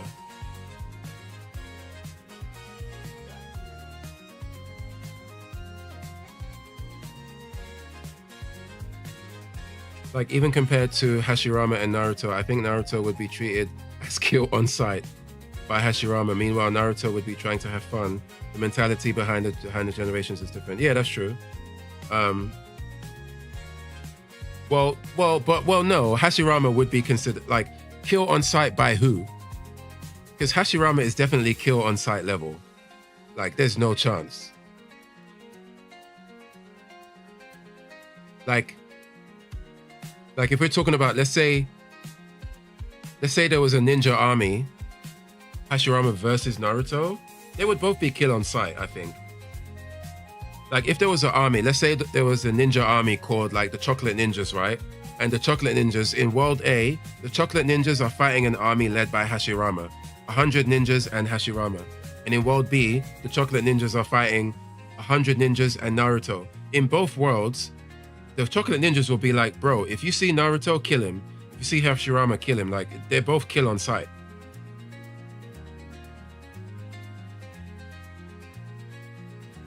Right? There's no way that they're not both... They're both equally kill on sight, I would say. Maybe Naruto a bit more, but that's because he's just busted protagonist, main character syndrome. But like, let's not forget, Hashirama cells are like the ultimate thing that everybody needs to have to be considered. Like if you're not Naruto or Sasuke and you don't have Hashirama cells, you don't matter, pretty much. Aang beats Korra villains. Korra loses to Ozai. I don't know about that. Korra loses to Ozai? I'm not sure about that one. I feel like Korra would punch up, to be honest, I think Korra would punch up Ozai. I feel like that's actually an interesting matchup. I feel like Korra's personality and temperament would be the perfect match for Ozai, and she would just punch him up. I think there's certain bending that she wouldn't even use, like she would just punch him up. I mean, fight-wise, Naruto is one to drag out fights. Hashirama was a higher to end wars, that mentality, I mean. Yeah, but you could be right there, but I think feats-wise, like what Hashirama and what Naruto are able to do, you would want them to be dead. You would not want them to be against you. Like you would want them to not be in the war. Like it would just be like Minato, right? The yellow flash all over again. Like didn't they say that about Minato? If you see Minato, no, it wasn't even if you see Minato, kill him. It was if you see Minato, just run. Like just run. Don't even try it. Just run on sight, not kill on sight. Run on sight. I think Hashirama and Naruto would be on that plane. It's either kill on sight or run on sight.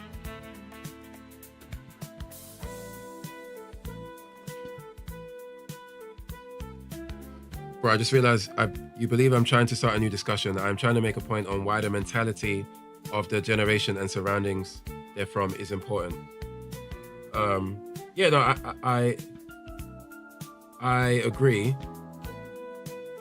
I guess I'm just like commenting on the status of whether Naruto and Hashirama would be considered kill on sight differently or equally, or if one of them would be and one of them wouldn't be.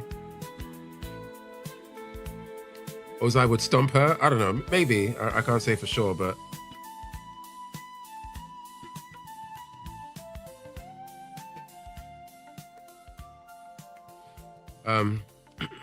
but I acknowledge that, yes, the mentality of the generation matters, but I guess my main argument is that even though I grant the mentality of the generations being different, I do not think that those differences overpower Aang's temperament and Aang's fighting style. Like I think Aang's temperament and fighting style and just the way he approaches stuff in general, I think for me that is the X factor that would make Aang win, regardless of the other benefits that Korra would have, given that she comes from a generation that has its own set of advantages. Ozai seemed weak because of Aang's temperament. Um, yeah, but then I don't know. Like, if I recall that fight, Aang Ozai got mashed up because Aang entered the Avatar state, right? And then he had to stop himself in the Avatar state to stop himself from killing him, so he could take his powers away, right? I guess the question is, do we think Korra could beat Ozai not in Avatar state? I think she could, but yeah, I think she could. Because I think her temperament, like let's say there was a ban, like Korra, you're fighting Ozai, but you cannot go into the Avatar state. I think her temperament would help her win.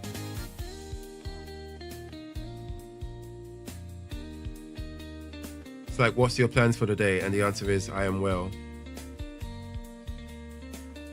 Ozai was strong. Then he saw Aang lightning view direct, and Aang shattered his worldview. Oh yeah, that did happen, right? But wait, wasn't there a moment where Ozai did something to make Aang go into the Avatar state? Right? I thought Aang like got hit by something. Didn't Aang get hit by something and then he entered the Avatar state against Ozai?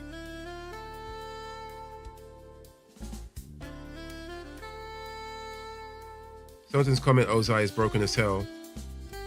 Oh yeah, and Ozai was buffed by Sozin's Comet, right?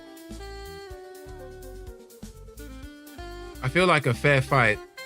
I still think even with Sozin's Comet, I still think Korra wins. Without it, she definitely wins.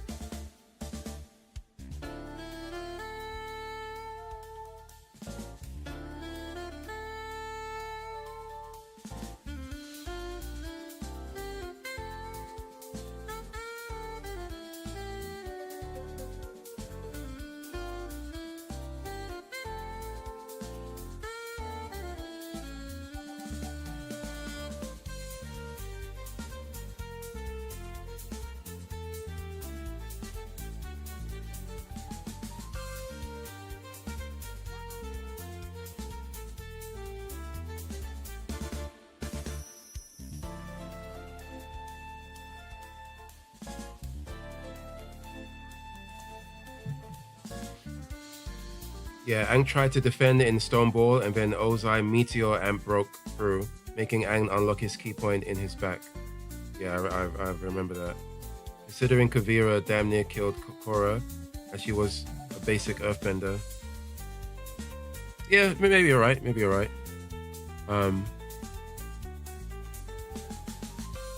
Again, I'm operating off fumes because I haven't seen both shows in such a long time.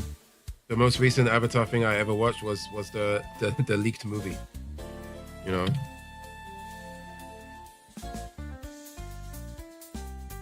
Ozai stomps no diff.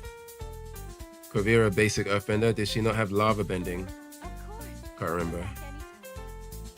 Yeah, I don't know. Maybe perhaps I'm just taking Seaman's word for it. I can't recall who had what. You know?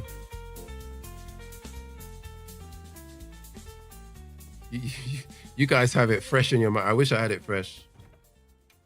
But right now, it's just, I need to watch it again.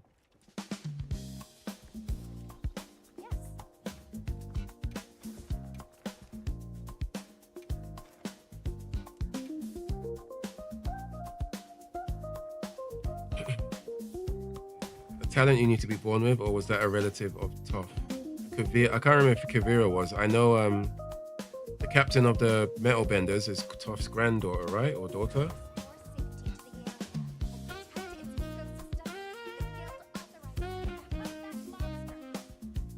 On it. What was I gonna do?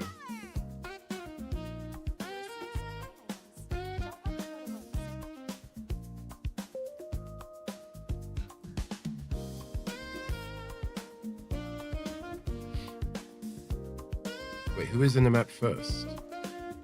Oh, Raydell.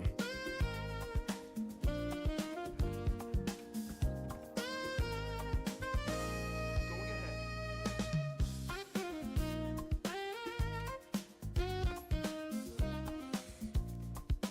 Oh wait, no, Kavira was the one before building the unbendable mecha.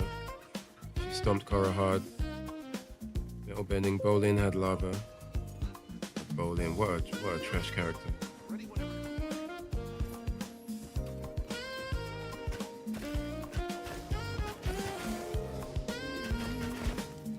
Yo, Chrome, are you still there? Fuck, I'll be getting hit so early.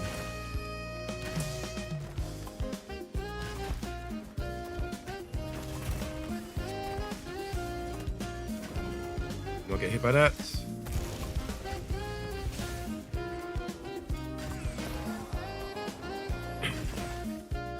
Combining boxing and dancing through earthbending. Man.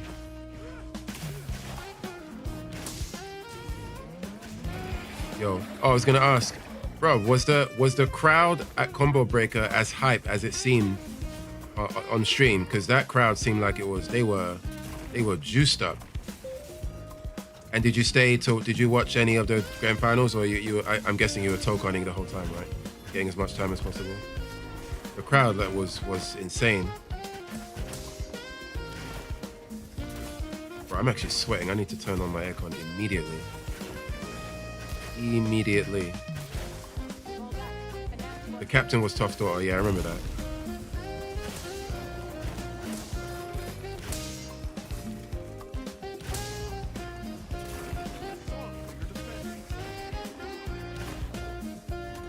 Joke.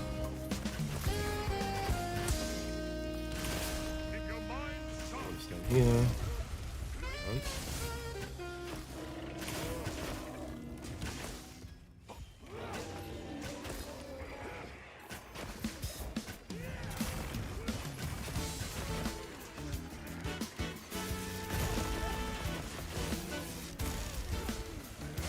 With the bolt of lightning, bro.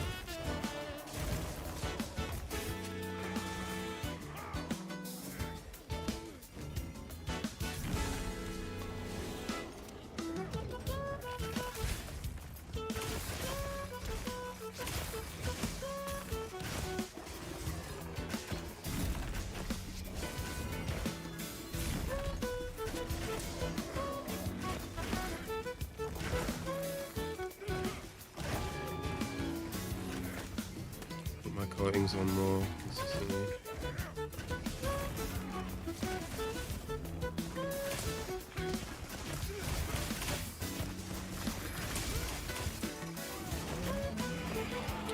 Should've rolled through that. Trash.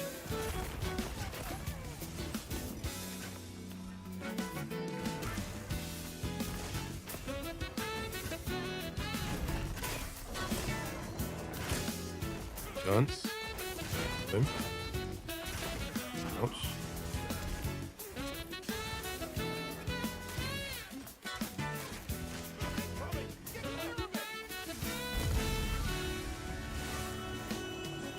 Is that out of range? Are you serious? No way that was out of range.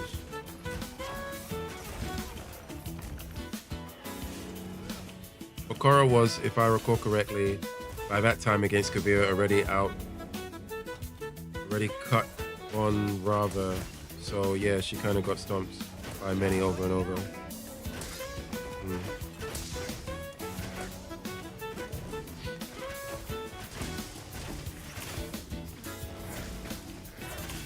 I do remember Korra having some, like the series, having some really good animated fights. So.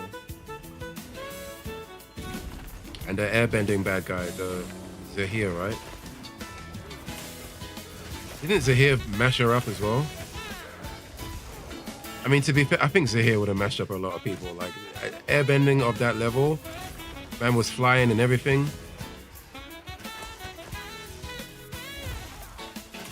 Fuck, I'm gonna get hit. Get out the sky, friend.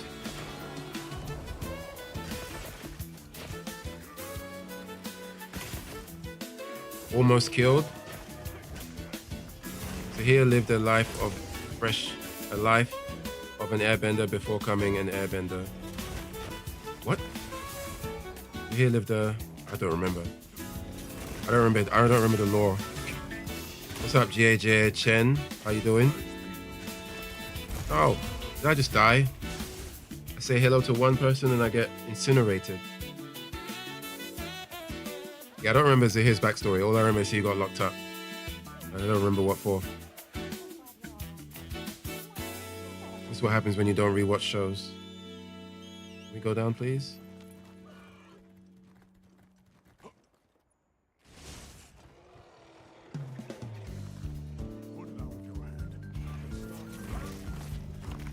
All right, let's do it.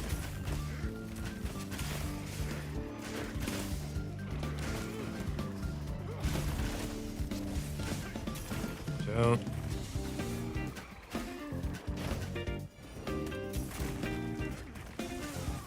Yeah, but he achieved airbending and enlightenment after giving up on the last earthly bounding factor, love. Oh yeah, I do remember that. Got handled by Tenzin. Did he? I don't remember. Able to fly without actively airbending. Yeah, that was crazy.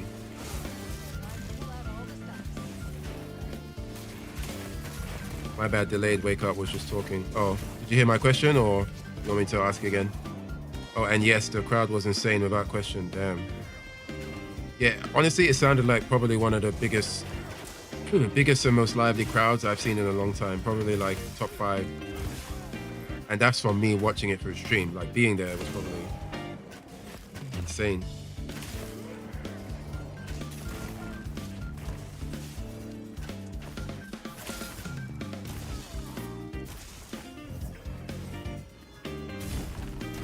So here straight up did what I always thought would be an easy killer, just vacuum everything, yeah.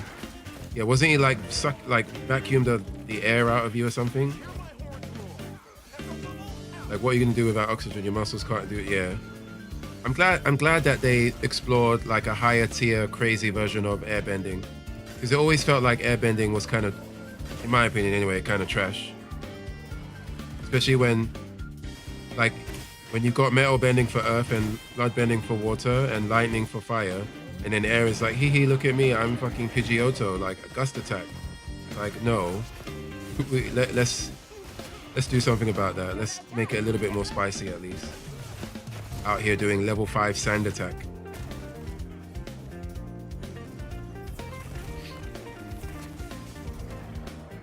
The Tekken crowd was resident sleeper, but the others were mad. Yeah, it seemed I'm sad that I really wanted that Zangief player to win SF6, either him or the kid, Hinao. That would have been good.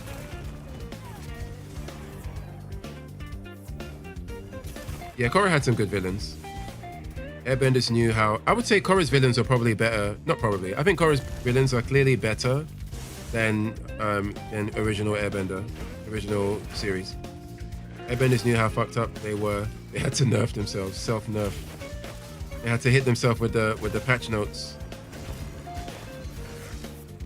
Tenzin handled free. Obviously, here's group by himself.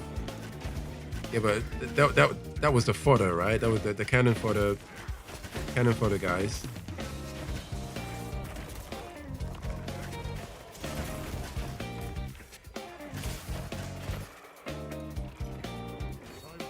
I'll never forget when I learned that. This is not. There's no way I'm beating this quest. I remember when I learned that Tenzin was voiced by J.K. Simmons. I was like, what the? This guy's everywhere. Went from J. Jonah Jameson to the guy from Whiplash. Found himself an Avatar. He's Omni-Man. Everywhere. It's the GOAT. Wolf Dunas here? Oh no. Oh no, man. Oh no, man. Get him out.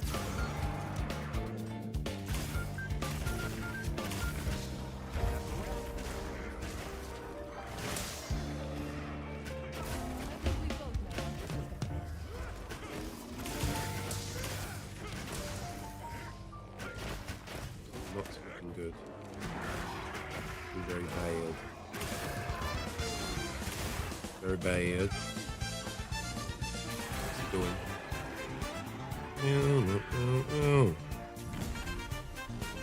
Should not underestimate Tenzin though. I was trained to be the one to rebuild the Air Nation. Yeah. I mean, that is true. That includes Zahir. Oh, the free was also Zahir. I wish I remembered, man. Fucked up childhood. Yeah, that's a lot on his shoulders. Definitely a lot. Wow, I got belly. I didn't even know he was doing the belly flop. I thought he was just showing me his shiny colors under his wing, but that was actually an attack. Not good.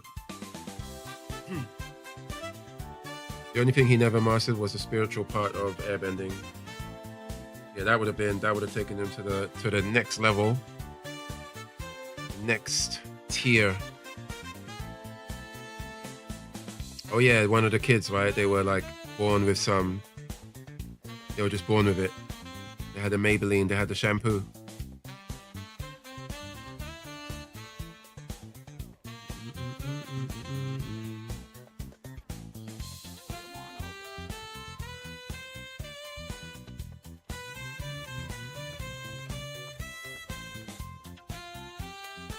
Let's give that another shot and let's play actually a little bit better.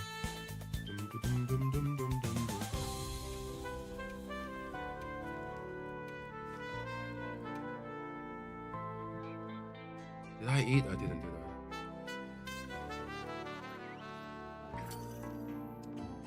Stupid.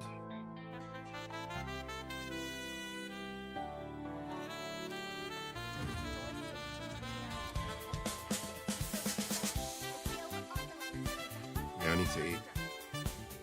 Let's try that again. They applied a lot of modern problems in Korra, which made sense, but ruined the traditional aspect of Legend of Avatar Aang.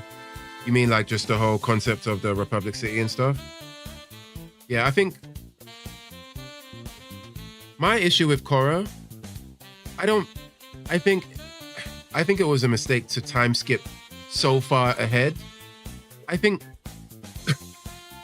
what they should have done, rather than going straight to Korra like 100 years later or whatever, however long it was, I think there should have been another series with Aang as like slightly older, and there should have been another story with Aang and the crew.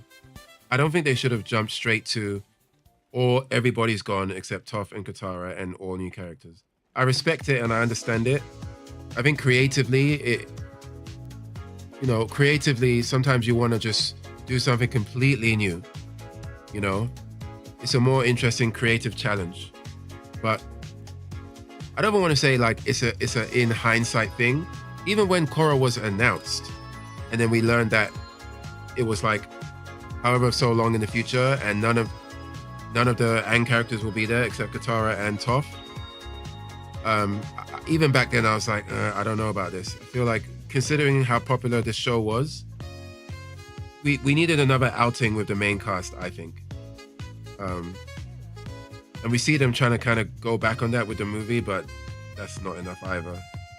So I think Korra would have been fine as like the third series after a second outing with Aang and the crew, in my opinion. Did you put your aircon on? No, I didn't actually. I need to do that. I need to do that immediately. I'm actually sweating.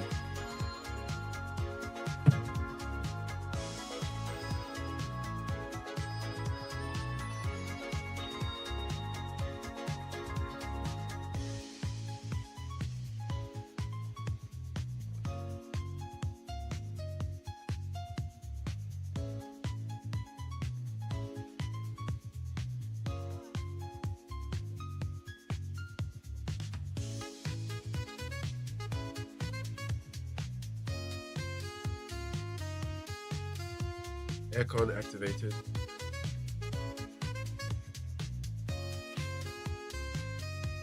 She's sweating, bro. Korra was not that big of a time skip though, but for the next, I think it would make no sense for a short time skip. Like I want to see a world overtaken by spirits influence and how bad Korra fucked up with the. Yeah, I think. I don't mind how I don't mind however many years they go ahead in the future for the new series. But Korra was a big time skip. Everyone's dead. Everyone out. Yeah, everyone was dead except Katara and Toph. Like, it might not have been. I mean, I think it was a long time in numerical years. I think it was a long time. But even if you say it wasn't a long time years wise, it's a long time in the sense of 80% of the cast from the first series are gone. Like, so it's definitely a long time in that regard, in my opinion. Like, I just think there's so much more that could have been explored. Oh, what's up, C4? So is earthbending the worst ability to have? I've been listening intensely, and it sounds like earthbending just gets clapped by any other bending type. Absolutely not. I mean, there's definitely, like, earthbending is most weak against air. But even then, right? This is a little bit of headcanon, but even saying that, air is a counter to earth, more so on a, like, elemental realm where, okay, if you need to be on the earth to actually earthbend, an airbender can, like, take you off the earth and can move you in a way that can hinder your earthbending in a very frustrating way, right? So an airbender is more likely going to beat an earthbender. But the kind of show that Avatar is, a lot of it is going to come down to technique and where you are and how one utilizes their techniques. So I don't think it's a matter of it's not a matter of airbending always beats earth, or any bending always beats any other bending. It's not really like, even in Pokemon weaknesses, right? Like sure, fire is super effective against grass, but that doesn't inherently mean that a fire Pokemon is always going to beat a grass Pokemon. It just means that it's probably going to happen more often than not, or there's an easier chance for it to happen. I think earthbending is the strongest because of Toph. Yeah, I think, like, earthbending is my favorite because of Toph. Yeah, like, Toph just ascended that shit. Yeah, but industrialization took 50 to 100 years, depending on the country. Firebend without air. I mean, yeah, but I don't know if they speak on it in that level of detail, right? Like, the oxygen is helping us to, I don't know, maybe they did, I can't remember. But yeah, no, earthbending is definitely not the weakest. I think all of them are very strong. Prior to Korra, I felt that air was the weakest. I still think if I was forced to choose, actually no, none of them are the weakest, I don't think.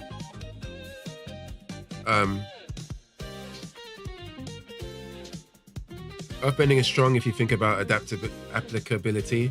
Yeah. I mean, they can all be applied in a variety of different ways. But Earth has more water on it. Even that seems like a bad move. Like, could a water bender bend lava as it's liquid? They can. There are lava benders. Lava benders are... Wait, aren't lava benders like using techniques of earth bending and water, right? Right? Wasn't that the case? But C4, the way it works in Avatar, you cannot... Just because Earth has aspects of water, doesn't mean you can immediately lava bend. Or it doesn't mean you can immediately lava bend just because lava is liquid. Like, water bender is quite rigid in the way the system is. Like, most water benders can only bend water. They can freeze the water, they can manipulate the water. But just because something else has water in it, doesn't mean the water bender is fully able to manipulate that thing, right? So let's say a tree had a lot of water in the tree. The water bender wouldn't be able to manipulate the entire tree because the tree is still, that would be more of an earth bending thing. So it's quite, the rule set is quite well thought out and quite detailed in how it works.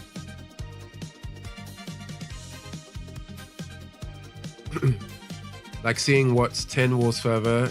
Yeah, no, you ain't fighting that. Lava benders are rare. Toph does not metal bend. She bends the impurities in metal. Yeah, but it's essentially like that's how she bends the metal, right? So it's a water bender can just adjust the temperature of the water. So an earth bender learning to bend the temperature of their earth would mean he can vibrate it so fast it melts. Yeah, sounds possible. Sounds possible.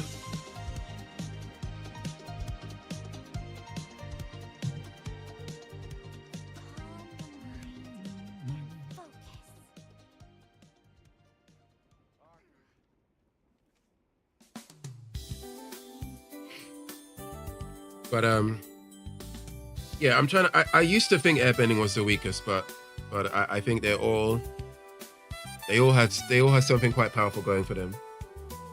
I mean, you could argue waterbending is probably, like, at its highest form, waterbending is probably yeah,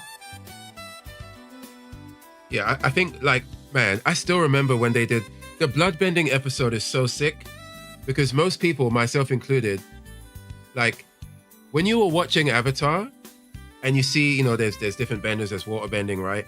Most people, well, I can't say most, but there are people who are like, couldn't a water bender bend the blood in your body? But most people are like, well, this is a Nickelodeon show. They're not going to go there. They're not going to do that. And then they did it. And it was a sick episode as well. And it's really powerful. Like the same way that the way you imagined it is basically like that. Maybe not as gory, but yeah, I think waterbending is like, if you gun to your head and you were forced to choose what is the strongest, or you're forced to argue what the strongest could be, I think water is in the conversation. I think even me as a hardcore earthbending fan, you know what I mean? Okay, I see. So earthbending doesn't work on 70% of the actual earth. That seems low-key kind of weak. You could insta lose a stage select. On stage select, it still does work because, like, at least in the original series, the way where people are fighting, they're usually fighting in a place that just has earth that you can bend. It doesn't have to be like raw dirt and mud and rocks. Like it could be like the bricks. Like let's say they're fighting in a castle or like a temple. Like the earthbenders can like use the tiles on the wall and fling them at you. Like you like if you're fighting in a building, earthbenders can do a lot. Like, or if you're fighting outside, they can, like, there's a lot of places where they can do a whole lot of stuff.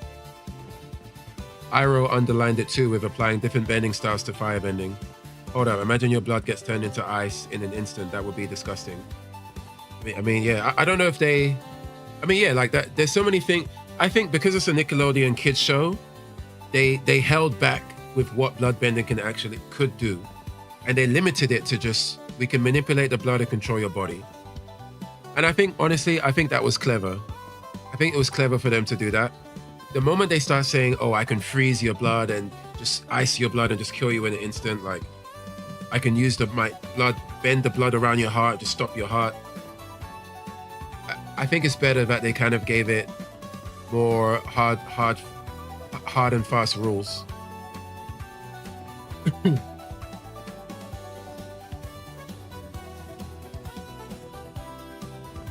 Ice expands, bursting all your vessels. Yeah, if it was a more darker show, I think we would definitely be seeing stuff like that happen. Let's raise the water temperature in your body and slowly cook you.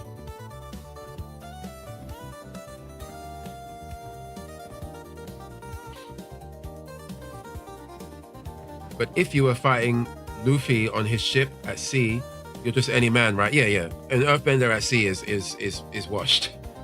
But every other bender could do something, right? Yeah, no, that's true, yeah. A waterbender could do something, fire and air. So yeah, an earthbender would be limited in that sense for sure. But yeah, that would just be part of the matchup, like how the environment plays a part in Avatar. So yeah, in that specific instance, yes, an earthbending has like a bigger disadvantage, but ultimately that disadvantage will not be present at all times. I mean, did Toph not literally bend the ground out of the sea? Yeah, but that's Toph, right? Like, yes, theoretically, technically, yes, an earthbender could do that, but that's going to depend how powerful the earthbender is and how deep the earth, like, yeah, how deep the earth is into the actual sea, like how far they can actually reach it. Like the average earthbender is not going to be able to, like if the earth level is very, very low, deep in the ocean, the average earthbender is not going to be able to bend it, right? They're just not that powerful enough. The Avatar could do it, maybe in Avatar state, and Toph, but that's it, right? So you expect an average Earthbender on Luffy's crew? Yeah, Luffy's crew would have like, the Earthbender would be like Zoro Sanji level. They'll be one step below Luffy or any bender on the crew.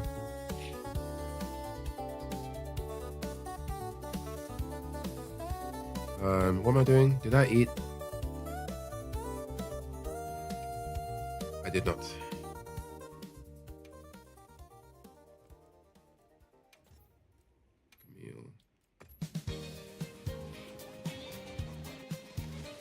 You heard it here first, guys. Luffy just average. No, not Luffy. I mean,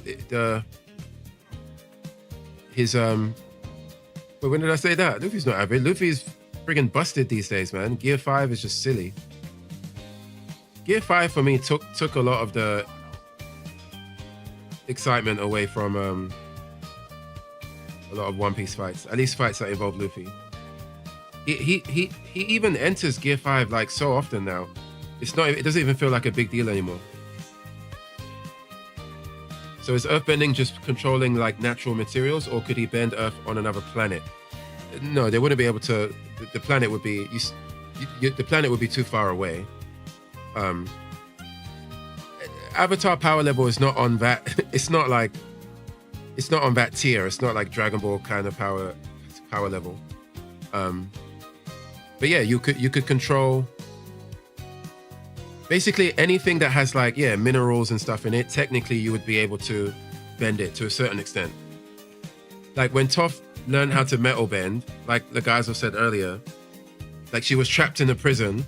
Because, okay, in Avatar, for the longest time in Avatar, the way to like trap a bender, an earthbender, would be to put them in a metal cage, or like put them in prison, surround them with metal, right?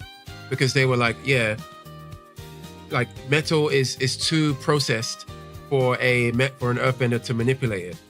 And then there was an episode where like Toph is trapped in a prison, and she's like, listen, yeah, I'm the fucking best earthbender in the world. There must be a way I can manipulate the minerals in this metal and bend it to my will. And she just does it. And then from literally from that day on, she's the best earthbender, and she's an earthbender that can metal bend. So I think when you add metal bending to earthbenders, like it's even more high level because of so much more things that they can manipulate.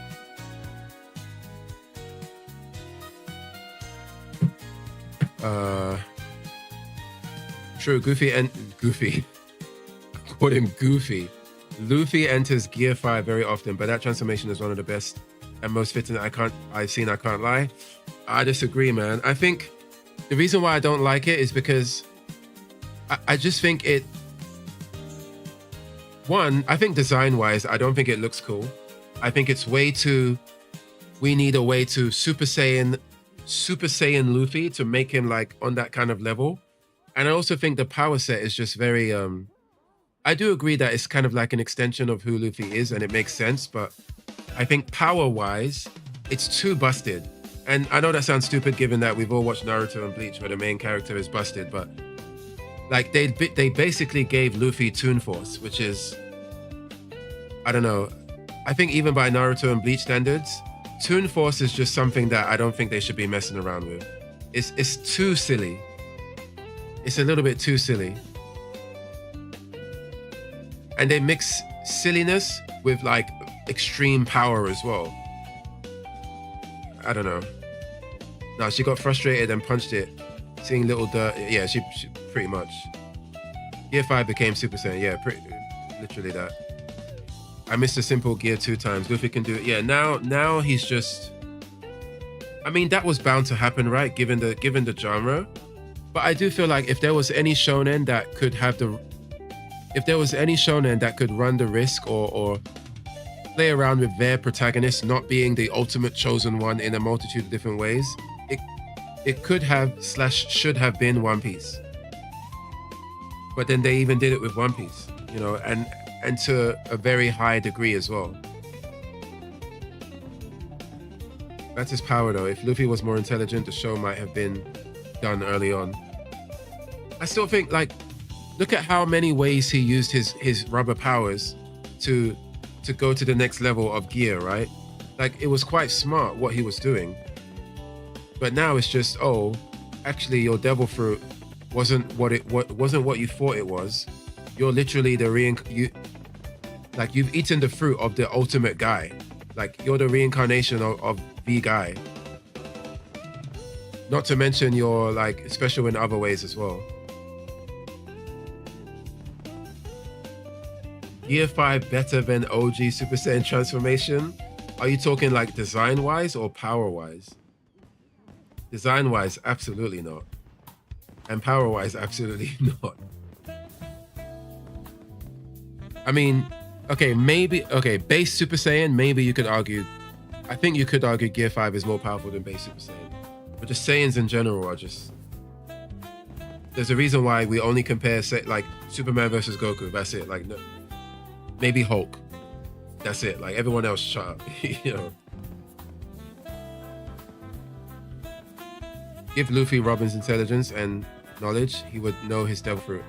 But there's one devil fruit that can easily beat Luffy, I think. Bonnie, she just needs to dream, believe she can wreck Luffy. Yeah, but then they do the whole, you can just do the hacky thing, right? Like, oh, yeah, somebody's got this busted devil fruit that in any normal circumstances should beat anybody, but Haki. Like, but Haki though. But when you got conquerors and when your Haki ambition is so high, certain things just don't apply. Like, that's the problem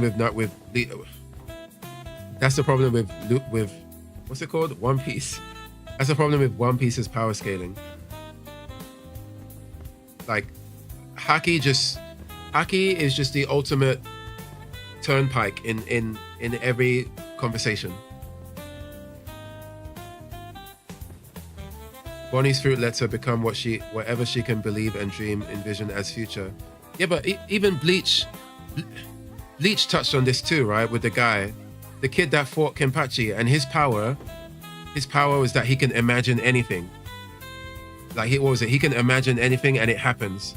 And then the way he lost was that Kenpachi made him imagine losing, or he made him imagine somebody else stronger than him. And then when that character imagined that, they just died, right? Yeah, but that person was not main character. Yeah, but neither is Bonnie, right? Bonnie's not the main character either. Oh, Maram, what's up? Been a while. How you doing? How you doing? How you doing? How you be? It's been thousands of years. It's been an extremely long time. How I've been? Not too bad. Just sweating in super duper sweaty hot Taiwan right now. Fighting monsters and shit. How about yourself? Still streaming here and there? What you been up to? Yeah, if Luffy was not main character, the Marines would have ended him. I'm guessing you're saying. Then and there after eating the devil fruit. Yeah. I mean, main character there's no getting around the power of the main character. I've lived 100 lives in that time. That's a whole lot of lives. What you been doing during them lives? Gear 5 being OP is more of a symptom of the anime having power creep than anything. I agree to an extent. I think you can have power creep. Power creep is always going to happen, but not all power creep is created equal, right? Like, what Luffy can do with Gear 5 is there is a world where Gear 5 was not what we have now. And Gear 5 could have just been another power-up that just makes Luffy stronger. But this form of power-up that Gear 5 is, there's a reason why when Gear 5 first came out and everybody was saying, bro, it's Toon Force. It's like Looney Tunes stuff. And Looney Tunes like Toon Force, the meme is, that's the most powerful shit because it's just a joke. Everything is a joke. Tom and Jerry can get squashed by, you know what I mean? They can get squashed by a boulder and the next episode they're fine because they're cartoons. Like, Luffy's doing that level of stuff. I gotta know, what's the bottom 3 bending elements? Well, there's 4 like main elements and then there's like offshoots. Bottom 3? I think a bottom 3 would almost be like it would almost be meaningless because they're still all it would be like whatever is number one is like 90% powerful, and the bottom three would each be like 80 to 85. They would still be really, really strong.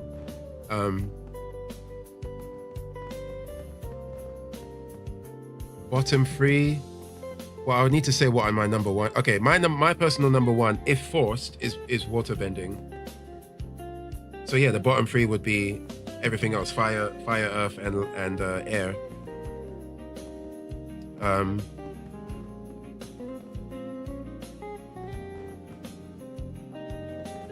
I want to say, if I was to order them,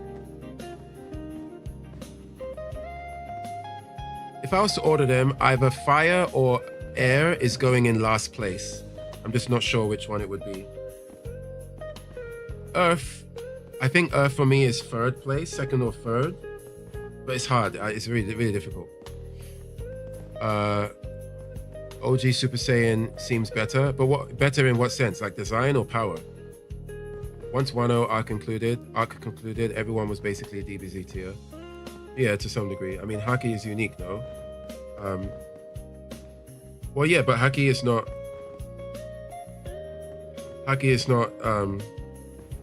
Wait, what is that statement in reference to? Sorry, I'm sure it's in reference to something, but I can't remember. And Toon Force for a personality like that is so fitting. I think I agree with you. For his personality, it makes sense. But I think what I'm saying is that I agree with you that ultimately Luffy would have always gotten stronger. He always would have gotten some kind of power boost. I just think that making that power boost in the form of Toon Force, I think is just it's too much, to the point where what they need to start, what One Piece is already doing, right? It's like they have to make, because Gear 5 is so powerful, they have to make weird arbitrary ways to why Luffy is for some reason not in Gear 5. Either he's tired or he's just not there, or there's something happening where he's just temporarily not able to do Gear 5. It's kind of like, you know, like when they would write Superman comics, right? And they have to find unique ways to challenge Superman. I think that's the risk that's the problem that they risk running into with something like Toon Force, with Toon Force-like powers. It's like he's so powerful, you now need to be very careful about why is it that in this situation, Luffy cannot use Gear 5 or he's not there. Like, I don't think that's a good thing. It's already hard enough to write a battle manga, and now you need to worry about finding ways to circumvent and make it so that the main character is struggling. Because by all intents and purposes, Luffy should just enter Gear 5 and he's washing most people. He's destroying most people. So they have to find a way to make that not be the case. I didn't know there was 4 at the core. I guess it's just a tier list then. Yeah, something like that. But then there's like offshoots, right? There's like blood bending, which is an offshoot of water bending. There's lightning bending. There's lava bending. There's different stuff. Lava, air is number 2. Oh, you said design? Yeah, I think OG Super Saiyan. But OG Super Saiyan is just...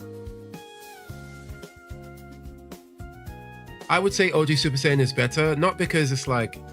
I'm not making the statement because it's like objectively a better design or anything like that. I think I would put it above Gear 5 in the sense of... Like sometimes when you have all the bells and whistles doesn't mean it looks better, right? Like Luffy Gear 5 just has a lot going on. And I think the simplicity of Super Saiyan is just... I just think it's just more effective and more appealing. I think that's the right word. For me anyway. On an element level, surely it's air, water, fire, earth. Unless there's rules I'm missing out with bending. To be fair, I could understand why somebody would say earth in last place. I wouldn't be mad if earth is at last place, even if it's just because earth has one major scenario where the majority of earthbenders would be at a disadvantage, and that would be if you're fighting at sea, right? But I would personally put water above air because of blood bending. Like, okay, when we're talking about the elements, we have to include their offshoots that they're capable of. So when we say earth bending, we have to also include metal bending. unless we're making a different category for, let's just talk about the base elements. Let's not talk about the upgrades if you train hard in that element, right? If you include the upgrades, I think the tier list is different. But if you're only talking about the base form, then yeah, I wouldn't be mad at somebody putting Earth last place.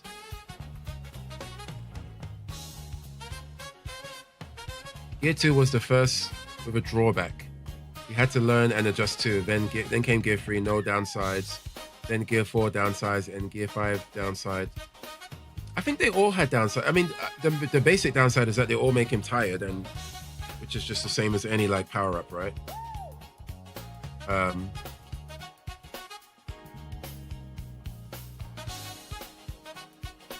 But yeah, Gear 2, 3, and 4 were more. I think they were more creative, and I also think that like villains that fought Luffy still could go toe to toe with Luffy. Like he would enter his new gear, he would have a moment where he's mashing them up, but then the villain would still be able to keep up. The villain would unlock a next form or whatever, right? But with Gear 5, that doesn't happen. Like so far, nobody is challenging Luffy in Gear 5. So he has to, it's like, oh, I can only do it for 5 minutes. And then he shrivels up like a raisin. I thought some forms drain his life expectancy. Did they say life expectancy? I can't remember about life expectancy. But that even if that is the case, like that's not going to have a tangible effect on the manga, right? It's like, or on the show. It's like, yeah, on paper, if I use this, I'm shortening my life, but I'm still the main character and I'm still going to make it to the end of the series. I'm still going to find the One Piece. It doesn't really matter, you know. Gear 5 turns him into an old man. Yeah, he gets like a limited time. But I'm saying like when he's in Gear 5 and he's fighting, they have to find like unique ways to make him not just completely run over the opponent. Okay, that's fair. I don't know the branches that come from the base elements. Yeah, it's air doesn't have branches, but air just has like a higher level of technique. Like what is the technique called when the one that Zahir did, like the air thing, the manipulating your oxygen in your body? There's that. There's metal bending for earth. There's blood bending for water. There's lightning for fire. And then you got like these kind of other tribal offshoots, like the sand bending and the lava bending and stuff. Oh no, the life expectancy was the Magellan poison thingy. Yeah, maybe that was it. Sucking the air out of your body seems more broken than blood bending. Yeah, I think, yeah, technically, yeah, I agree. Like, sucking the air out is more of an insta-death kind of move. So yeah, like, that's why it's hard. It's hard. Like, they all have, I guess, air and fire, no, air and water have the highest capacity for just insta-death. Like, I can just kill you. So, air and water, by that logic, has to be in the top two. Fire does not have that.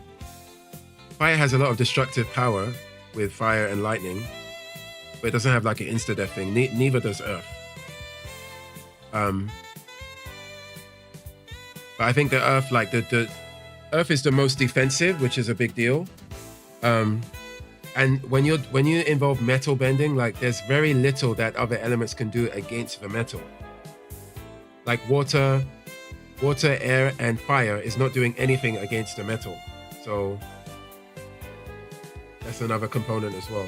Like neither of the others have that. You know, water's got healing, but like it's not like instant healing where you get mashed up in a fight and then you just quickly, you know what I mean, mega potion yourself and then you're back in the fight. It doesn't really work like that.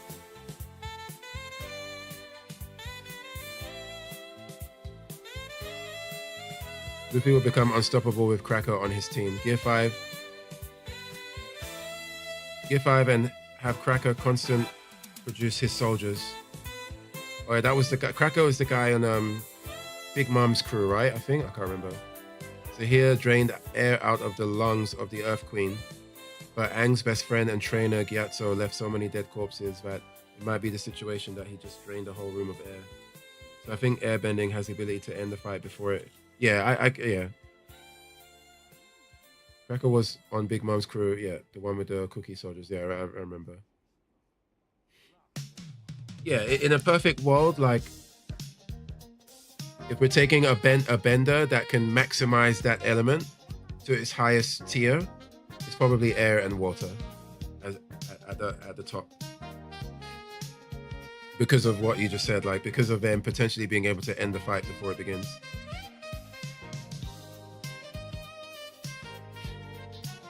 But they balance that by, at least in the lore anyway, they balance that by not everybody being able to do that, right? And isn't it the case that blood bending, you can only do it in the full moon, right? I'm pretty sure Avatar, I mean, in Korra wasn't there a way around that or something? But originally you could only blood bend on the full moon because the extra gravity allowed the water benders to tap into it. The first one only did it in the full moon. But the Korra ones were trained to do it without, oh, okay, yeah, there you go. Psh, fucking hell. Just upgrading them like crazy. Can't you just burn the metal, to be honest? Like, maybe some fire could, but not all fire, right? Like, I could imagine that, yeah, perhaps there is a really powerful firebender that could melt the metal, but you would need to be like a really, really powerful firebender, right? To actually melt the metal. Yeah, perhaps Azula with her blue fire. But no, there's definitely not all the metal benders would be able to do that. Or not all the firebenders would be able to do that. Absolutely not. Absolutely not.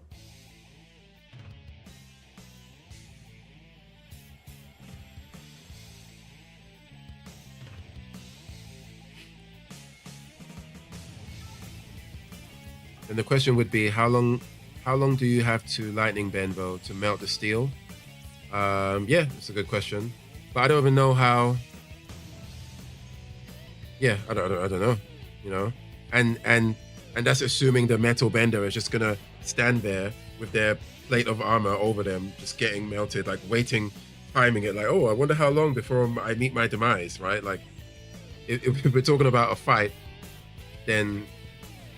But yeah, I guess like it's a good scientific question. Like how do we know? Like if metal is just there, and we're trying to see how long it would take for the lightning to melt it. Yeah, that's one question.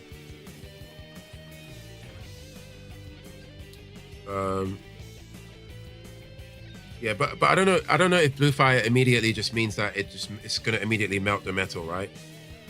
Because there's different kinds of metals that are going to melt under different temperatures. The explosion benders. Oh, that's the guy that had from the laser beam from the eye, right? Yeah, maybe the third eye tattoo guy. Yeah, I could see that, like blasting a hole through metal, like for sure. Yeah, I forgot about those guys. But we've only ever seen one of them, right? In Korra, there was another one. Wait, wasn't the only one in Korra? I remember. Was there an explosion bender in the original series? Oh wait, no, I remember there was an explosion bender. I remember Sokka. I remember. Yeah, I do remember. Did the one in the original series also have a third eye? Can't remember. They had a third eye? Okay. Yeah, I do remember that now. So we've seen two of them. But yeah, they're out there. Explosion benders. That's funny.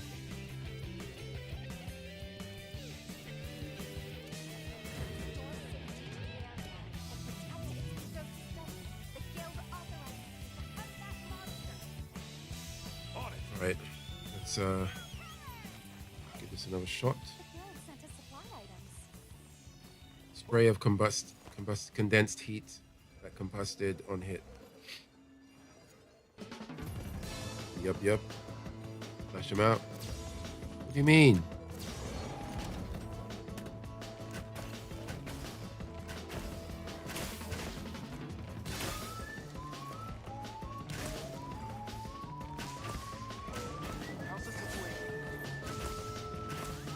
Sokka beat him. He put like a tin over his head, right? Or something. Oh no, that was the way they beat him in Korra. Fuck. I remember the way somebody beat him is that he was about to do the explosion and they put... Oh wait, no, somebody metal bended over his head, no? Somebody like...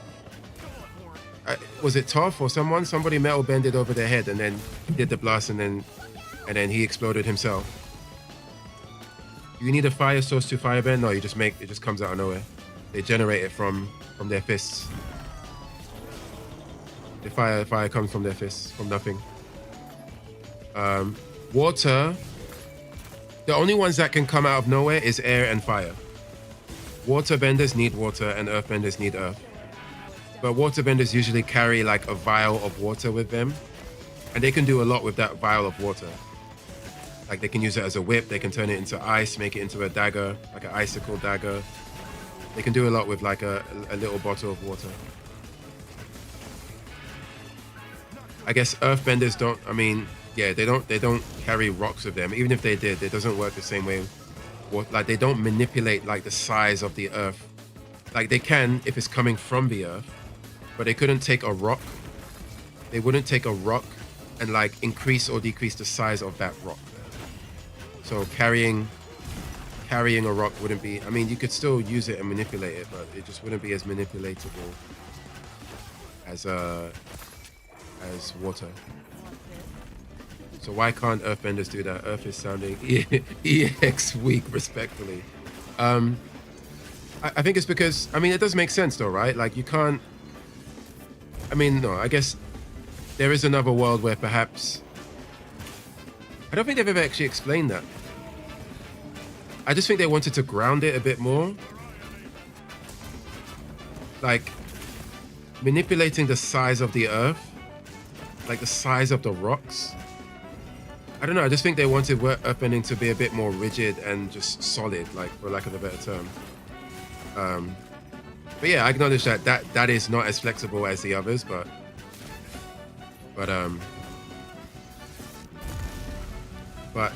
like everywhere like in most places that a character goes, there is earth.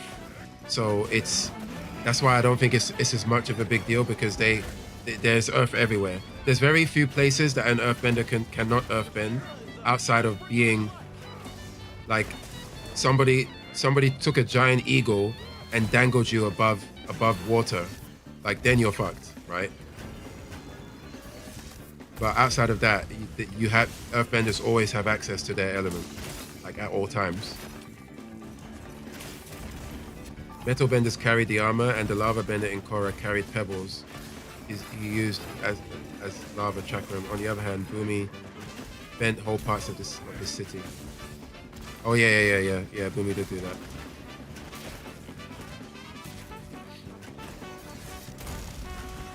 Sounds like a fair limitation, to be honest, but it seems unfair to allow fire to do it, but not earth. I think it's more of a realism thing. Like, sure, Avatar is fantasy, but because Avatar, the fighting, okay, the bending is also based on real like Chinese martial arts, right?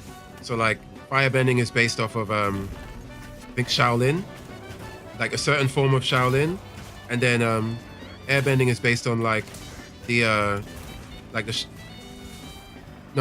Shaolin monks. Airbending is based off the Shaolin monks, and then firebending is based on another kind of, I can't remember the martial art that it's based on. I think it's like kind of like Wu. What's the one that Jet Li did? Wushu, I think it's Wushu karate or something.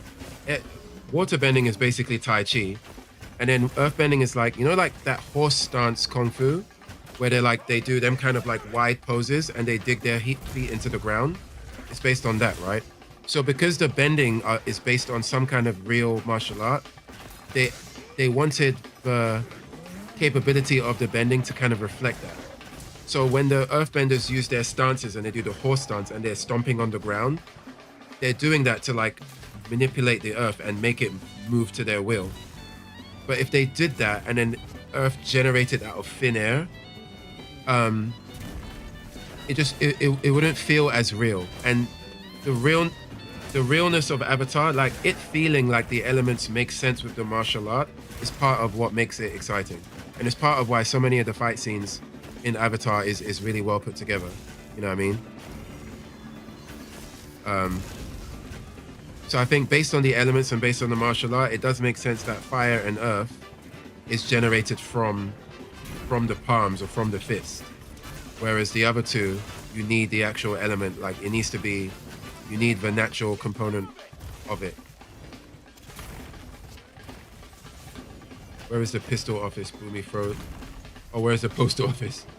So Google says airbending is Bagua Jung, 8 trigram palm, water Tai Chi, earthbending, hunger, firebending, northern. Oh yeah. I knew firebending was based on some form of Shaolin. Wushu, Haji Kwan. Yeah, they're all based on an element, so that's why it's So to answer C4's question, it's more of a. It does seem unfair in terms of balance. Like you've only got 4 elements, and 2 of them can do this thing, and 2 of them cannot. But it's also it's like it's an attempt to make the elements feel grounded to some degree. It's basically them trying to ground their magic system in a way that is meaningful, which I think was a good move on their part.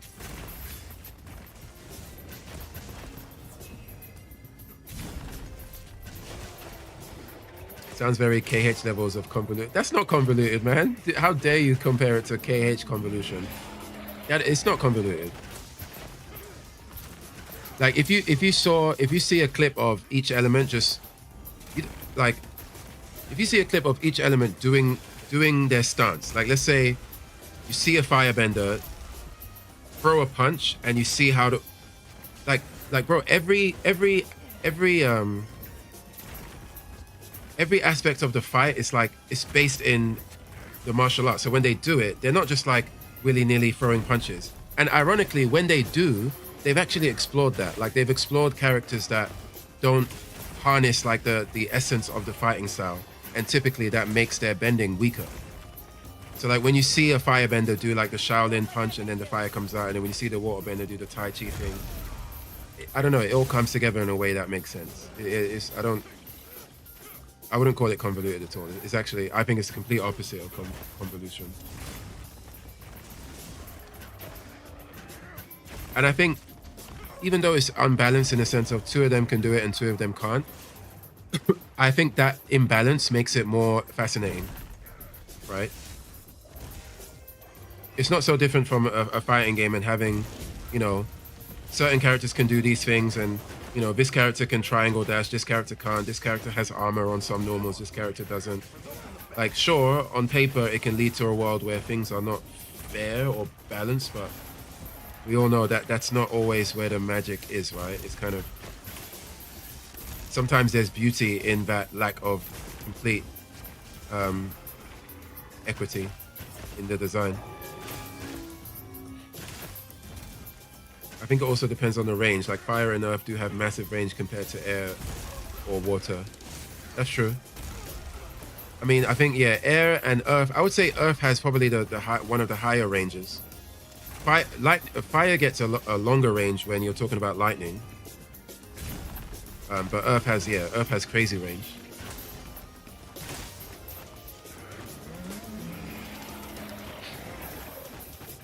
And earth has disgusting crowd control as well. I would say probably earth has the best crowd control, right? Like the way that an earthbender can just do their stance, and then the person on the other side of the map or the other side of the street, their feet just gets plunged into the ground, right? Or they can just generate, like, they can just trap you in a prison immediately. You know what I mean? So they've got a lot of tools in that regard too. Bro said based on horse martial arts stomp, and if the full moon is in the sky, to allow me to use the lunar gravity to blend the blood so it wraps around your heart in insecure. Well, I don't think the bloodbenders can do that. I was saying that I think they intentionally made it so that they can't do that. But even those things, they had to put those limitations. Otherwise, they have to constantly answer the question, why don't waterbenders just constantly? Because you have to remember that the story, like the main story, like it's about countries that are at war, and the Fire Nation are just mashing up everybody, and like people are like they're at war, right? So they have to make sense of, okay, if they're at war, why can't the waterbenders just roll up to the Fire Nation and just bloodbend everybody? Well, one, they say not everybody can do it because there's a certain level of talent and expertise involved. And originally, the full moon is what the full, like, waterbenders can bloodbend without the full moon if you can train for it. But the original waterbender who discovered bloodbending, she discovered it during the full moon when the waterbenders power, because during the full moon all waterbenders are more powerful. So it was during that full moon that she was able to bloodbend. Earthbenders lose frame 1 on a community from one country to another. It's kind of convoluted. Earthbenders lose frame 1 on a community. Wait, what do you? I don't know what you mean by on a community. Or you mean a continuity? Firebenders use their bending to go through industrialization while everyone's stuck in feudalism. That's what kind of make them. Yeah. But we're talking mostly about in combat, right? Like if we're talking about in society and how the different bendings affect society, yeah, that's a different discussion, which is also interesting. But we're mostly talking about fighting. Yeah, I'm not sure what you mean, C4, about the frame 1 losing.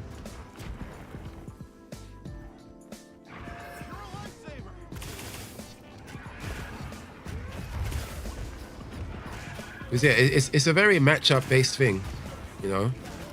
Again, I can concede that when we're talking about the matchups, if we are talking about the most powerful version of that bending done by the most powerful version of that bender, then yes, like air and water can defeat opponents frame 1, right? It's easy for me to concede. That's not like a that's not a problem. Fuck, I'm totally fighting this guy with the wrong element. But in all the areas in between where we're talking about like the average bender and how the element is used, the discussion is a lot more nuanced for sure, and it's a lot more matchup dependent. Oh, you meant commute. But Earthbenders lose frame 1 on commute. Oh, frame 1 on commute from one country to another. Oh, you mean like over the ocean or something? Yeah, they have to make a convoluted reason to why the obvious solution doesn't work. Is that not something being convoluted, or I'm bugging? I don't think. I think it's because of why. I think the reason that they've done it is not. Unless you want to say that. So in my opinion, I think they've made some of these rules because it is a kid's show. Like it was mostly a kid's show. So there's some rules that they had to make to kind of fit the brand of what a kid's show is. Otherwise you could just have waterbenders bloodbending and like crushing people's hearts and exploding them, right? And I don't think they wanted that for a Nickelodeon show. So they came up with, I guess you could argue, convoluted rules. But the reason why, whether you say it's convoluted or not, it's not that important to me, because I think that the solution is actually, it makes it more interesting. Like the limitations behind certain bending makes the relationship between the bending styles more interesting with certain rules in place. Otherwise, it would just be a matter of waterbenders would just be mashing up everybody without the limitations in place. You know what I mean? So I don't think you're bugging. I just think that I just don't think you're seeing the importance of A, why they made certain decisions, and B, how those decisions actually make certain matchups more interesting because of the limitations. Rather than just allowing them to, oh, well, blood is liquid, waterbenders bend liquid, we can bend your blood, so we can manipulate anything in your body as we want. Fuck it, we explode your hearts. That's it. We can crush your brains. We can crush the liquid in your brain. Dead. Like, I actually think that makes it less interesting, because we could just say, yeah, waterbenders should just be mashing up everybody. Because earthbending on itself is mid. If you go lava bending, it becomes a range skill, and therefore high mid to top level. Firebending kind of low mid, lightning high mid, and combustion. Yeah, earthbender with that logic could just bend your bones. Oh, like with the like minerals in your, yeah, that's another thing, right? Like, if they went super hardcore, it, like C4, it would basically be the Magneto thing from, you know, remember the X-Men movie, when was it X-Men 2, one of them, when Magneto was in prison, and then Mystique injected one of the guards with the iron, and then Magneto says, oh, what's this, too much iron in your blood, and then he magnetizes the iron out of the blood and then uses that to escape prison. I'm not saying that's not good. I'm just saying that there are aspects of Avatar where if they didn't put a cap on certain rules, that shit would be happening everywhere. And I don't think that would make for a more interesting show, like combat wise. I think it would just be too much. Because earthbenders, by that logic, would be able to just bend your bones. They'd be like, okay, cool, I'm Magneto now. I can, depending on your diet and depending on the makeup of your bones and how much like minerals are in your bones, I could bend the minerals in your body, and now I'm manipulating you. Like, I'm turning you into a puppet, right? Which is powerful, and it would put earthbenders at a higher level. But it would just be too chaotic, I think. It would be too much. Bro, did I even change weapon? Why did I?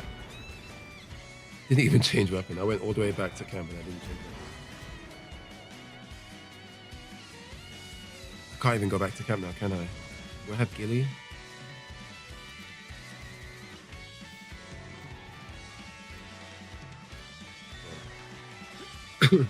Sure, I can understand why they are doing it, but the fact that they have to nerf water so it doesn't clap fire, because it's obvious.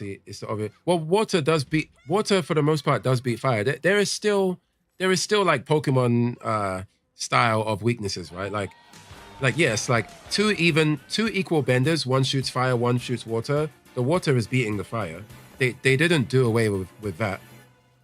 That's still there. But water is still mad powerful. Like, without bloodbending, water is crazy. Water is crazy powerful. Like, they can still freeze the water. They can manipulate it into weapons. They can crowd control. Like, water is very effective, even without the higher tier of bloodbending. Don't forget Firelord Sozins cooled down a volcano to cool it down. So firebending actually can be threatening even from range. Right.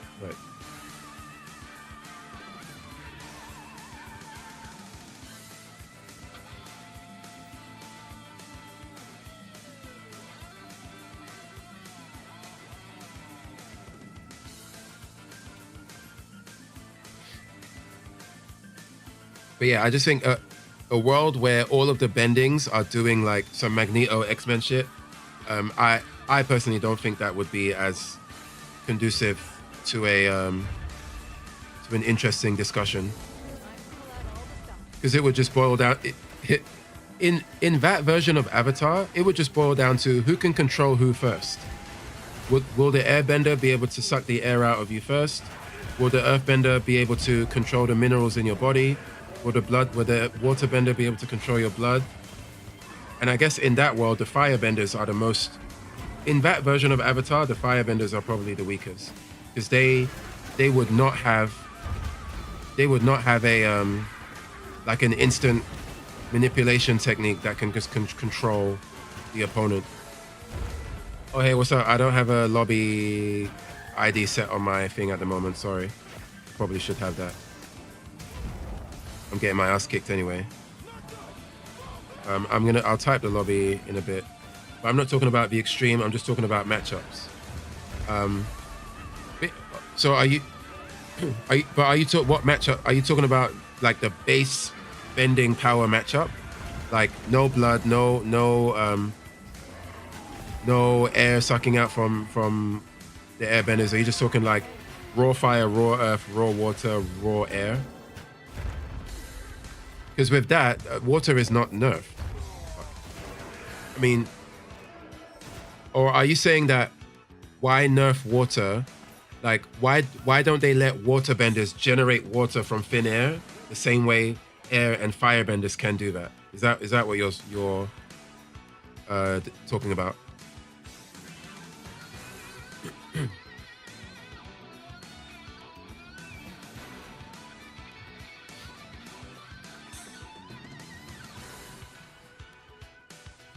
Waterbender can pull air water. Yeah, true. Yeah. But did they do that in the show though? Did they do that in the show? I can't remember if they did that in the show.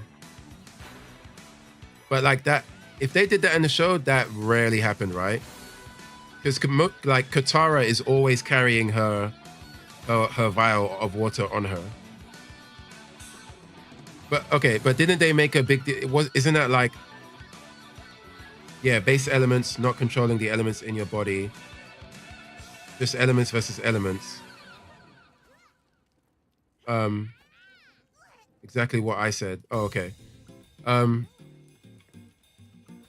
Yeah, like, well, yeah. I acknowledge that some of the elements have disadvantages, and it seems convoluted. I guess my position is that I think that the limitations makes it more interesting. As weird as that sounds, like it's kind of like I don't know if everyone's seen the famous Ego Raptor video, the Sequelitis video, where he's talking about like Mega Man X2 and how it's like such a great game or whatever. And like, well, I don't even have to mention that video. Basically, there are some times where a limitation makes for a more interesting, compelling experience. And I think that's all I'm talking about. Like in a game where you have to jump and shoot and you can't aim up to aim your gun, you have to jump and shoot. Or a game where like there seems to be a weird limitation, but that limitation is actually what brings forth unique design or interesting encounters. I think that's what I'm talking about. That's why I think it's fine. Because the limitation is what allows it to be more interesting. That's the convoluted bit I meant, not to say that it's not necessary for the plot. I'm just saying that I even if I can see that it's convoluted, I don't think it's convolution without a meaning. I think ironically what you're calling convoluted, I believe that it makes it more interesting. But I would not describe it as convoluted because that's a negative term, right? The lady right before Katara, when she had one-on-one session with the old hag right before bloodbending, the lady did it with ease, telling her she only has to look for it. Oh yeah, I remember. That's how she got the idea in a dry area to escape with Toph by sweating. Wait, what? No, I remember the sweat. Katara bent sweat first, later found the hag. She showed her how to pull water from flowers. I remember that. And then out of the air, telling her she only has to look for it. Yeah. So yeah, like, so in its maximum form, technically air, and even I actually think what the guys were saying, I think that makes it even more, I think that makes it even better, because yes, at its highest form, if you are the ultimate waterbender, you could pull water from the atmosphere, but not every waterbender is doing that because it's like super high level. Even earlier, Katara and Aang bent the clouds. Yeah, I do remember that. Yeah, I remember they bent the water in the clouds.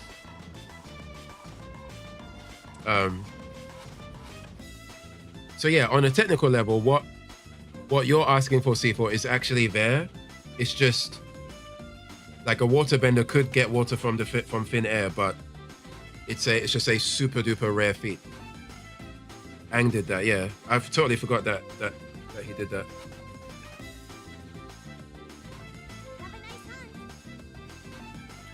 a nice Um, yeah, and I guess like I wouldn't be surprised if there was a world where like, oh, because in the next Avatar series, the Avatar is going to be an Earthbender, right? So I'm sure they might explore some like higher tier of Earthbending as well that might get involved into that. But I don't know. Again, it goes back to my issue with this kind of power scaling, is that currently fire doesn't have a way to do that. Fire doesn't have a, like, in a world where Earth can manipulate the minerals in your body to manipulate the actual person. Fire doesn't have a way to do that unless there's a scientific way that fire could do that somehow. Because they cannot manipulate heat. Like, they can't manipulate the heat in your body. It's like fire. You do not have fire in your body, right? I don't know how that would work. Bending elements is like science. It needs to be studied and researched. The more knowledge, the more abilities developed. From fire to heat to lightning. I mean, yeah, maybe you could argue that the heat in your body, they could manipulate that. I don't know, man. That I don't like it. I think it now if we say that now all of them they can do some what's that guy, Carl Clover in Blaze Blue? They're just puppet characters at this point. All 4 elements are puppet characters and everyone's getting manipulated. Frame 1, manipulation. Yo, I need that soundbite of did you guys see that Abba and Preach video when Abba was like going over the pregnancy thing and he had the soundbite manipulation? I need manipulation. I don't even know who that's from. I think it's from one of them Red Pill guys. Isn't fire the explosion of energy? Like the actual element of fire? Maybe, I don't know. I don't my science brain is not that science up. Zuko did manipulate the heat and Iroh increased the heat of his tea. Yeah, I remember that did happen. But they only showed like direct contact for that. Yeah, he did do that. I do remember that. Yeah, I don't know, man. I think the more you dive into this level, I think it very quickly descends into madness, in my opinion. I don't like it. Or if they're gonna do that, I think there does need to be a limitation, such as Earthbenders can only bend the minerals in your body under X circumstances. I think that needs to be the balancing act. Otherwise, it's just insanity. I'm dead. Yep, called it. Called it.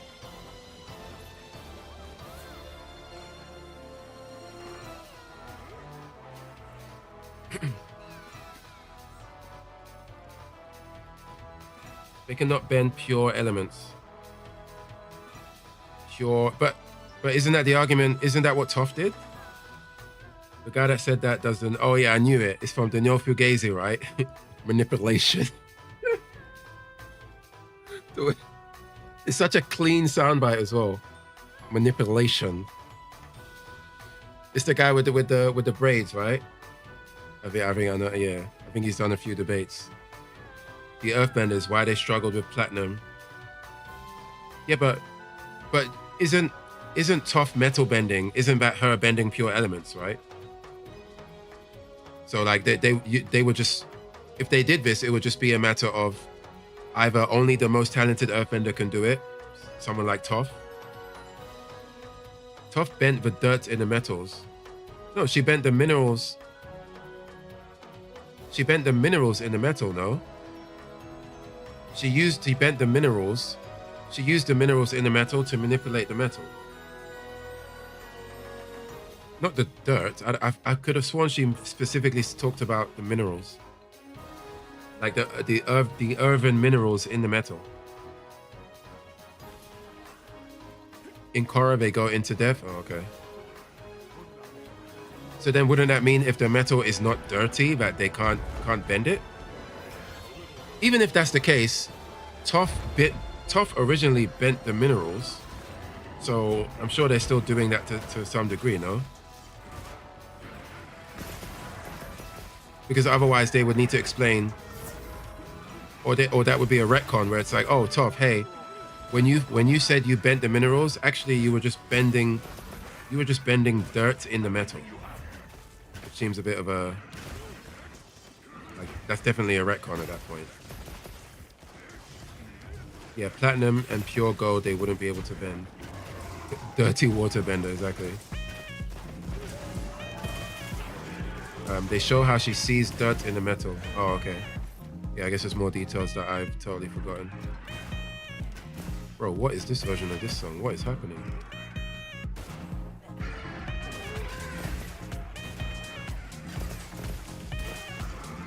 But C4, you should. I think you would like Avatar, man. I think the first series is very wholesome. Actually, super random, but I can't remember how old your kid is, but it would actually be a sick watch to like watch together.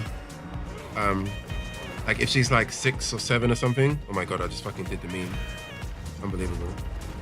Like if she's around that age, even like 5 years old, like base Avatar, original Aang series, that's a good ass family show. Very, very wholesome show.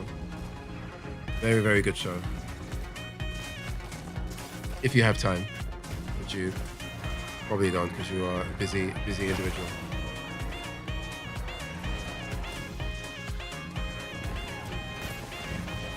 Yeah, we are not clearing this fight. It's not happening.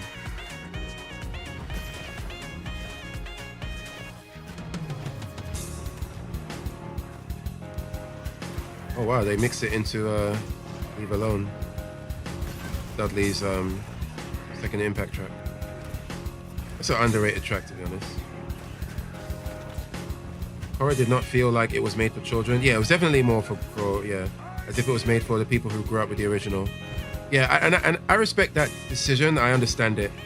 Oh, she's 6. Yeah, that's perfect. That's a good age to start. I mean, if she's into cartoons and stuff. Even if she's not, it's worth a try. Like the characters for that age group, and I'm saying this from experience, by the way, because many of the students I teach, I've shown them Avatar. Like bro, my students must think I'm the coolest teacher. Sometimes we will just, like every Friday, we'll just like watch an episode of Pokemon or Avatar or some like old school TV show that I grew up with, and they always are into it, because oftentimes those shows are often better than a lot of the shows that are on now, outside of a few exceptions, of course.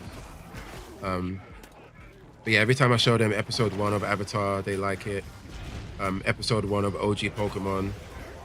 Bro, the scene when all of those Spearows mash up Pikachu, and then Pikachu's on the floor, and then Ash crawls over to Pikachu, and then it's raining. Like every time I show that to my class or a different class, the silence in the classroom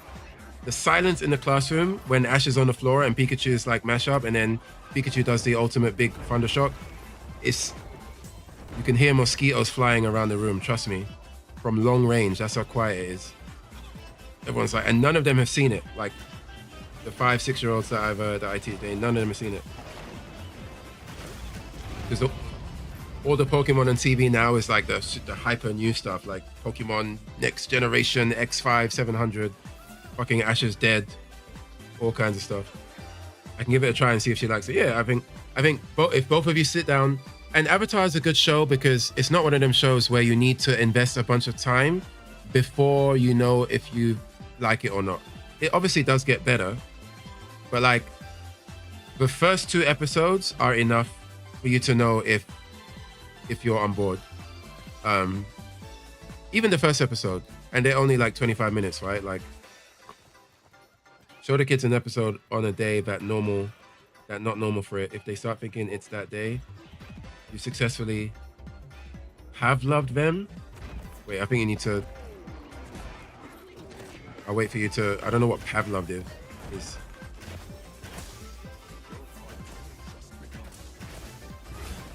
Oh, I actually killed Ufduna. I wasn't even paying attention. I ain't got enough time anyway. Why am I fighting him with a lightning bow? Unbelievable. Let's fix that. Yeah, if you give it a try, C4, let me know. I'd like to know what you think of it as well. And Avatar is one of those shows where, even though the first episode is good and the second episode is good, it is, I think like with most good shows, the ramp up is good. like the way that it kind of slowly evolves from what seems to be a kid show into a kid show with a lot of meaningful adult themes that both child and adult can appreciate. And not to mention, like when there's good fights, them fights are really good. And it's refreshing as well because it's one of the few shows where they really take seriously the martial art. You know what I mean? So the way the fights conclude makes sense. Like there's very rarely is there just like friendship power up and overpower or something like that. Like it does happen, but most of the time it's kung fu, actual kung fu. Oh, Pavlov, he rang a bell during feeding time of dogs. After a while, ringing the bell made the dog. Oh, that completely went over my head. Yeah, thanks, thanks for explaining though. Yeah, I didn't know what that verb meant.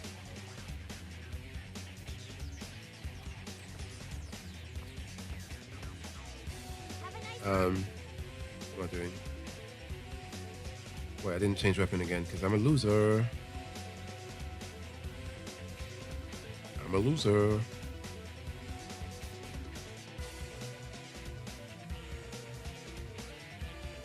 Well, while talking about feeding, it's time to feed myself. Yes. Yeah, speaking of time, I probably should be calling it soon. Actually, you know what? It is 12:42 a.m. over here. Way too late. Way too late. And I have to wake up at 6:30.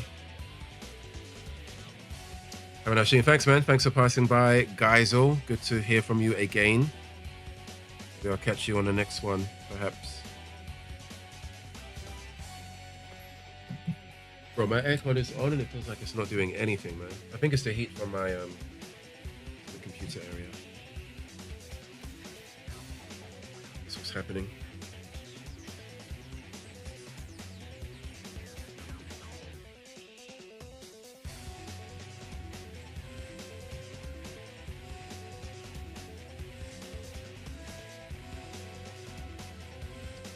That is indeed what's happening.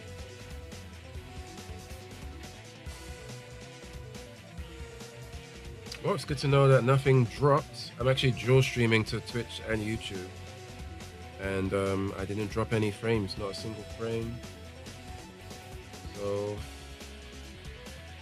yeah. Now I know I don't have to. I'm gonna try to have it. Yeah, I definitely am. It comes out soon, right? When is the launch date? Let me check. Definitely am. I don't know.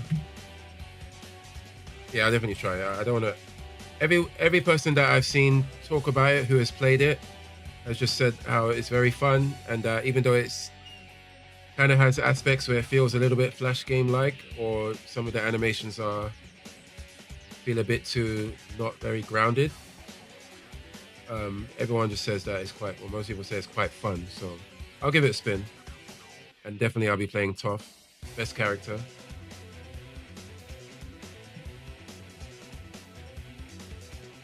Are you gonna, I guess you're gonna give it a try, right? But 2nd of July, okay, still some time. Just over a month away. It is definitely fun. Oh, you played it already? Oh shit, I didn't even know. I didn't even know. Who did you play it during the beta, or you played it at Combo Breaker, or what? Who did you play?